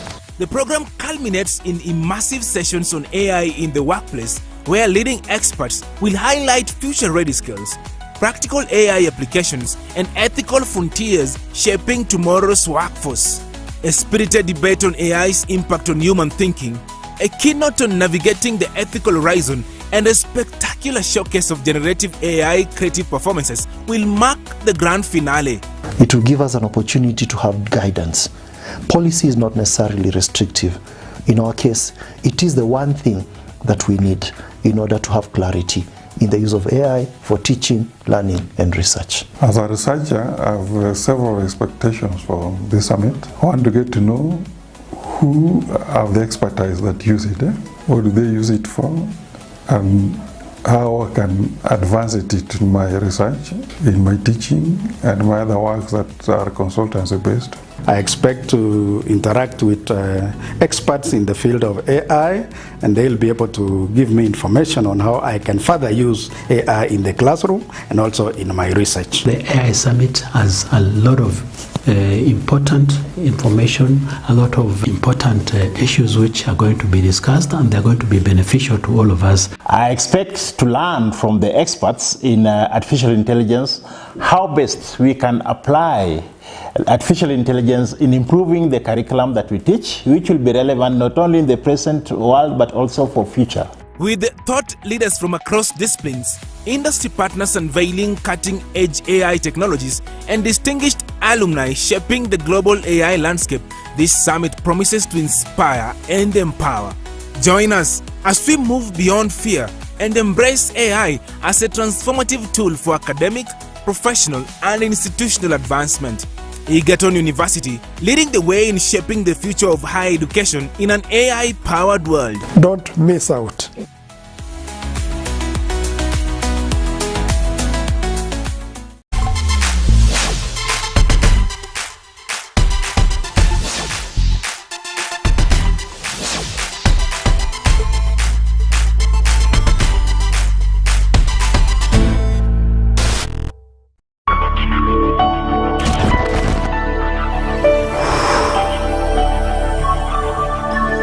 Coelim TV, empowering the youth.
Egerton University is proud to host the inaugural AI in Higher Education Summit, a groundbreaking 3-day event from the 14th to 16th of October 2025. Under the theme, Generative AI in Higher Education Teaching, Learning and Research, Candid Confrontations, this summit will be a powerful platform for academics, researchers and students to engage in open, honest dialogue about AI's role in higher education. From exploring global and African perspectives to confronting ethical challenges in teaching, learning and research, the summit will pave the way for actionable policy recommendation essential for universities. Artificial intelligence has become the buzzword in every sector, but it appears that we do not want to be left behind. We need to understand it, and once we understand it, we are a major stakeholder in training high-level manpower for the country. Participants will experience hands-on learning with AI as a personalized study partner, while also critically examining its limitations, including hallucinations and ethical dilemmas. AI makes learning more personalized. It makes me understand difficult concepts more easier in a simpler way. It makes me access information faster. What excites me the most about AI in my learning journey, it's the mobile library it provides to me as a learner, because I'm able to access a huge variety of information in any place at any time. And secondly, it also facilitates my revision, because AI is able to summarize a huge or a bulky information into a simpler and precise information, which helps me to actually understand information and revise during times when we are preparing for exam. The program culminates in immersive sessions on AI in the workplace, where leading experts will highlight future-ready skills, practical AI applications, and ethical frontiers shaping tomorrow's workforce. A spirited debate on AI's impact on human thinking, a keynote on navigating the ethical horizon, and a spectacular showcase of generative AI creative performances will mark the grand finale. It will give us an opportunity to have guidance. Policy is not necessarily restrictive. In our case, it is the one thing that we need in order to have clarity in the use of AI for teaching, learning, and research. As a researcher, I have several expectations for this summit. I want to get to know who have the expertise that use it, what do they use it for, and how I can advance it in my research, in my teaching, and my other works that are consultancy based.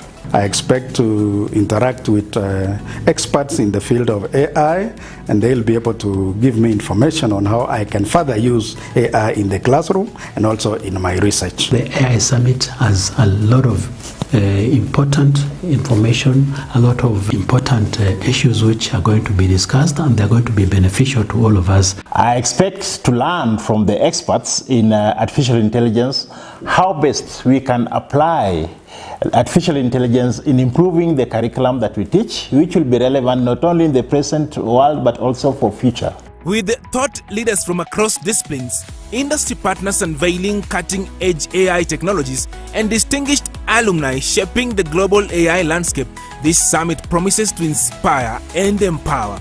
Join us as we move beyond fear and embrace AI as a transformative tool for academic, professional, and institutional advancement. Egerton University, leading the way in shaping the future of higher education in an AI-powered world. Don't miss out.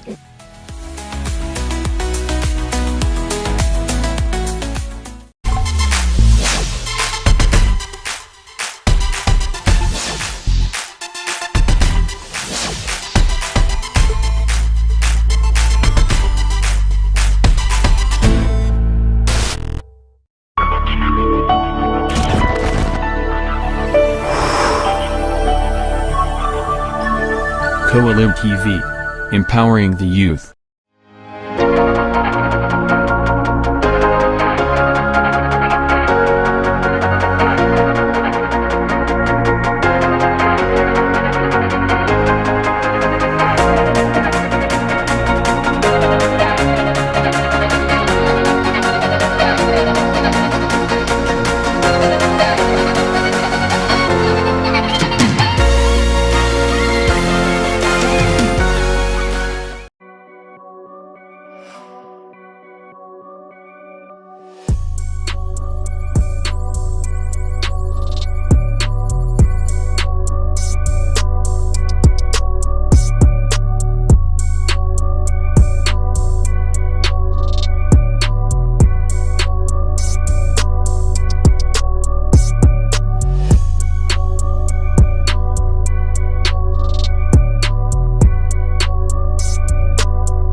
Egerton University is proud to host the inaugural AI in Higher Education Summit, a groundbreaking 3-day event from the 14th to 16th of October 2025. Under the theme, Generative AI in Higher Education Teaching, Learning and Research, Candid Confrontations, this summit will be a powerful platform for academics, researchers and students to engage in open, honest dialogue about AI's role in higher education. From exploring global and African perspectives to confronting ethical challenges in teaching, learning and research, the summit will pave the way for actionable policy recommendation essential for universities. Artificial intelligence has become the buzzword in every sector, but it appears that we do not want to be left behind. We need to understand it, and once we understand it, we are a major stakeholder in training high-level manpower for the country. Participants will experience hands-on learning with AI as a personalized study partner, while also critically examining its limitations, including hallucinations and ethical dilemmas. AI makes learning more personalized. It makes me understand difficult concepts more easier in a simpler way. It makes me access information faster. What excites me the most about AI in my learning journey, it's the mobile library it provides to me as a learner, because I'm able to access a huge variety of information in any place at any time. And secondly, it also facilitates my revision, because AI is able to summarize a huge or a bulky information into a simpler and precise information, which helps me to actually understand information and revise during times when we are preparing for exams. The program culminates in immersive sessions on AI in the workplace, where leading experts will highlight future-ready skills, practical AI applications, and ethical frontiers shaping tomorrow's workforce. A spirited debate on AI's impact on human thinking, a keynote on navigating the ethical horizon, and a spectacular showcase of generative AI creative performances will mark the grand finale. It will give us an opportunity to have guidance. Policy is not necessarily restrictive. In our case, it is the one thing that we need in order to have clarity in the use of AI for teaching, learning and research. As a researcher, I have several expectations for this summit. I want to get to know who have the expertise that use it, what do they use it for, and how I can advance it in my research, in my teaching, and my other works that are consultancy based. I expect to interact with experts in the field of AI, and they'll be able to give me information on how I can further use AI in the classroom and also in my research. The AI Summit has a lot of important information, a lot of important issues which are going to be discussed, and they're going to be beneficial to all of us. I expect to learn from the experts in artificial intelligence how best we can apply artificial intelligence in improving the curriculum that we teach, which will be relevant not only in the present world but also for future.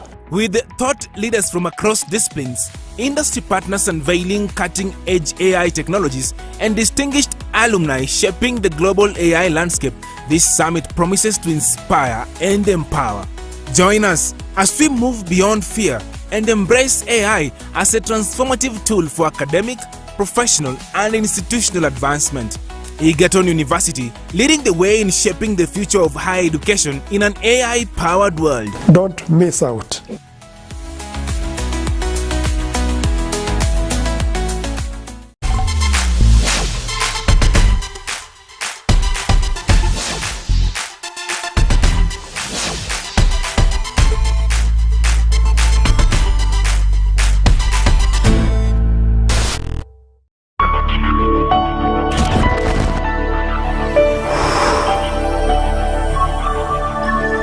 Coelim TV, empowering the youth.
Egerton University is proud to host the inaugural AI in Higher Education Summit, a groundbreaking three-day event from the 14th to 16th of October 2025. Under the theme, Generative AI in Higher Education Teaching, Learning and Research, Candid Confrontations, this summit will be a powerful platform for academics, researchers and students to engage in open, honest dialogue about AI's role in higher education. From exploring global and African perspectives to confronting ethical challenges in teaching, learning and research, the summit will pave the way for actionable policy recommendation essential for universities.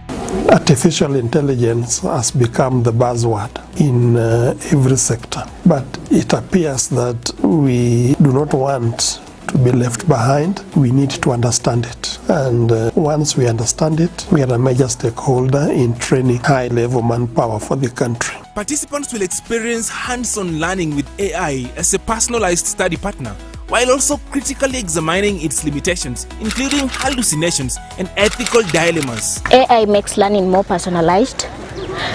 It makes me understand difficult concepts more easier in a simpler way. It makes me access information faster.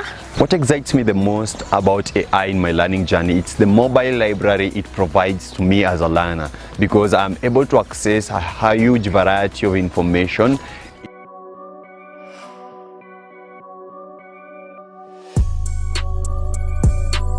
With regards to Q&A, please just keep taking note of the speakers. A majority of them are here with us and they continue to interact with us.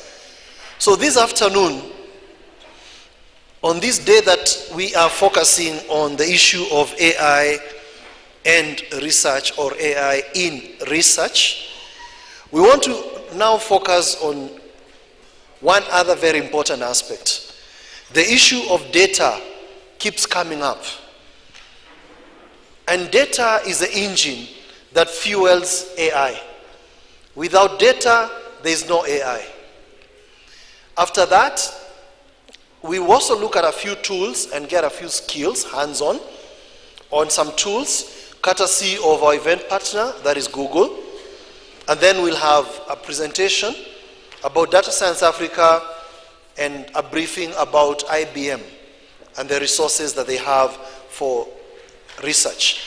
So, without further ado, let me take this opportunity to welcome Mr. Emmanuel Mayo. He is representing Ms. Immaculate Kasait, the Data Protection Commissioner, from the Office of the Data Protection Commissioner. Welcome, Mr. Mayo.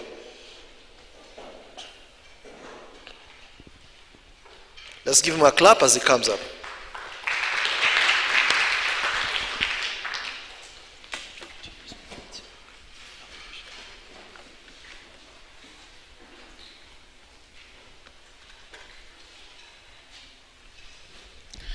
Good afternoon. Thank you for the introduction. So for me, I'll just go directly to the topic at hand. And from the Office of the Data Protection Commissioner, I think I'll start by saying that we embrace AI, and in fact we have an AI chat box to help us in answering some of the questions. So if you go to our website, you'll find that we are embracing AI, so we are not against it, but we'll give guidance on how to efficiently use it. So just as a background, in 2010, we gave ourselves the 2010 Constitution, and in it, we have Article 31, which talks of the right to privacy, and it gives some foundations there. So to give life to that article of the Constitution, we have the Data Protection Act of 2019. And when that act came, it created the office, and it gave us several mandates. And the major mandate is to regulate the processing of personal data. And in this, I'll I'll emphasize on the word personal data. So wherever you think of the office, think of personal data. And also, one of the other mandates is to ensure that the processing is done in accordance to the principles that was defined, okay? So I'll highlight to you the various principles and how we would want you to implement them as we implement AI. The other mandate is to definitely, the major one, to protect the privacy of individuals. So, I've seen the previous presentations having definitions. And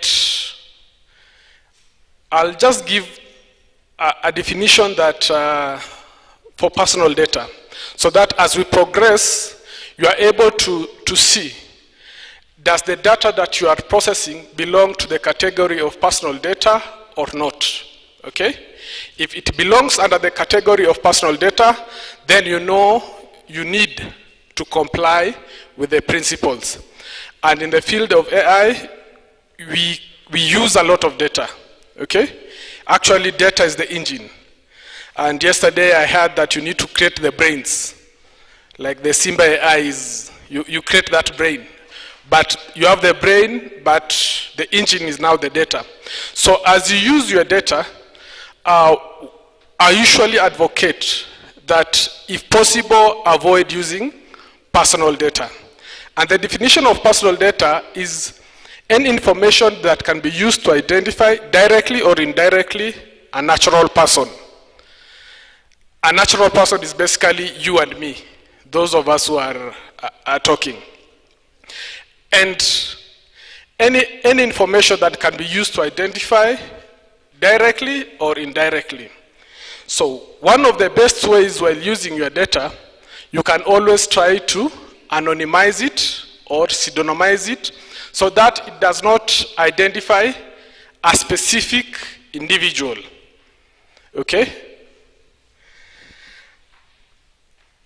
The other definition that I would want us to talk about is the data controller, data processor, and a data subject.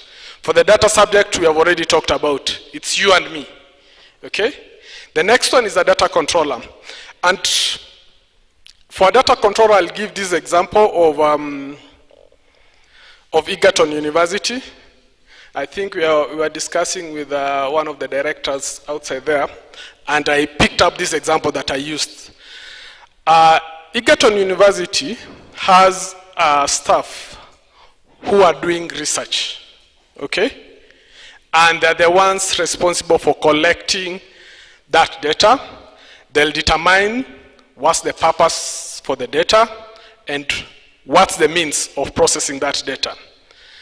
So Egerton University, using its agent, either the professor or the student, to collect that data becomes the data controller. It can use either the employees who still belong to Egerton University, and they must have a relationship, a contract or something, okay? Now, when we go to a data processor, is a person who processes that data on behalf of somebody else. Assuming in the process of collecting your data and as the researcher, he sees that he has a lot of data that he needs to export to an IT company that specializes in data science, okay? So Egerton University, as the data controller, needs to get into an agreement with that company that will analyze that data on behalf of the researcher, okay? So that's the definition of both. Data controller, you determine the purpose and means. Processor, you process data on behalf of somebody else. And you must have a contract, okay? Because assuming this data that you have collected gets misused at the processor or that data science company. Okay? As the first point of call, the one who will be held responsible is Egerton University because they are the controller. But if Egerton University can prove that they have a contract that has specific terms, and this data science company went beyond that contract, then the liability shifts to that particular processor. So in your dealings, ensure you have the data processing agreement. The other definition, and I know this is, do I say obvious, is data processing. And basically this refers to the operations that you do on a particular piece of data, whether by automated or by non-automated means. It includes collecting, recording, organizing, all that, storage, disclosure, when you disclose to somebody. Also alignment, combination, restriction. That's where AI comes in, okay? When you take that raw data and you give to the AI to do some alignments, combine, gives graphs, all those, okay? When you are doing that, you are doing a data processing agreement, data processing activity. And if you are doing a data processing activity on personal data, then it means you need to adhere to the principles of data protection. Just before I proceed, there's a question that was thrown to me during lunchtime on, is it data protection or data privacy? Okay? So for us, we are interested with the privacy of the individual. Okay? One of the means to ensure that privacy is by use of data protection techniques, cybersecurity, and such. Back to the topic. We are talking about ethics, okay? And for us, as an institution, for us as individuals dealing with lots and lots of data, for AI to function, it requires data. So what will be our ethics? And for me, I'll define ethics to encompasses the principles and guidelines that guide a particular individual in achieving something or doing a particular activity. And you can't talk about ethics without a dilemma, okay? So assuming you want to implement an AI that analyzes students' behavior and their performance over time to maybe predict when they'll be able to drop out or if they'll continue to the very end. You'll first of all talk about the benefit of such, okay? The first benefit, if you have such an AI, it will definitely utilize personal data. It will definitely do what's called profiling. The major benefit it will be that in your counseling and such, you can pick on the specific students that maybe your AI is telling you they have a very high probability of dropping out in the next semester. And maybe with an intervention of a counselor or whichever support that you have, convince those particular students on how they'll improve or continue with their education. That's a very good benefit. But on this other end, you have issues of consent. Did the particular student consent to that particular process? Did you have a lawful basis? There's also the issue of profiling. Was it in their best interest or not? Okay? Was it fair? And the other issue that comes in is the with all that, one of the students may feel that being unfairly labeled, that since you are participating in this program, maybe they did not intend to drop out, but because of misses in the models, it classified the student inappropriately. Okay? So I've given a benefit, I've given the risks involved and the disadvantages. So where does the Data Protection Act and the right to privacy comes in? So in the Data Protection Act 2019, it basically came out to set the parameters.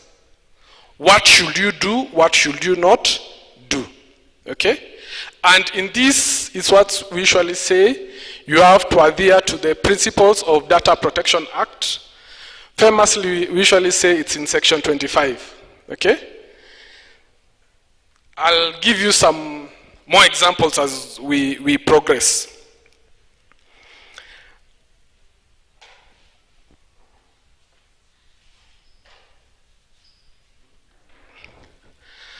We have talked about ethics, so I've given an example.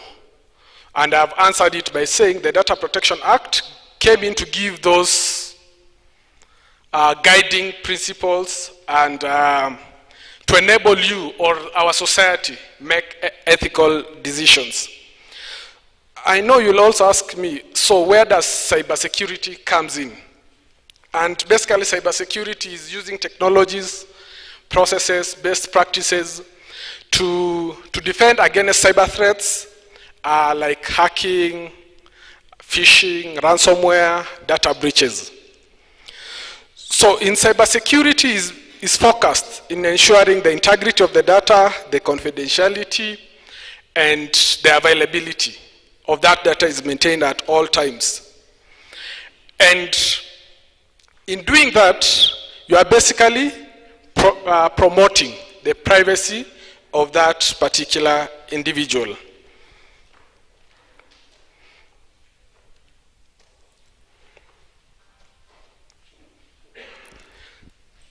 So in AI, you use large data sets, often containing personal information, and you should use techniques like anonymization, pseudonymization to reduce your risk as a researcher. Okay? Because in the event that you are publishing, you also need to consider, do I really need to publish everything, or can I redact some of the things? Though for techniques like pseudonymization, with the AI again, you can be able to re-identify, because AI is able to correlate. And so as you use those techniques, also you need to have an effective monitoring process, so that you do not sit very comfortable, relaxing that you used anonymization or pseudonymization, and it has been reverse engineered, okay, using the same AI. And we should always aim to implement the principles of data protection in such a manner that it's effective. I'll go through all the principles so that we are able to relate. I've just said the principles are the ones that gives us the guidance. How should we use or not use? So the first principle is the principle of lawfulness. And in this we usually say you have to obtain at least one lawful basis before processing personal data. Like when you want to process, you first of all have to sit down and think of the 7 lawful bases that we have, which one am I using? On the next issue is the issue of fairness. As we implement our AI brains, we need to ensure that it avoids discrimination, bias, and always consider when you are processing it, in terms of fairness, always consider who is the owner of that data and give that owner the respect they deserve. And the owner of that data is the data subject. Yes, you are using it for your research and such, but the owner of personal information is that particular individual. So you have to always respect them. Transparency. Yesterday there was the issue of the AI models on how to, are they explainable? Are we able to understand that particular model? Okay? So as we implement our AI activities, we also need to ensure that we are being transparent to the data subject. An example was given where the Minister of Education was using an automated means to place students. Okay? One student was placed in a girls' school, the other one was placed in a boys' school by error. Okay? So you see, in such a scenario, you need to be able to tell the data subjects that yes, we are using this automated decision making to effect, but we still have the option for manual review. Okay? So that when they get such, they'll be able to know they still have a recourse because it's their data. Okay? As you process it, you need to always have a mechanism. You have already informed them. You are transparent. And in the Act, we call it the duty to notify. You need to notify the people that you are processing their data. Because I'm sure if you are doing research, it's not random. You will know this is the sector I'm targeting, this is the individuals I'm targeting. As you collect from them, you also inform them. And also you give them what we call the right to be informed. It's their right. Okay? The next one I'll talk about is purpose limitation. I'm sure my friend here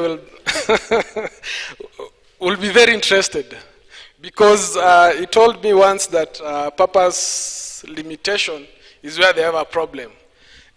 AI is focused mostly on data reuse. And in that data reuse is basically maybe I collected information about the students and their performance. And after a few years, I want to use this data to profile. How do people from this village perform in this particular subject? Okay? Or how do this particular student, you want to analyze further that particular purpose, that particular person. So in purpose limitation, we say, if you collect data for a specific purpose, you should always process it in a relatable manner or compatible manner. Should you find yourself in a scenario that you want to process this data in a manner that's not compatible to the original one, what you need to do, the Act has provided a means to resolving that.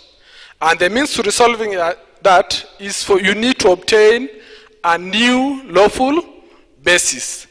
If it's something for commercial use. For commercial use, you know you need to have consent. You don't have a way around it. So if you develop your AI model that will be selling my personal data, you don't have another option. You need to obtain a valid consent. And the condition for consent has been set. Also, assuming you are still using it for academic purposes, okay? You collected it as enrollment data, but later on you want to, the person maybe is now doing a master's or a PhD. Instead of recollecting the same data, you just continue because it's a related purpose. But you do what's called, you inform the person that you are processing their personal data. So on purpose limitation, you need to know the principle exists, and you need to know that should the purpose change, then I need another lawful basis. On data minimization, this is where we say, I think this is where you'll have a big difficulty, because in data privacy we say don't collect things that you do not require. The data that you don't require now, do not collect it. That's as simple as data minimization goes. So for this, as you collect your data sets, always ensure it's to the bare minimum for you to function properly, okay? Also, do not collect so much less data that you cannot actually achieve your purpose. The next one is on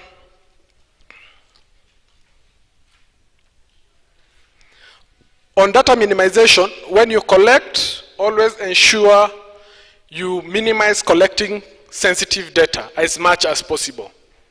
You can collect the other general data, but for sensitive personal data, think twice. Do you really require that particular data? Because with it, it also goes to higher responsibility and higher risks to privacy. Accuracy, this is where you need to put measures in place where your data can always be validated, can always, somebody can, I think yesterday we had an example of somebody having so much description about a colleague, okay? So in such a scenario, if one of that information is misleading, the data subject has a right to correction. Accountability, and this is where I think we usually have a very big fight, where we are talking about the responsibility, the act places the burden of proof or evidence on the data handler. For example, if someone reports that a particular data controller is using the data for commercial purposes or for an incompatible purpose, then the responsibility to prove that it was actual, you had actual a valid lawful basis shifts to you as a data controller. And it's you now to defend yourself and be accountable, okay? So in case you are asked for evidence of consent, it's either you have it or not. And if not, were you using another lawful basis? It's upon you to demonstrate that. On storage limitation, you should not store somebody's data in perpetuity. There are those various laws that governs that. And if you are relying on the 7 years law, after 7 years, you should put in place mechanisms to ensure it's either destroyed, it's either anonymized, it's either, okay? You need to have measures in place. I know my time is gone, but give me a few minutes, I summarize. There's the issue of, let me just pick on the major issues that relates to AI. The issue of collection of personal data. And it says that personal data must be collected directly from a data subject. That's the 28.1. Then 28.2 gives exemptions. Then 28.3 states that a data controller or data processor shall collect, store, or use personal data for a purpose which is lawful, specific, and explicitly defined. So, should you belong to the category of the exemptions, you can refer them at 28.2, section 28.2. Should you belong still to that particular section, ensure you have a lawful basis for collecting that personal data, and it's specific. And you must have defined it. The other issue that I want to talk about is data protection by design or by default. As we build our AI models, we need to factor in the privacy of the individual from the word go. And the right not to be subjected to automated decision making with significant or legal consequences. That's section 35. So for this, basically we are talking about, remember we're still talking about ethics. We are defining how should you go about it, okay? And in such, we are saying you need to put in measures to ensure that the AI can make the decision, but you have avenue for the data subject to be able to like ask you questions. You have to have informed him that it was being processed by an automated decision making, and you can have a human intervention. It should not have such a legal consequences without a human intervention. So as you do it from the word go, you should be able to know how can I intervene, okay? Data protection by design or by default.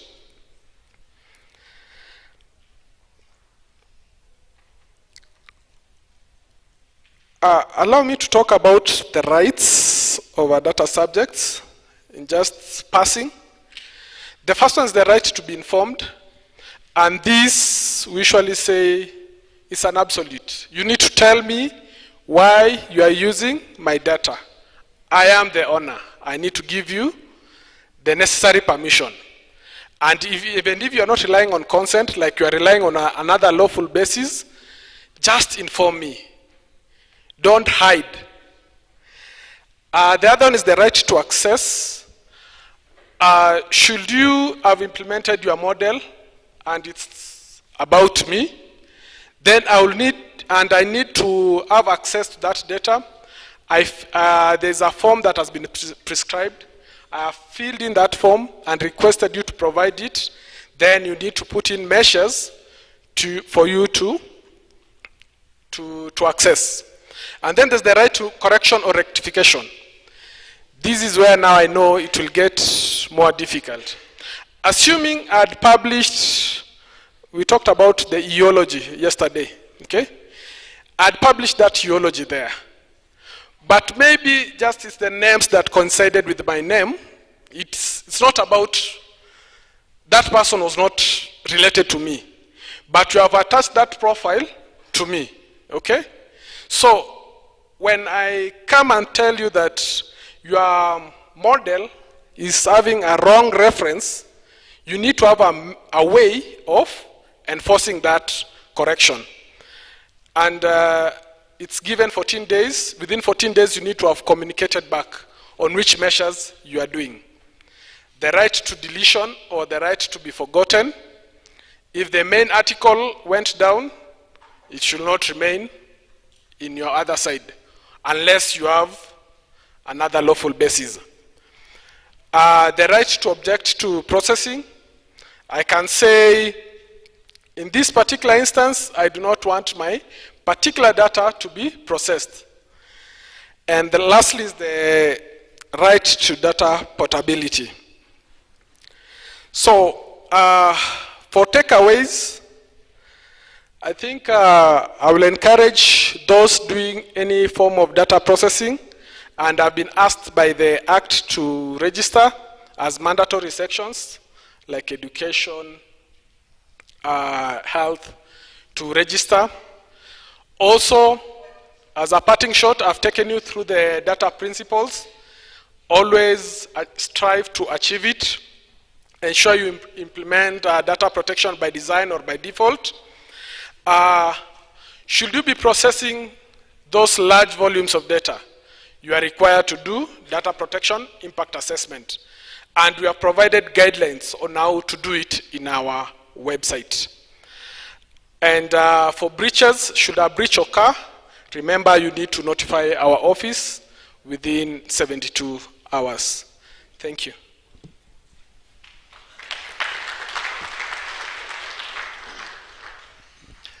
Thank you very much. before you leave the stage, I have just a few questions, or maybe food for thought for us. AI thrives on data reuse. You collect today, we share it, and we build models with it forever and ever and ever. It also thrives on data repurposing. Like you said, we collect data from our students. Originally, it is basically for providing them the service of learning. But later on, we want to get insights. Then we want to do marketing, repurposing. Then, there are some clauses in the Act around data collected for research. Please clarify to us. I would love that those clauses are a blank check for us as researchers. Is that the case? There are some exemptions there for data for research. You have some guidelines you've developed to support the implementation of the Act. Are there some specific for research? And then how do we actualize these principles? AI thrives on volumes. Thousands and thousands of respondents. And I need to ask them, according to the Act, for permission to reuse their data for something else. Does the ODPC have any guidelines on how we can actualize these principles? I'm speaking on behalf of us who crunch and munch data that we download from open access repositories and etc. Let me stop there before I go into issues of data spillage and etc. But yeah, briefly. Okay. On data reuse, data repurposing, I think it's a dilemma that I talked about, and the Act has given us a way forward of it. Should you be repurposing, you need to obtain another lawful basis. Should we have had time, I should have gone through all the lawful bases so that you can see where you align. On research, yes, research is exempted, but not a blanket excuse.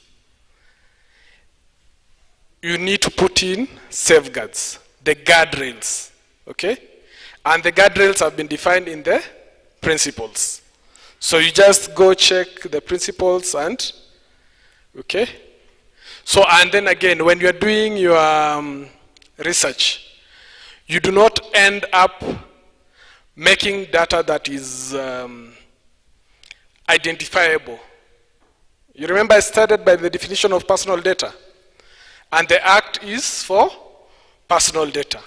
So you can use personal data in the background, but while disclosing to the public, you anonymize or you pseudonymize.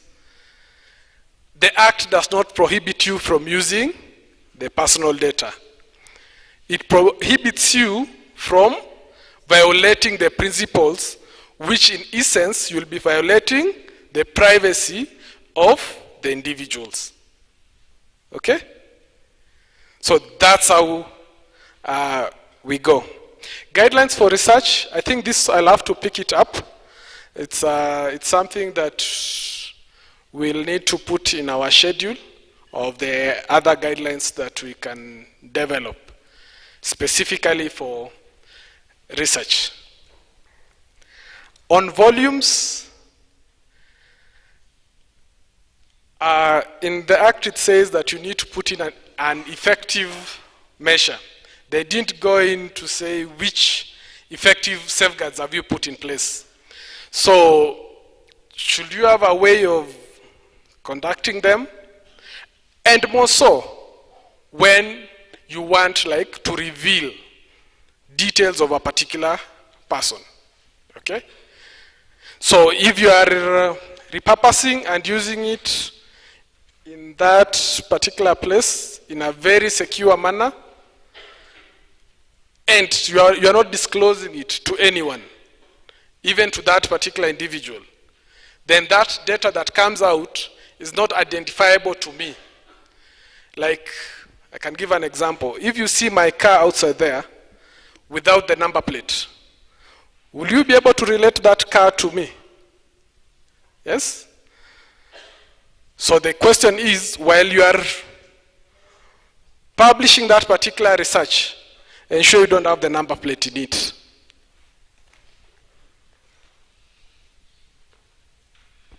You know, data, yesterday we had a discussion, fireside chat.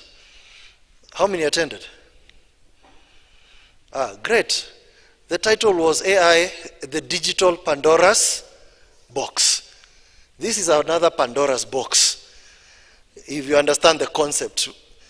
Yeah? Because data is at the heart of research. I am certain you have 1,000,001 questions. In the interest of time, I'll take just one or two. Yes, one there and two. Yeah, that is it. Do you have a mic there? Yeah. And as the mic gets there, my challenge to us, let me also ask for your benefit, sir. How many have actually read the Data Protection Act of 2019? How many have read? Your hand high. You have read the Data Protection Act. Okay. So you see the level of awareness we have about the act. But let me just ask again, how many have heard? You've heard.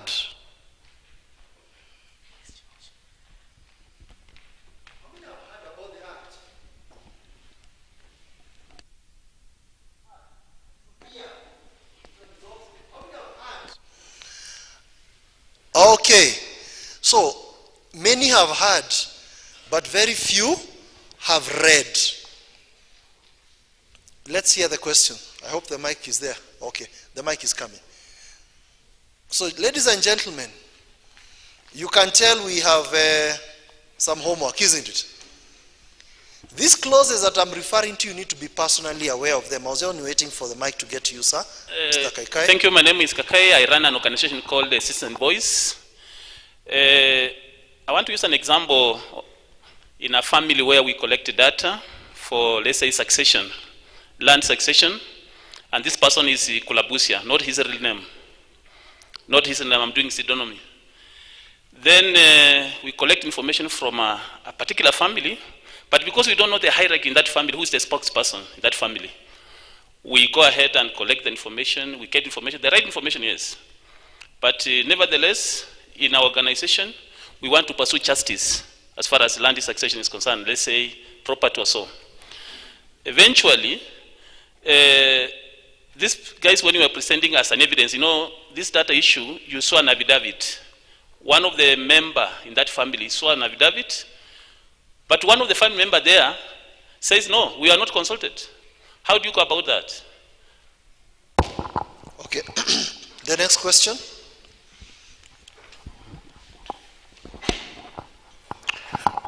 Good afternoon. My name is Juvia. I'm a student here at Egerton. My question, most of these AI models, they are international and they infringe into our personalized data. Is there an international approach that Kenya is using to deal with this, and or rather an international framework to manage these learning models? That's my first question. My second question is,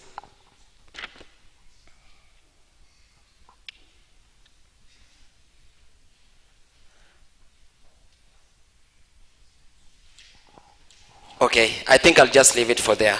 Thank you. Thank you. You need to ask that question. It seems very deep. Let him answer. Please process that question as he answers this one first. Okay, thank you. On the issue of, you have said not consulted, I think I would say it was the issue of consent for that particular individual. And I'll refer you back to the lawful basis, okay? At any given point, you may have more than one lawful basis. And because I do not know the exact details of it, but for you to process somebody's personal data, you need to have a lawful basis. One of the lawful bases that I think can relate to that particular example is legitimate interest, where you are exercising a legal claim, okay? In such a case, then you will say you do not require consent because I'm relying on legitimate interest lawful basis to collect this personal data, okay? So at any given point, you need to have a lawful basis. That's the basics. So go through, actually I'll not go through them. Go through the lawful basis and always identify at least one. Okay. On the issue of international approach and the framework, I think as we go forward, that's when we'll be able to have these international collaborations and such. But at the moment, I'm sure you're already aware, we are pursuing something called an adequacy decision for the EU. And we are also doing what's called multi-legal mutual legal assistance, where we can now be able to enforce data protection issues across the borders. Is the question ready? Or he stepped out? Did you finally? Yes, I did. So there's this algorithmic biasness. And so how then do we then deal with is there any public education on how to alter the learning models, because they tend also to alter our concentrations whenever we are on AI models in a manner that, let's say you are doing your studies, then you've sequestered a certain topic that you are doing your studies on, then your algorithms will feed you some other topic, then definitely they will bring to deviation with your concentration. Is there any also education also for the public on that? And also maybe the last one, I'm a proponent of youths. What is the role also of youths also in the whole of this thing? Thank you. If you got those questions, hats off. Wow.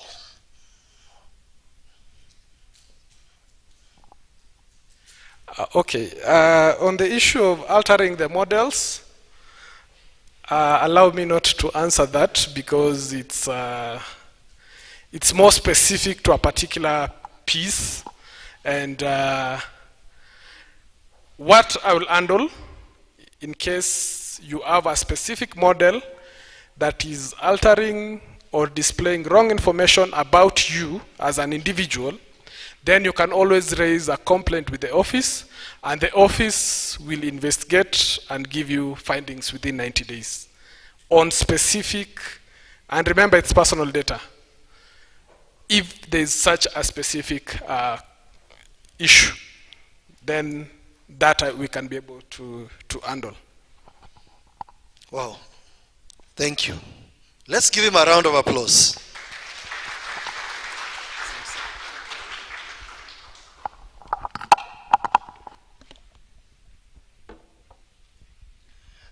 Office of the Data Protection Commissioner, you can tell that your job is cut out for you here at Egerton University. Yeah? You saw how many people have read the Act, but how many have heard? You've heard the kind of questions, and I didn't even start. I only gave you one or two. Yeah? Any researcher, you deal with data. And if you don't have questions around Data Protection Act and you're doing research, you need to refer back to Professor Martin's Thuo's presentation, the bottom corner there, that is called tinkering. Is that where you are? You are tinkering with something. The moment it goes beyond tinkering, you're going to ask a lot of questions, because it's going to start becoming very important what you say about that data and what you use it for. and the kind of data you collect. Ladies and gentlemen, let's give him a round of applause.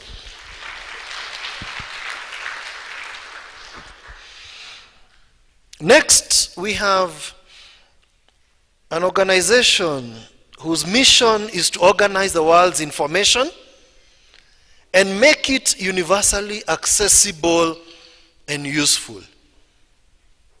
Did you know that is their mission statement? Yeah? That is a mission statement of Google.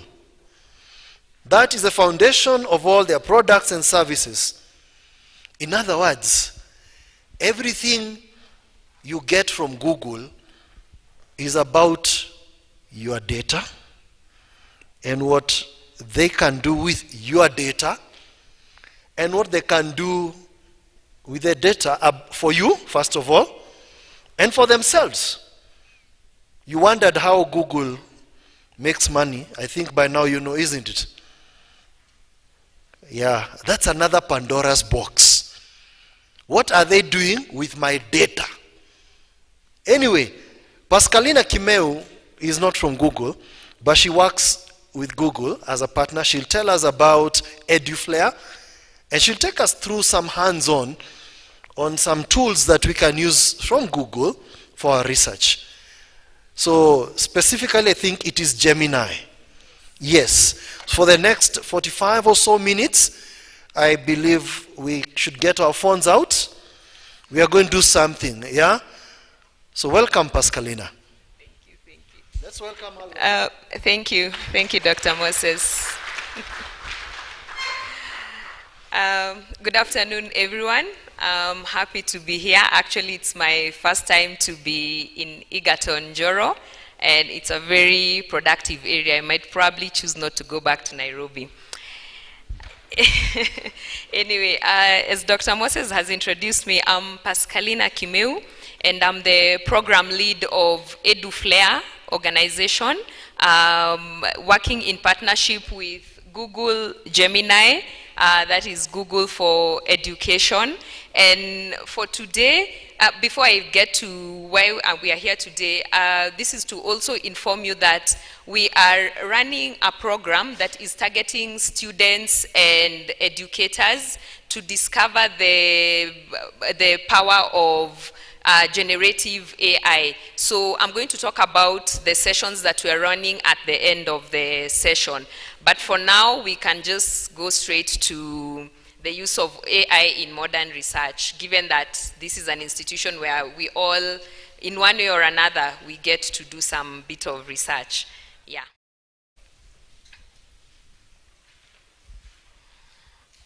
Okay, next slide.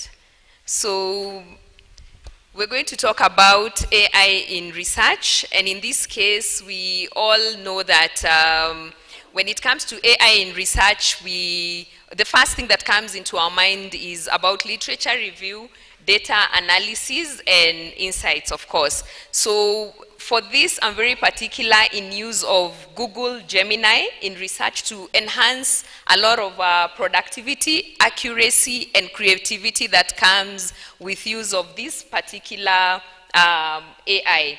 So in this case, we can see Google Gemini. For those who've already interacted with the tool, it's recognized as one of the leading large language models, and I will explain how that is possible.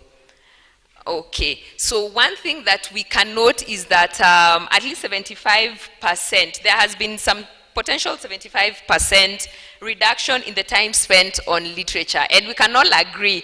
Actually, if you look at the older generation that has taken time to do their research, and right now, if they've gone back to school, you'll realize the time that you took to do your previous research then, when you'd go to the library and dig and scan through into many documents, was more compared to the time we spend right now using Google Gemini to carry out our literature review. So, what is generative AI? And in this case, we can talk of the many models that are incorporated in Gemini. And behind the scenes, we have the artificial intelligence, and this is how it comes into play. When we talk of the LLMs, when we say Google has the large language models, it means that Gemini is able to collaborate in a very smooth way, and it's capable of instantly summarizing thousands of documents, that is identifying key patterns, and also transforming that raw information into structured knowledge. That is how now generative AI comes into play. So we can see those are some of the models that that flow and how we get to that. And also we are previewed to note that there's so much time that is spent when it comes to literature review. And this graph over here, next slide, the graph showing there, it shows that there's a lot of time that is spent at literature review, and as we go down to data synthesis, to manuscript drafting, the work tends to lessen. So what I need to say is that why would you want to choose Google Gemini for your research and not any other AI? And that is because, next slide please. That is because Google Gemini is known for handling very large-scale data. One of the advantages that lies with that is that it's able to consume massive data, massive inputs. Even when you go to when you scan the QR code, which I'm going to provide at the end, for those who've not installed Google Gemini, there's a button at the end there where you're able to either pull data from your drive, or you're able to upload from your device. So you can upload quite a number of data in there, and you're able to carry out your research, massively. And that is because it has a large context window, and it has a multimodal design that has been incorporated into it. So this is just an overview, next slide please, of the traditional workflow that I have just mentioned right now, of the steps that we used to go through, and the steps that we're currently taking with the AI augmented workflow. And you can see from the traditional workflow, that is the process that we are all familiar with. But right now, when we stick to Google Gemini, this is the process, the workflow, because we start by the topic discovery. The same tool is able to synthesize a huge, say, thousands of papers at a go. It's able to generate code for data analysis, and at the same time, you can also generate your charts there, come up with very nice infographics for your presentations. So what are some of the key applications of AI in research? So here we're going to actually see how researchers are integrating Google Gemini into their workflows that I have just mentioned back there. And one is idea formulation. When we talk of formulating ideas, we know the process where you get to identify the idea, identify the research gaps within that particular idea, as well as formulating research aims and developing testable hypotheses before we actually we dive into the real research work. So Gemini, behind the scenes once again, and of course with the use of the LLMs, has an advanced AI core scientist that is built in within the LLMs, and it has huge capabilities to help us with that. So next slide. There's a summary of hypothesis generation. So we have talked of generating the hypothesis using Google Gemini. So essentially, Gemini becomes your AI core scientist, and it is designed to dramatically speed up basically the initial research phase, and it handles two major tasks.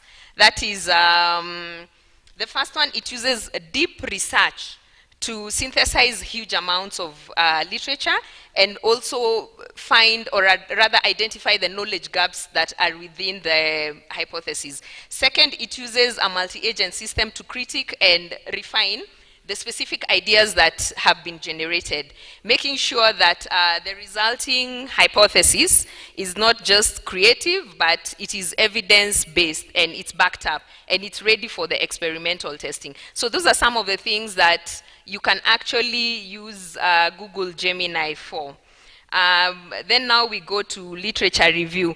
And I think I had put in, I wanted to, but it's not possible.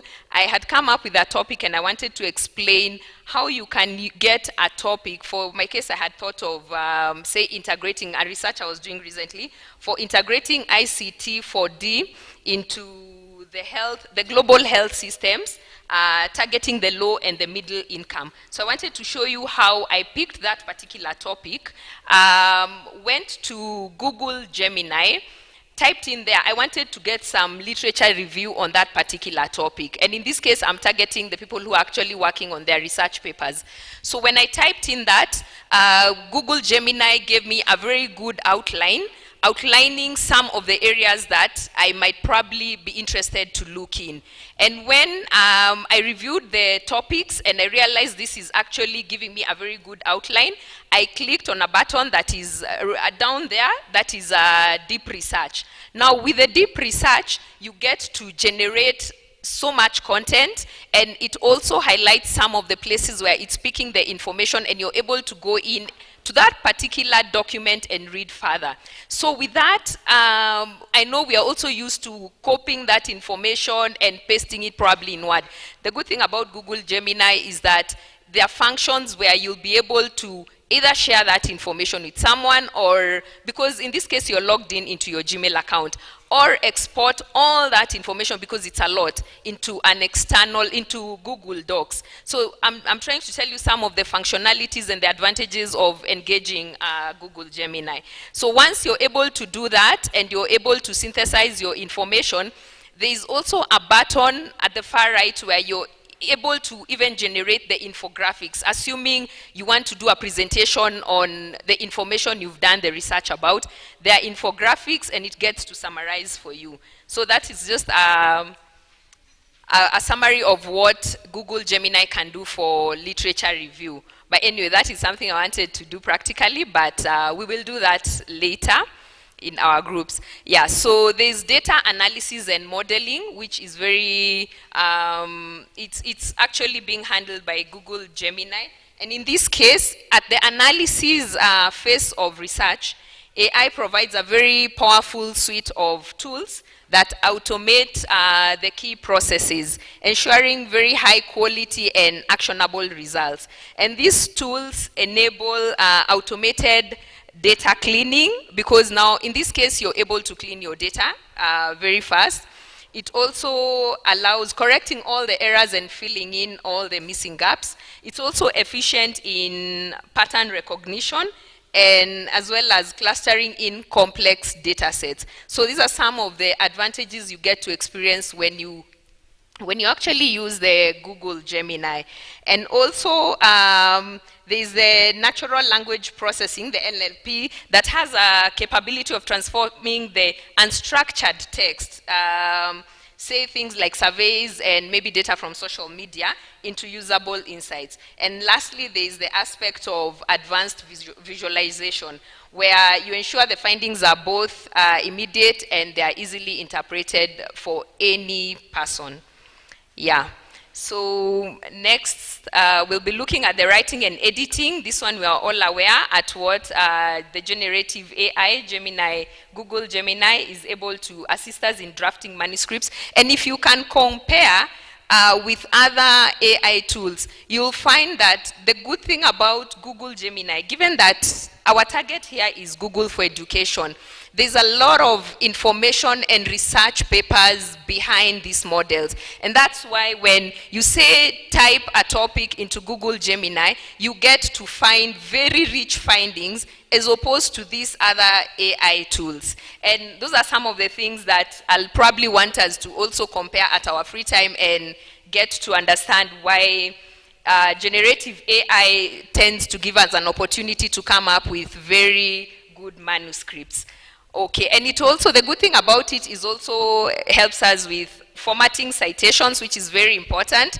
And I'll be talking about plagiarism at some point, because we need to acknowledge where we are getting our information. We just cannot go around saying this is my research paper and you did the entire research using AI. Yeah, so the next one is on ethical review and compliance, something close to what he was talking about, because it's very, very important for us to also have in mind the ethical considerations of using any AI, not just Google Gemini, but just incorporating AI into our research work. And that is, there's the use of originality, ensuring that the content does not compromise the academic integrity. We also do not want to dilute our papers and our learning. There's also the need for transparency, where you get to disclose and say, actually this information has been generated using AI. There's nothing to be ashamed about.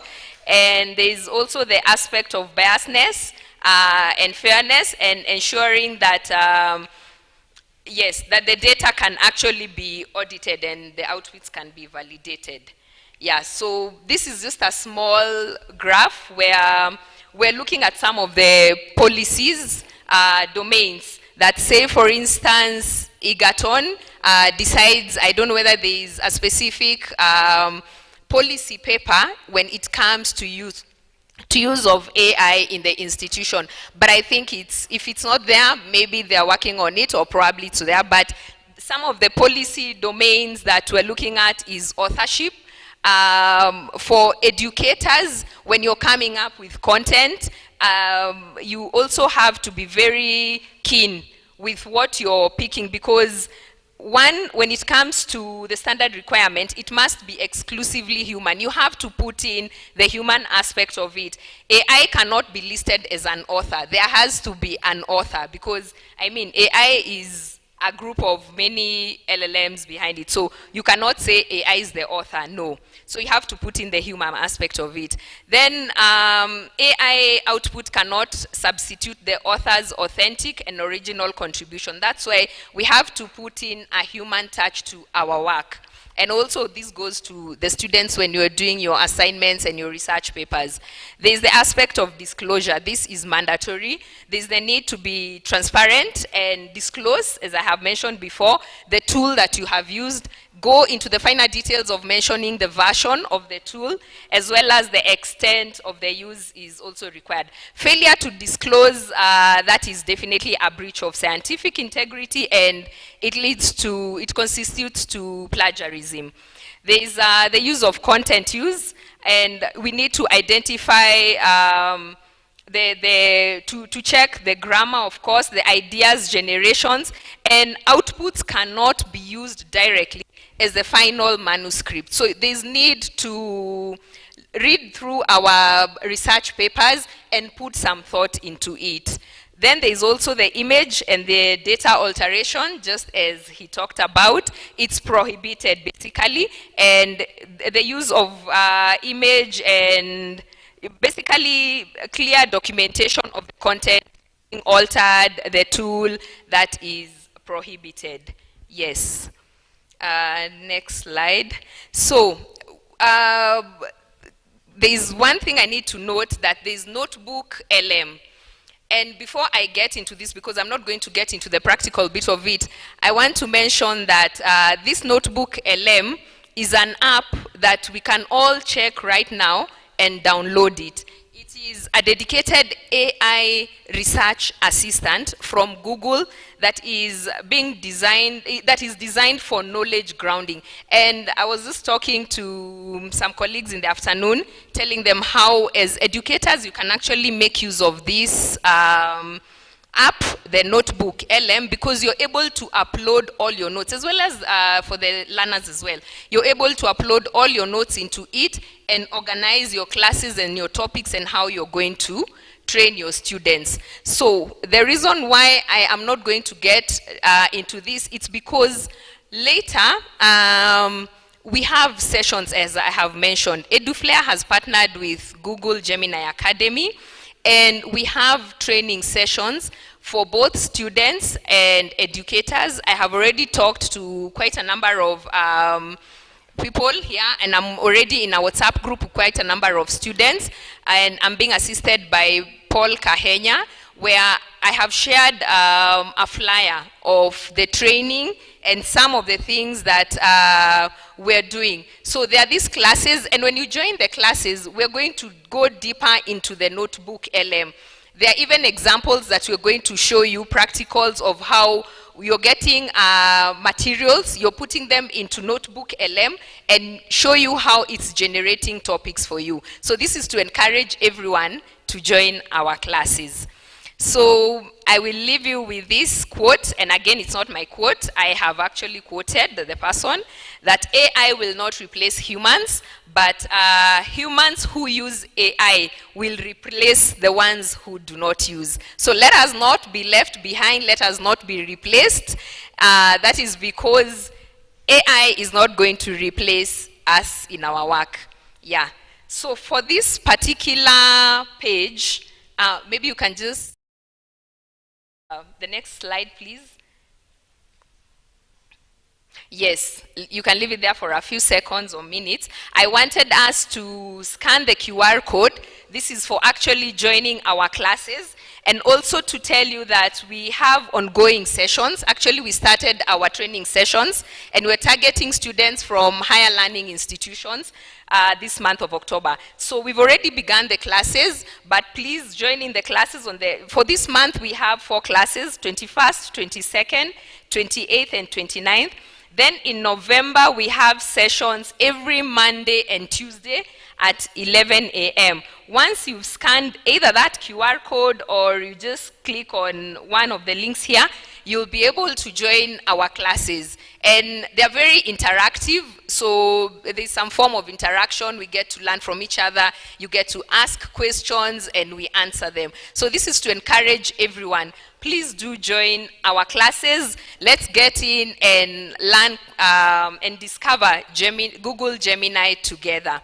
So I think that's it, and I want to thank you. So you can just leave the slide there, the previous slide, for everyone to scan in. And also there's, please, if you're invited by your friends, because I'm requesting everyone to share this flyer with your friends, with your colleagues within the institution, and also in other higher learning institutions, so that you can join us to come in and get to unlock our AI power. Yeah, thank you so much.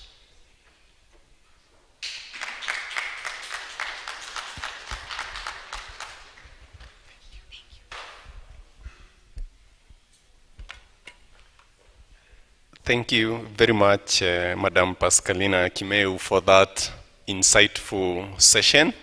We are glad and grateful that you could get time to come and take us through.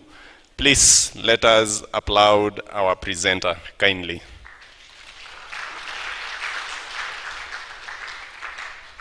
I'm very sure the last quarter that AI will not replace human was very sweet, but when it came the other part of that phrase, that those who will not use AI will be replaced by those who are using it, then most of us were like, when was the last time did I use? By the way, how many of you have used AI today?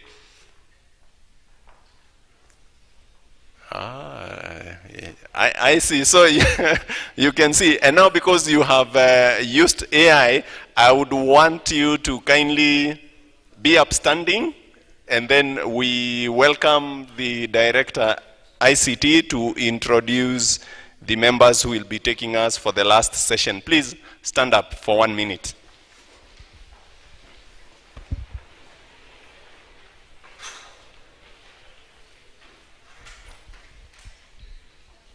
I was also using AI and trying to ask AI, what do I do with my participants who are very faithful? And my AI today told me, remind these people of their Sunday school. How many of you went to Sunday school? Ah, nice, eh? So I want us to do something that we used to do. Forgive my voice. Head, shoulder, knees and toes, knees and toes, knees and toes. So, and you should be focused on me, but I first want us to be very sure that we know where our head is. So.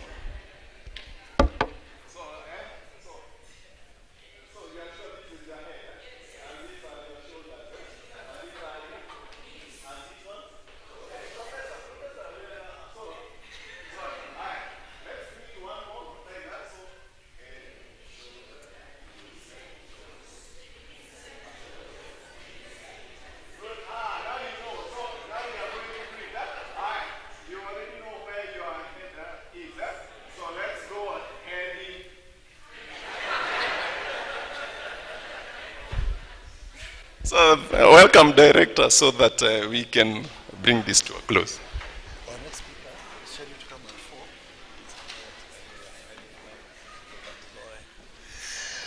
So thank you very much. My apologies, I missed the last few minutes of the presentation. Our next speaker is meant to join us at 4 p.m., but nevertheless, I'm also standing in for one of our other potential speakers, Professor Shira Maina. This particular session is meant to have a brief discussion about resources, infrastructure that are available for AI research. Now, I begin by just mentioning why is this particular session important. We are going to do AI research, and you've heard a lot about infrastructure. It would not be accurate to say that there is no infrastructure available. Let's start there. And that's why we had this session. We probably didn't know the remarks that would be said over the days about the data desert, the infrastructure gaps, etc. While there is definitely a need, and while it is not optimal, there also isn't a total vacuum. The first organization I'll speak based on my knowledge I want to mention to you about, first of all, is Google themselves. They have a lot of infrastructure available for AI research. Google Colab, for example, for those of you doing machine learning research, there is Vertex AI. They also have data sets. That data that we are looking for to do part of our research is also available on Google data sets. I invite you to explore what is available from this particular partner for your AI and machine learning research. As part of that, Google also offers a lot of free courses for you to learn AI and machine learning. They have Google certifications. So that is the first thing I would like to bring to your attention. The next partner who we hope will join us, hopefully at 4 p.m., is IBM. They also have a lot of free courses available, all the way from very introductory courses in AI and machine learning to very advanced courses in the same space. They also have some free software available for using machine learning research and AI research. They also have data sets. Remember, we've been talking about data as the engine that drives AI. What probably sometimes is unknown to us is that some of this data is available for free. That is the second partner that we had identified for you. Microsoft too have a lot of other free courses on what they call Microsoft Learn. So please engage. They also have their platform, Azure. And part of what we should be benefiting from as a university is access to Microsoft 365 and some of these resources as a university. Those are the partners that we know of. We have Huawei also. They also have resources for AI and machine learning research. Now, when I speak about this, I want you to remember something, that I am very, very aware that you are not all computer science or mathematics. I'm exactly speaking to all of us from whichever discipline you come from. We did, I suppose, agree in principle that we are all in this, isn't it? We are all going to be doing something about AI, whether it's in teaching, in learning, or research, isn't it? So these tools are available for you from whichever discipline or background you're coming from to help you learn and help you achieve your AI ambitions. Now, beyond technical resources like I've just mentioned, I also want to bring to your attention networks. Networks. We grow through networks, and part of what we are doing here is to form a network. I hope you've met people.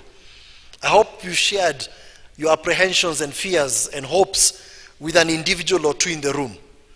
The reason for that is, as has been mentioned by many speakers, AI and machine learning research, and research in general, is multidisciplinary. It is not practical, at least not in this day and age, that you're going to do research in your discipline with only the knowledge from your discipline and people from your discipline. Any meaningful research is collaborative across disciplines. They will say multidisciplinary, cross-disciplinary, interdisciplinary. I don't know what all those words will mean separate from what I'm saying. But the point is, a historian needs to work with a mathematician needs to work with a social scientist. So, that is why networks are important. And one of the networks that I'd like to bring to your attention is one that I'm part of, called Data Science Africa.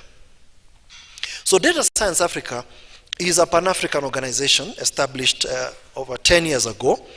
And the goal of Data Science Africa is to bring together data scientists from across the continent for capacity building and for networking. What we do at Data Science Africa is, one, we have an annual meeting where we have a summer school and a workshop. Essentially, a summer school is what happens between our long vacation. And we take time to learn and keep abreast of cutting-edge machine learning and AI developments. At some point in time, even if you are a beginner in the space and you have just interest, you should be able to attend and learn. In the workshop, we take time to also share the work that we've been doing. That is research outputs. We also have a few grants and fellowships, basically to support AI research. That is just one of them. We have deep learning in Daba, one that is originated from South Africa but also Pan-African. These are organizations, and among many others, that you probably would like to engage with. I want to ask the media team to kindly put on John Matogo. Let me know when he's ready. So, my brief here in this particular session, know that there are resources and there are networks. Let us not forget our very own, let me call it our very own, the Kenya Education Network, KNET. KNET too does have resources in the form of computing for AI and machine learning research. They also offer research grants, so you should look out for grants from KNET. They support AI and machine learning research. There's an interesting website that I would like you to look out for called ICT Works. ICT Works. And subscribe to notifications from ICT Works. ICT Works periodically will post opportunities for grants for very many things. Google too has grants, I just want to let you know that, at all different levels. Another network that you probably want to take note of is one called AI for D, AI for Development Africa. They also offer grants to this side of the world. So in other words, if you've had this ambition or this goal or this dream to do some research touching on AI, these are some of the places you can get started.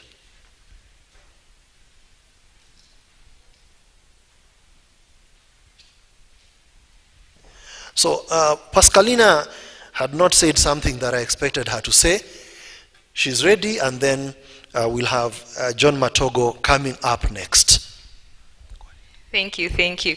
I've just received some good news, and this is actually for all the students and the educators, that Google has actually given out free access to Gemini AI Pro. Not just the Gemini AI that we have, but the Gemini AI Pro. So I have the link with me, and as I have mentioned, we have the classes. So you can access the link when you join the classes.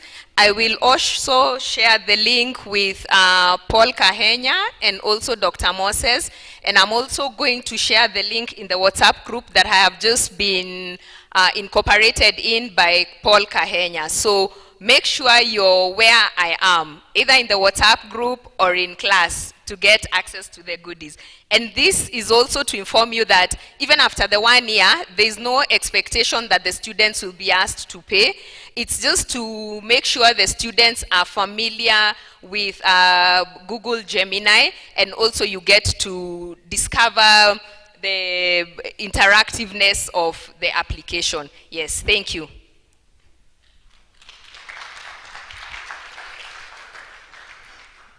You guys don't know what she just said. I don't think you got it. How many of you have ever used Gemini? By a show of hands. You've used Gemini. Now, imagine that you will now have 100x of what you've been using. How does that sound? Yeah? How does that sound? I don't think you've been using Gemini. If you've been using that, I think you'd probably be jumping around here, almost touching the roof. Let's give them a round of applause for that.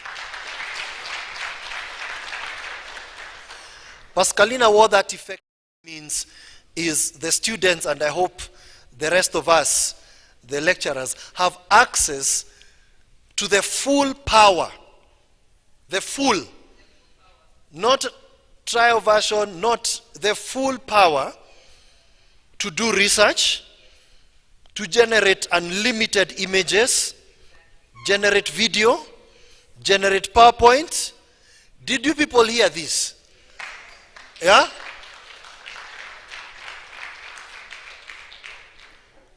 That is what has been given to us.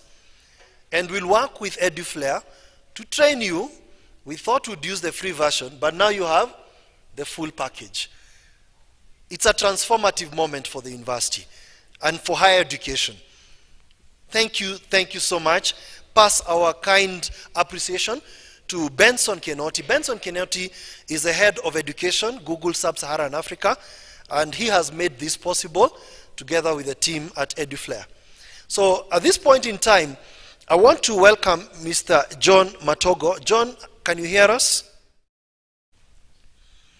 Yes, I can, Moses, loud and clear. Can you hear me? Yes.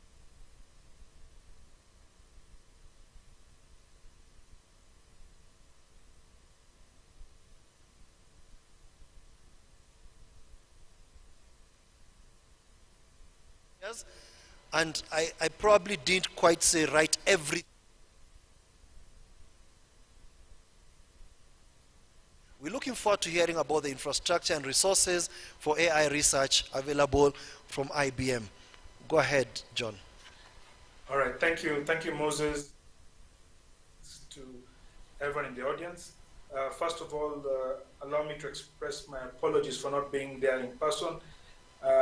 Moses knows whenever he calls, or anyone in the academic community invites, I'm always eager and happy to participate. However, today is actually the first day I've been back to work. I recently had a medical procedure that had me offline for some time. But either way, still happy to interact with all of you, albeit in a remote setting. So, Dr. Thiga and the committee at Egerton University, so it is my pleasure to join you in this summit for AI in higher education. Always an important discussion, and reason being, I believe that with the academic community, the students and the faculty members, I think now we have an opportunity to actually make a difference within the space of technology and play at the league of any other organization or any other institution at a global level. For the topic that you've asked me to share on infrastructure, I'll mention a little bit about what IBM has to offer. But being an educationist myself, I always encourage faculty members, students, utilize all the resources that have been shared with you. I heard about the announcement that you've just shared coming from colleagues at Google. By all means, leverage all those resources because they'll only add on to your capacity and your capability to innovate and develop solutions. So by all means, look at those, see how you can make use of it to develop solutions that are homegrown. By way of introduction, so I'm part of the IBM team. I'm based here in Nairobi, but I cover the region, so move around quite extensively. One of the focus areas is on working with academia. So we have had a tradition of working with universities for over many decades, and actually today I'm seated at the research center here in Nairobi, which is actually housed at Catholic University. For those of you who've been here, if you've not been here, I'm happy to host a delegation, and hopefully through Dr. Moses, we can have a delegation from Egerton University that could come by here, meet and also see what we do in terms of AI research from an IBM point of view. We're an old technology company. We've been there for over 100 years, and we're still innovating. Right now, our mission is on artificial intelligence, quantum computing, and hybrid cloud. On the point of infrastructure, especially for academia, for research and for learning purposes, I would really like to talk about two points. One is on the infrastructure, or the tools that we can use to innovate and to develop our AI solutions from. And then second, which I think goes hand in hand with infrastructure, is on the skills component, which for those who have interacted with before, know that I'm passionate about that always. So on the first point on the infrastructure, so what do we as IBM have to offer to the academic community? On the first point, I would say, being members of the academic community, we as an organization have made it our mission to collaborate with university students and faculty members by providing free access, and this has been going on for many, we've been doing this for many years, to one of our resources, which is IBM Cloud. So with IBM Cloud, you get access to our Watson X infrastructure. So Watson X is, I think you talked about Gemini a few minutes ago, which is from Google. So from IBM, because we are a business-to-business type of company, our AI solution is called Watson X. So we give you access to Watson X through our IBM Cloud Access, and this is accessible through our Skills Build program, which I can share the links with after this. As long as you are a student or a faculty member at an academic institution, you have free access to those resources, and then you can utilize that for your academic research and your innovation activities. So you go in there, create an account, and then utilize it. And I know Dr. Moses and others at the university have been using this, and I would encourage others to go ahead and utilize those.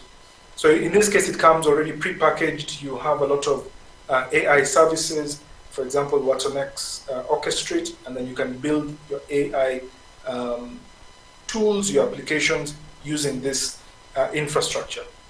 And this makes use of the usual IBM practices. So this is available only to you. We do not share your data or your information with anyone else. So you're free to innovate around that and utilize that, even for sort of workloads that are in a more restricted situation. For example, for those who are in the medical space, where things like data privacy are very things that are of importance. So this is the first resource I share with you. So IBM Cloud, you have access to it. As long as you have an email account at your university address, this is available to you at no charge, and you can keep on utilizing this. So as a student, as a faculty member of any university, Egerton and others, you're welcome to use that. I'll share this with Dr. Moses, the links for that, and you're welcome to utilize those. The second one, which can be of interest, especially for those who are looking to innovate, and you're really concerned about things, for example, privacy. IBM recently launched an open-sourced family of language models, which we call IBM Granite. So IBM Granite is a language model that is small enough for you to run on your local computers. So even with, let's say, very modest infrastructure, you can begin developing, training your own AI applications. So, sometimes we are challenged by, resources in terms of compute power, etc. Everybody talks about, very heavy GPUs that we require, and this holds us back. But here we've got an opportunity where you can get a language model that is fit for purpose. So if you have an AI solution that you'd like to develop, for example, maybe you are doing something around the agriculture space, which I know Egerton is big on, you can get a language model that is small enough, but also flexible enough for you to train and then build your AI solution around that. So you do not need to wait for the limitations of large infrastructure for you to do that. You can do it on your own infrastructure. So even when you talk about things like security, the worry about having data being accessed from other unknown sources or people accessing your information, you don't need to worry about that because you have full control of this language model. So if you go online, search for IBM Granite, you can then download that family of language models. We've got training resources for you if you'd like to know how to do that. And you can do a number of things. I've seen students participate in hackathon events, and they're doing amazing applications of the Granite model, and you can do it too. Yesterday in the conference, I had a number of speakers talk about developing use case or solutions that are locally relevant and are based on the local context. Well, here's a situation, here's an opportunity for you to actually build something local for your local context. So it could be made in Kenya, for Kenya, okay? And you have an open source solution that you can then build up on. So this is the second point. Go online, search for IBM Granite, and then begin utilizing that. The third and final component, which I again want to make sure I tie together with the infrastructure, is the skills component. Because yes, we have all these tools, all this infrastructure that's available to us, but if we don't know how to use it, then again, it might not serve us. So through our Skills Build program, we have a very robust training offering that we share with our academic partners on IBM Skills Build. So this is, it can be from fundamentals. So I heard Dr. Moses mentioning that even if you are at the beginning stages of your career or you're new to AI, don't feel shy or worry about that. We have got content that allows you to begin your learning journey on AI from the fundamentals, and you can keep on advancing until you can utilize all these tools that I've mentioned, Granite and many other resources coming from IBM to develop your own AI tools. So we have got a catalog of learning content for beginners, but even for those of you who are in computer science engineering disciplines that would like to utilize these resources, we also have some guides and kickstart training resources for your AI journey, for you to see how you can develop those solutions, whether it's Granite for software development, if you'd like to automate software development, if you'd like to automate different services, we give you guides on how to use Granite and other tools to do that kind of application. And then you can obviously then customize them and utilize them once you've got the hang of utilizing those tools.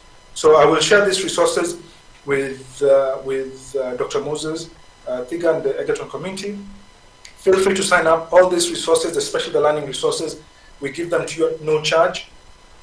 They come not only the learning, but they have the certificate behind it. So when you finish the learning, there is a test, and when you finish the test, you can get the certificate for that, and you can keep on in your learning journey. One thing that I'll end with is that in this day of AI, I think every other week we hear of new advances. So the only way we can keep ahead is keeping on learning. So utilize resources coming from IBM and others, and continue building your skills and your innovation capacity. And I'm sure we will have great things to talk about in future seminars. Thank you, Dr. Thigan, and I'm available if there are questions. I will send these links to you shortly after this that you can distribute to all the participants. Thank you. Thank you, John. Let's give him a round of applause. Essentially what John is saying is that, and what everyone is saying this afternoon, is that there is no reason why you should not go forth in great confidence to learn and use AI for your research. There are resources available, there's data available, So do you have a question regarding the use of infrastructure, maybe something for John who is with us, regarding IBM resources? Or a general question regarding AI research and infrastructure? We'll still be able to handle that. Yes, there's one there. There's a question there.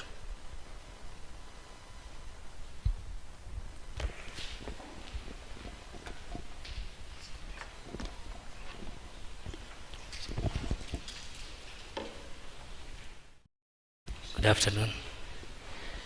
Maybe just a clarification, Doc. The license in acquisition of this kind of instrument, for example, the SPSS, the license, I did not get that clearly from him, so maybe then you can clarify. All right. John, you're still there? I want to just ask, maybe clarify a little bit about the free software available from IBM. I know you do have some for students, and specifically SPSS. That's the specific question, but you could just do an overview around the free software offerings. Thanks. Perfect. Thank you for that, Moses. So with regards to SPSS, and this is a question that I get a lot, especially from the academic community. So SPSS comes in multiple flavors. The one which, at least from the academic community, that I get the request for is SPSS statistics. So SPSS statistics, this particular one is for sale to academic institutions. So the universities are our target market. So this one we do not give free of charge, the SPSS statistics. That one, we do give it to academic institutions, but they can qualify for academic discounts. Other research institutions, government bodies, and so on, those are, we term those as commercial entities. So for the academic institutions, we do give academic discounts. Through our Skills Build software downloads program, and I will send that's part of the link that I will send to Dr. Moses, we give you access to SPSS Modeler. So SPSS Modeler is a flavor of SPSS. It might serve some of the functions, so I would encourage you to go ahead and check it out. So SPSS Modeler is available at no charge. So when you go to the site, you can download SPSS Modeler together with the license, and you can utilize it. As long as you're a student or a faculty member at your university, you can use the SPSS Modeler free of charge. We also have that available on IBM Cloud, again, that you can utilize for. So it might have some of the features, but not all the features that you find in the SPSS statistics, which is a different version of SPSS. I hope that answers the question. Do hope it does answer. So there's a version, not the full thing, available for free. Any other question for John or regarding infrastructure. Our director of research is here also, and you may want to inquire what kind of support you may get beyond the free versions. I'm not prompting the question, but if I was seated there and I'm a researcher and I'm doing all these serious analytics, Professor Jojo War, is this something that we may want to consider subscribing to some of these to support research? As it, yes, you have a question or you have an answer? The microphone. Yeah, I'm waiting for any other question regarding infrastructure in general, to John or to myself or the director.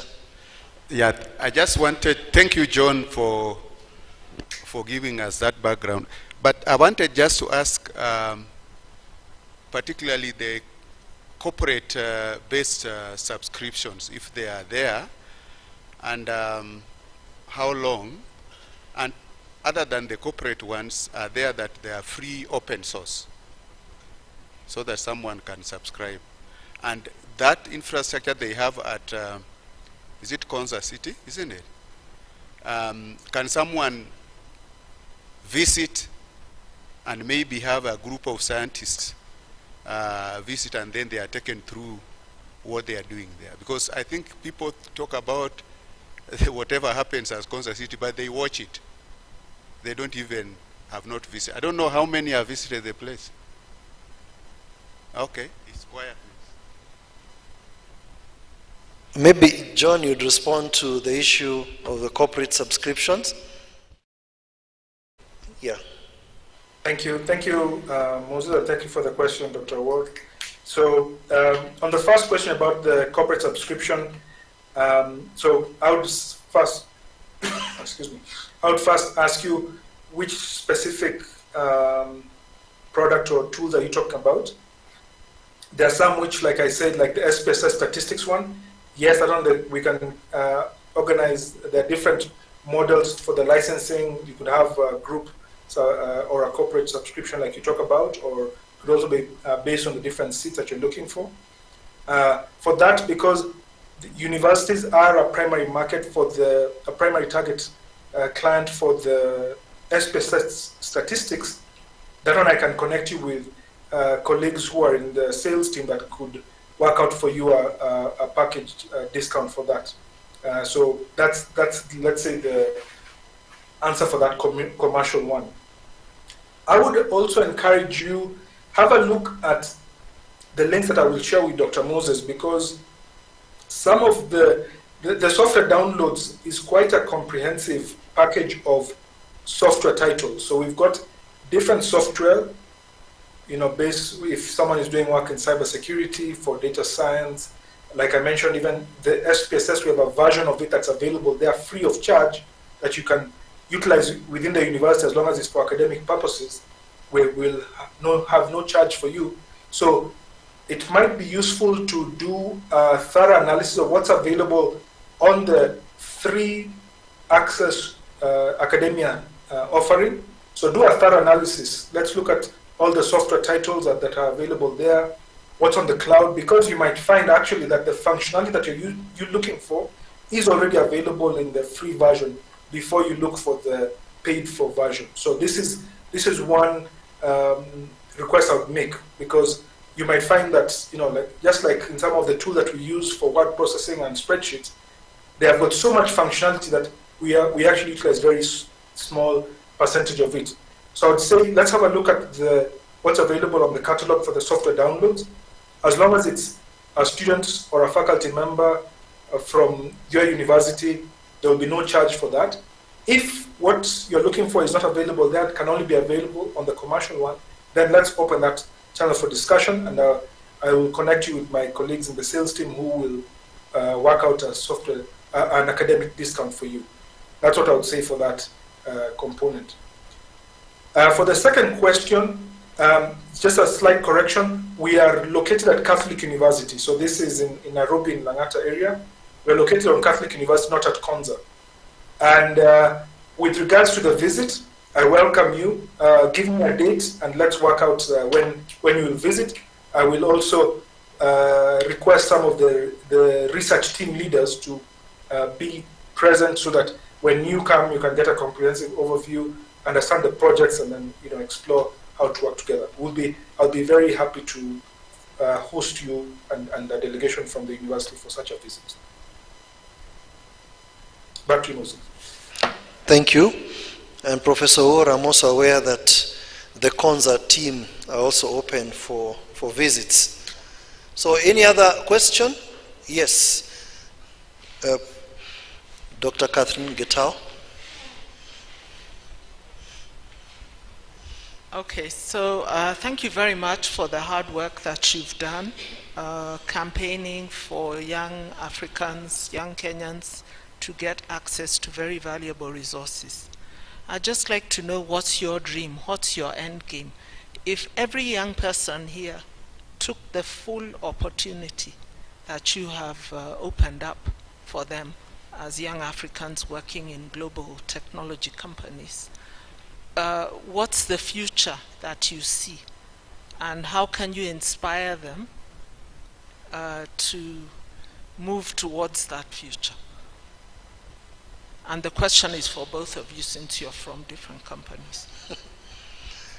John, you want to ask the question, Dr. Getao. So I'll answer it in two ways. So I'll give you my personal answer as John, who is a Kenyan working for a tech company.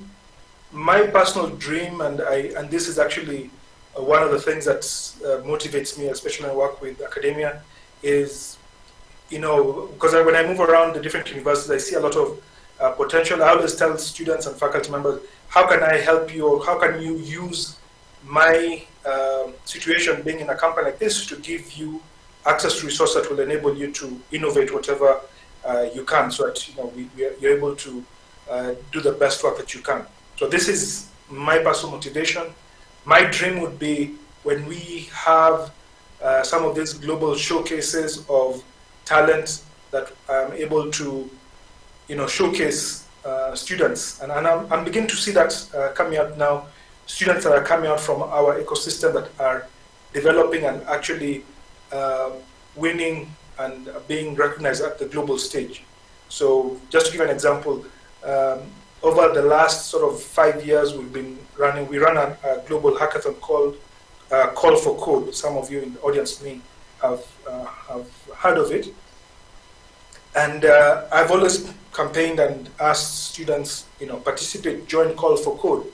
So I'm happy to note that in the last 2 years, we've had students from different universities in Kenya actually reaching to regional to become regional finalists, and they have been recognized, and they have received some award for that, and that is, I think, the first step.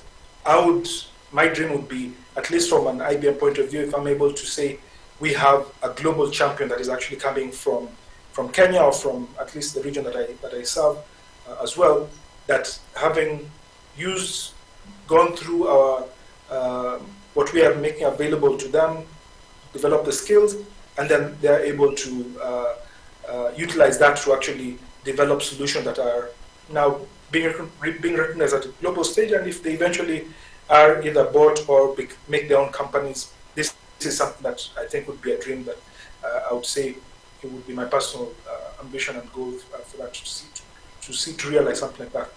From the official corporate response, I'm from the CSR organization. As a company, we have a mission to skill 30 million people by 2030. So, and we are not saying that we are looking at developing skills that will catalyze the ecosystem where we operate as a company. So that's the official answer I would give. Thank you, John. I also have a response to that. Why are we doing this? Why have we gone to this great length to organize a summit and bring in all these lovely speakers? Dr. Catherine Getao, people from the ministry, from industry. What's the point? The point has been said by so many of our speakers that it's about time that Africa took charge of its destiny. It's about time that we moved from being consumers to producers, isn't it? And this is not just about a conversation. We want to move from the conversation to the action. And that's why the conversation doesn't stop at what we should do. We're even telling you now about resources. We've worked with industry to bring you training opportunities, to expose you to data that is available. Because this must move from being a conversation. It must move into action. We must be able to harness artificial intelligence ourselves, for this continent. That is what I see personally. So for a young person, and a not so young person, a young at heart, attending this summit and listening to what you're saying, I hope that whatever apprehensions you've had, whatever fears you've had, whatever doubts you've had, whatever knowledge gaps you've had, limitations that had been, should be dealt with by the time we are done. That you may move forward with confidence to pursue that dream. That is your studies, that is being an excellent teacher, being a researcher par excellence, using AI. That you may not doubt. The journey is not over, it's just started. But at least if we can allay those fears, that becomes a very important thing. As a university, the Vice Chancellor has spoken. I can only echo what he says, that we cannot stand here and watch the action and hear that people are doing things and have the likes of Professor Martin come back from diaspora and Professor Chris Odindo come from diaspora to tell us what is happening in the rest of the world, and we continue to watch in awe. No, we must be part of that action. And that's the point, ladies and gentlemen. So, it is 4:23, and I'm hoping we've not missed out on any question. Remember, the conversation has just started. I just want to make a small note to follow up on what many speakers have said. The Google announcement talks about students accessing the resources. John has told us that if you're a member of faculty or a student, you can access their resources. And many others will tell you that specific thing. Have you wondered how they will know? There's 17,000 or so students, over 500 plus, maybe thousands of faculty.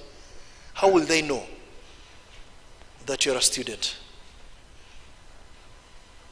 How will they know? Yeah? I'm just bringing something. Yes, sir. How will they know? Absolutely. Couldn't have said it better. We tend, or we keep encouraging us to use our corporate email, and for some, we've not quite understood why, isn't it? For the registration for this summit, you had, if you're from Egerton, you had to register with your corporate email, isn't it? Your corporate email is an identity.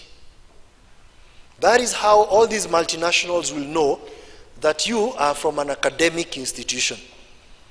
That .ac.ke is a very powerful identity online. Make use of it. So you will not be able probably to make use of the Gemini offer or the IBM offer if you don't use your at egerton.ac.ke. If you have challenges, please come to ICT. You know, that's why we wake up in the morning and dress up. Yeah? And we wait for you to serve you, to help you access that email, isn't it? And any other challenge you may have regarding the use of ICTs in the university. So please come, allow us to assist you so that you may be able to access all this. John, I trust you're still there. very much for joining. I know, and you know as well as I do, we have only scratched the surface. We have only done a very brief intro. So John will be engaging for more training and to help the faculty and students access these resources. As soon as you share with me the resources, I'll forward to them. Thank you so much, John. Let's appreciate John for taking his time. Thank you, Moses. Thank you all. So, ladies and gentlemen, for those who registered, I have your email. For those who didn't, well, I don't know how I'll get your email. The registration served many purposes, isn't it? To help you get your beautiful name tags, you know, for communication. So next time we see a registration going around, and it was free. So just oblige, because it helps us serve you better. We come to the end of our program for today. It's 4:26 p.m. and it's been a good day, I believe. Was it? Was it? We probably want to just share with your neighbor one thing you didn't know before today that you've learned today. You had no idea. Now you know. You had absolutely no idea.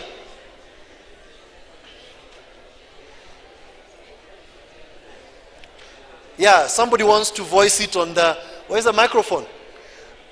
Yeah, he wants to say it. But before you say it, let everybody speak to their neighbor. One thing you had totally no idea.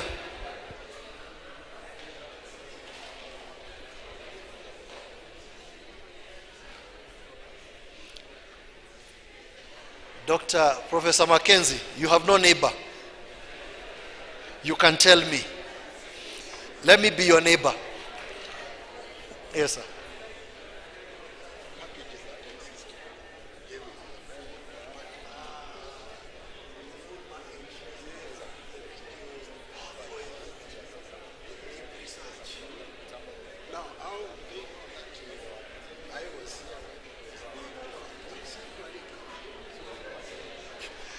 Great. I also had a neighbor, and I'll tell you what I learned from him. Sir, you have something to say? Thank you, Dr. Moses Vega, our Director, ICT. I have a concern on the Gemini app. I'm a pro. During the joining, you have to add either a debit or a credit card. And I know this will affect a lot of students. But at first, you have to be verified with the corporate mail, that is at a student or maybe as a staff member. So verification is just taking place at first. But for you to get that access, you have to either add your debit or credit account. How will that be for the students? Thank you, sir. I will ask for more details and I'll communicate, but my understanding is when you add it, they have committed not to bill you, yeah, at the end. But what I know for the free things I have signed up for with the debit card is that about a month or so to the end of the free offer, or several months, they begin sending you reminders, yeah? And they tell you, please opt out, isn't it? They will tell you to please opt out. Now, the truth of the matter is this. That is the other side of the truth that we need to appreciate. Google is in business. You know that, right? This is something we don't often say. Today we are doing candid confrontations, isn't it? They're in business. They got to pay bills. They got to earn a living. They don't do anything purely for free. Nobody does, isn't it? They are giving you a free sample. After the free sample, they hope to convert some of you to pay. And that's how they earn their living. And that is life, and that's how the world works, isn't it? Please accept. That's how the world, you get a free sample, at some point you need to pay. So sign up, for now it's free. Watch out for the expiry of the free. Opt out quickly if you don't want to continue paying. I think that is as best I could say, just from general knowledge, but I'll ask for the specifics from Google, and I'll let you know. I hope that helps, yeah? Yeah, don't fear. It's how the world works. Tell your neighbor it's how the world works. Yeah, please. So my neighbor, Professor Mackenzie, was mesmerized by the full offer from Gemini, that it can do PowerPoint and video and images and deep research. He was mesmerized by that. That was my neighbor. I didn't get a chance to tell him. Yeah? I'm actually struggling to remember because there's so many things that I've learned today. Right from Professor Mwanja, you know, just seeing where we are at in terms of innovation. The intrigues from Professor, the professor from NC State, Martin Thuo. Yeah? His candid admission that he loves AI and he's not about to stop using it, you know? If you've been picking these things, they probably will impact how you think about AI going forward, and that was the point of the day. Tomorrow, so that we may take our tea, we focus on AI in learning. If you noticed, yesterday we did AI in teaching, isn't it? Today was AI in research. Tomorrow is about AI in learning. How do we use AI to learn? And I expect that this hall should be packed to the brim with every one of you. I want to clarify that it is not a day for students. Did you hear I say AI for students? Did I say AI for students? I said AI in learning, because we all learn. Whether you're a member of faculty, whether you're a student, we all learn. But more importantly, there are those whose core business is to learn, and that's why you've signed up and you've come to Egerton University. You must be seated on that seat tomorrow, and your friend who is not seated in the seat next to you should be there with you, isn't it? For faculty members, we need to know how to use AI for learning. In the survey we did during registration, a lot of faculty said that their biggest desire is to know how to support their students to use AI responsibly. You remember when we registered, we had a survey. Yeah, we've gone through it. And faculty members, by and large, said that their main interest is to learn how to support their students to use AI responsibly. So tomorrow is an important day. We'll climax it that way. Our closing keynote speaker is already here with us, Dr. Catherine Getao. That tells you how important this event is, isn't it? There are speakers that are coming way ahead of time. They're spending time with us because they're also as much engaged in this as we are. That is all I have to say. I'd like to, I'm not making the closing remarks. Maybe Professor Mackenzie. Please come, my neighbor. Professor Mackenzie is a very important and significant gentleman in this university. If you do not know him, I may introduce him by saying one or two of his accomplishments. You know, Egerton University for many years was not ISO certified. And it's no mean feat when a gentleman of this caliber drives the university to be ISO recertified. Closing remarks, sir, and you may nominate a volunteer to close for us with the word of prayer, and tell us in 2 sentences how AI can help us remain ISO certified. Thank you. Thank you. I think that one needed an invitation letter so that I can come with the slides. So let me take this opportunity first to thank all the participants. And it's about AI in higher education. Then somewhere I read now it is broken down. But when I came to Egerton, I was coming as a lecturer, but my aim was to get my remaining 2 degrees. I came here almost with a first degree, a master's half. And so I fitted in all these students as a professor and as a student. And now I'm negotiating for more things.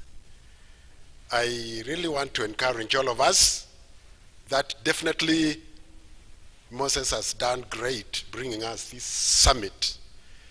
And he demanded that we register. And there was one of the panelists who challenged us. Where are professors of Egerton? I felt very proud because he had some questions. Do you know anything about, in that form, AI? And me, I'm a professor, and I knew almost nothing. Although I've been applying it, I've just discovered I've been applying AI. You know what I do, even in my chamber there. And so this is very special for Egerton from you, Moses, so take it up. As I make my today's closing remarks, can we give a loud of a clap to Moses for this initiative? Yes, he has pulled the string and pulled this crowd. And Moses and very wonderful MCs. And he decided today to be the one. Now these MCs, I don't know whether they are Egertonians. They don't know me as you have introduced me. So as we are standing here, nobody knew me apart from some of the students I've taught. I have not been introduced officially. They ignored me. And I felt, and that's why I think God made it that I come and just now play this very important role. I'm not a media personality, but I can stand in front of students and instead of God's creation like you people, and just thank God for all of you. I think today was loaded, and I learned a lot, not only that which I taught you. But one final thing I did, and that's why you are able to introduce me that nice, is that there is a philosophy only which applies to Africans. That you don't get what you deserve. You get what you do what? Negotiate for. This guy has negotiated some goodies for all of us, and he's still encouraging us to keep on coming so that we keep on getting powers to be able to negotiate, to have what we deserve. It's our right. But I think that was a colonial philosophy that an African has got to really kneel down to get back what they had taken away from him. So my take home today for you is you are Africans and you'll always get what you negotiate for. Learn how to negotiate, and may God bless you. Can I close with a word of prayer? I'm a Christian, so I don't have to ask for help in praying. Let's pray. Mighty and everlasting Father, we bow before you this evening, thanking you, giving you all the glory, and giving you all the honor for your love to us. We thank you that you have been with each one of us the whole of the day. We thank you for the gift of good health. We thank you that you have even provided as our Jehovah Jireh both knowledge and even physical nourishment. We glorify you and we honor you, for it is Jesus' name that we pray, trusting and believing. Anything else? Yeah? I applied AI. Yeah, we have a ISO, International Standardization Organization certificate, which we claimed back by force, but by working very hard and applying AI without knowing. And we are able now from last month to have a citation on our official pages that Egerton, and I should have demanded to see it below our logo there, is certified QMS 9001/2015, the latest we have now, certified. And this was the efforts from an institution that has been statutorily created in this university called ISO Secretariat, which is headed by a coordinator. It is very participatory. It is not a director, although I've been sitting with the directors, but they are my equals. So you see, I had to negotiate and bulldoze and work with them, eat with them, although I was still representing my MR, who is a DVC and the P. And so we have that certificate, and for the Egertonians, those who are heading sections, I think you have gotten some communication that you can proudly now put back that small citation below the letter-headed, documents of Egerton, that we are meeting our vision of this university, which is to be a world-class university for the advancement of humanity. We used to claim that, fearing because we are not ISO certified. Now you can proudly put that log below all your documents, including your application letters for those who come from Egerton. Be blessed.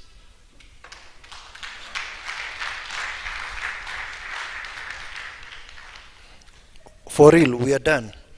Take tea, and tomorrow morning, for our session, AI, your personalized and adaptive study partner, the presenter, Daisy Kipto, is very happy to note that now we've been given Gemini Pro, isn't it?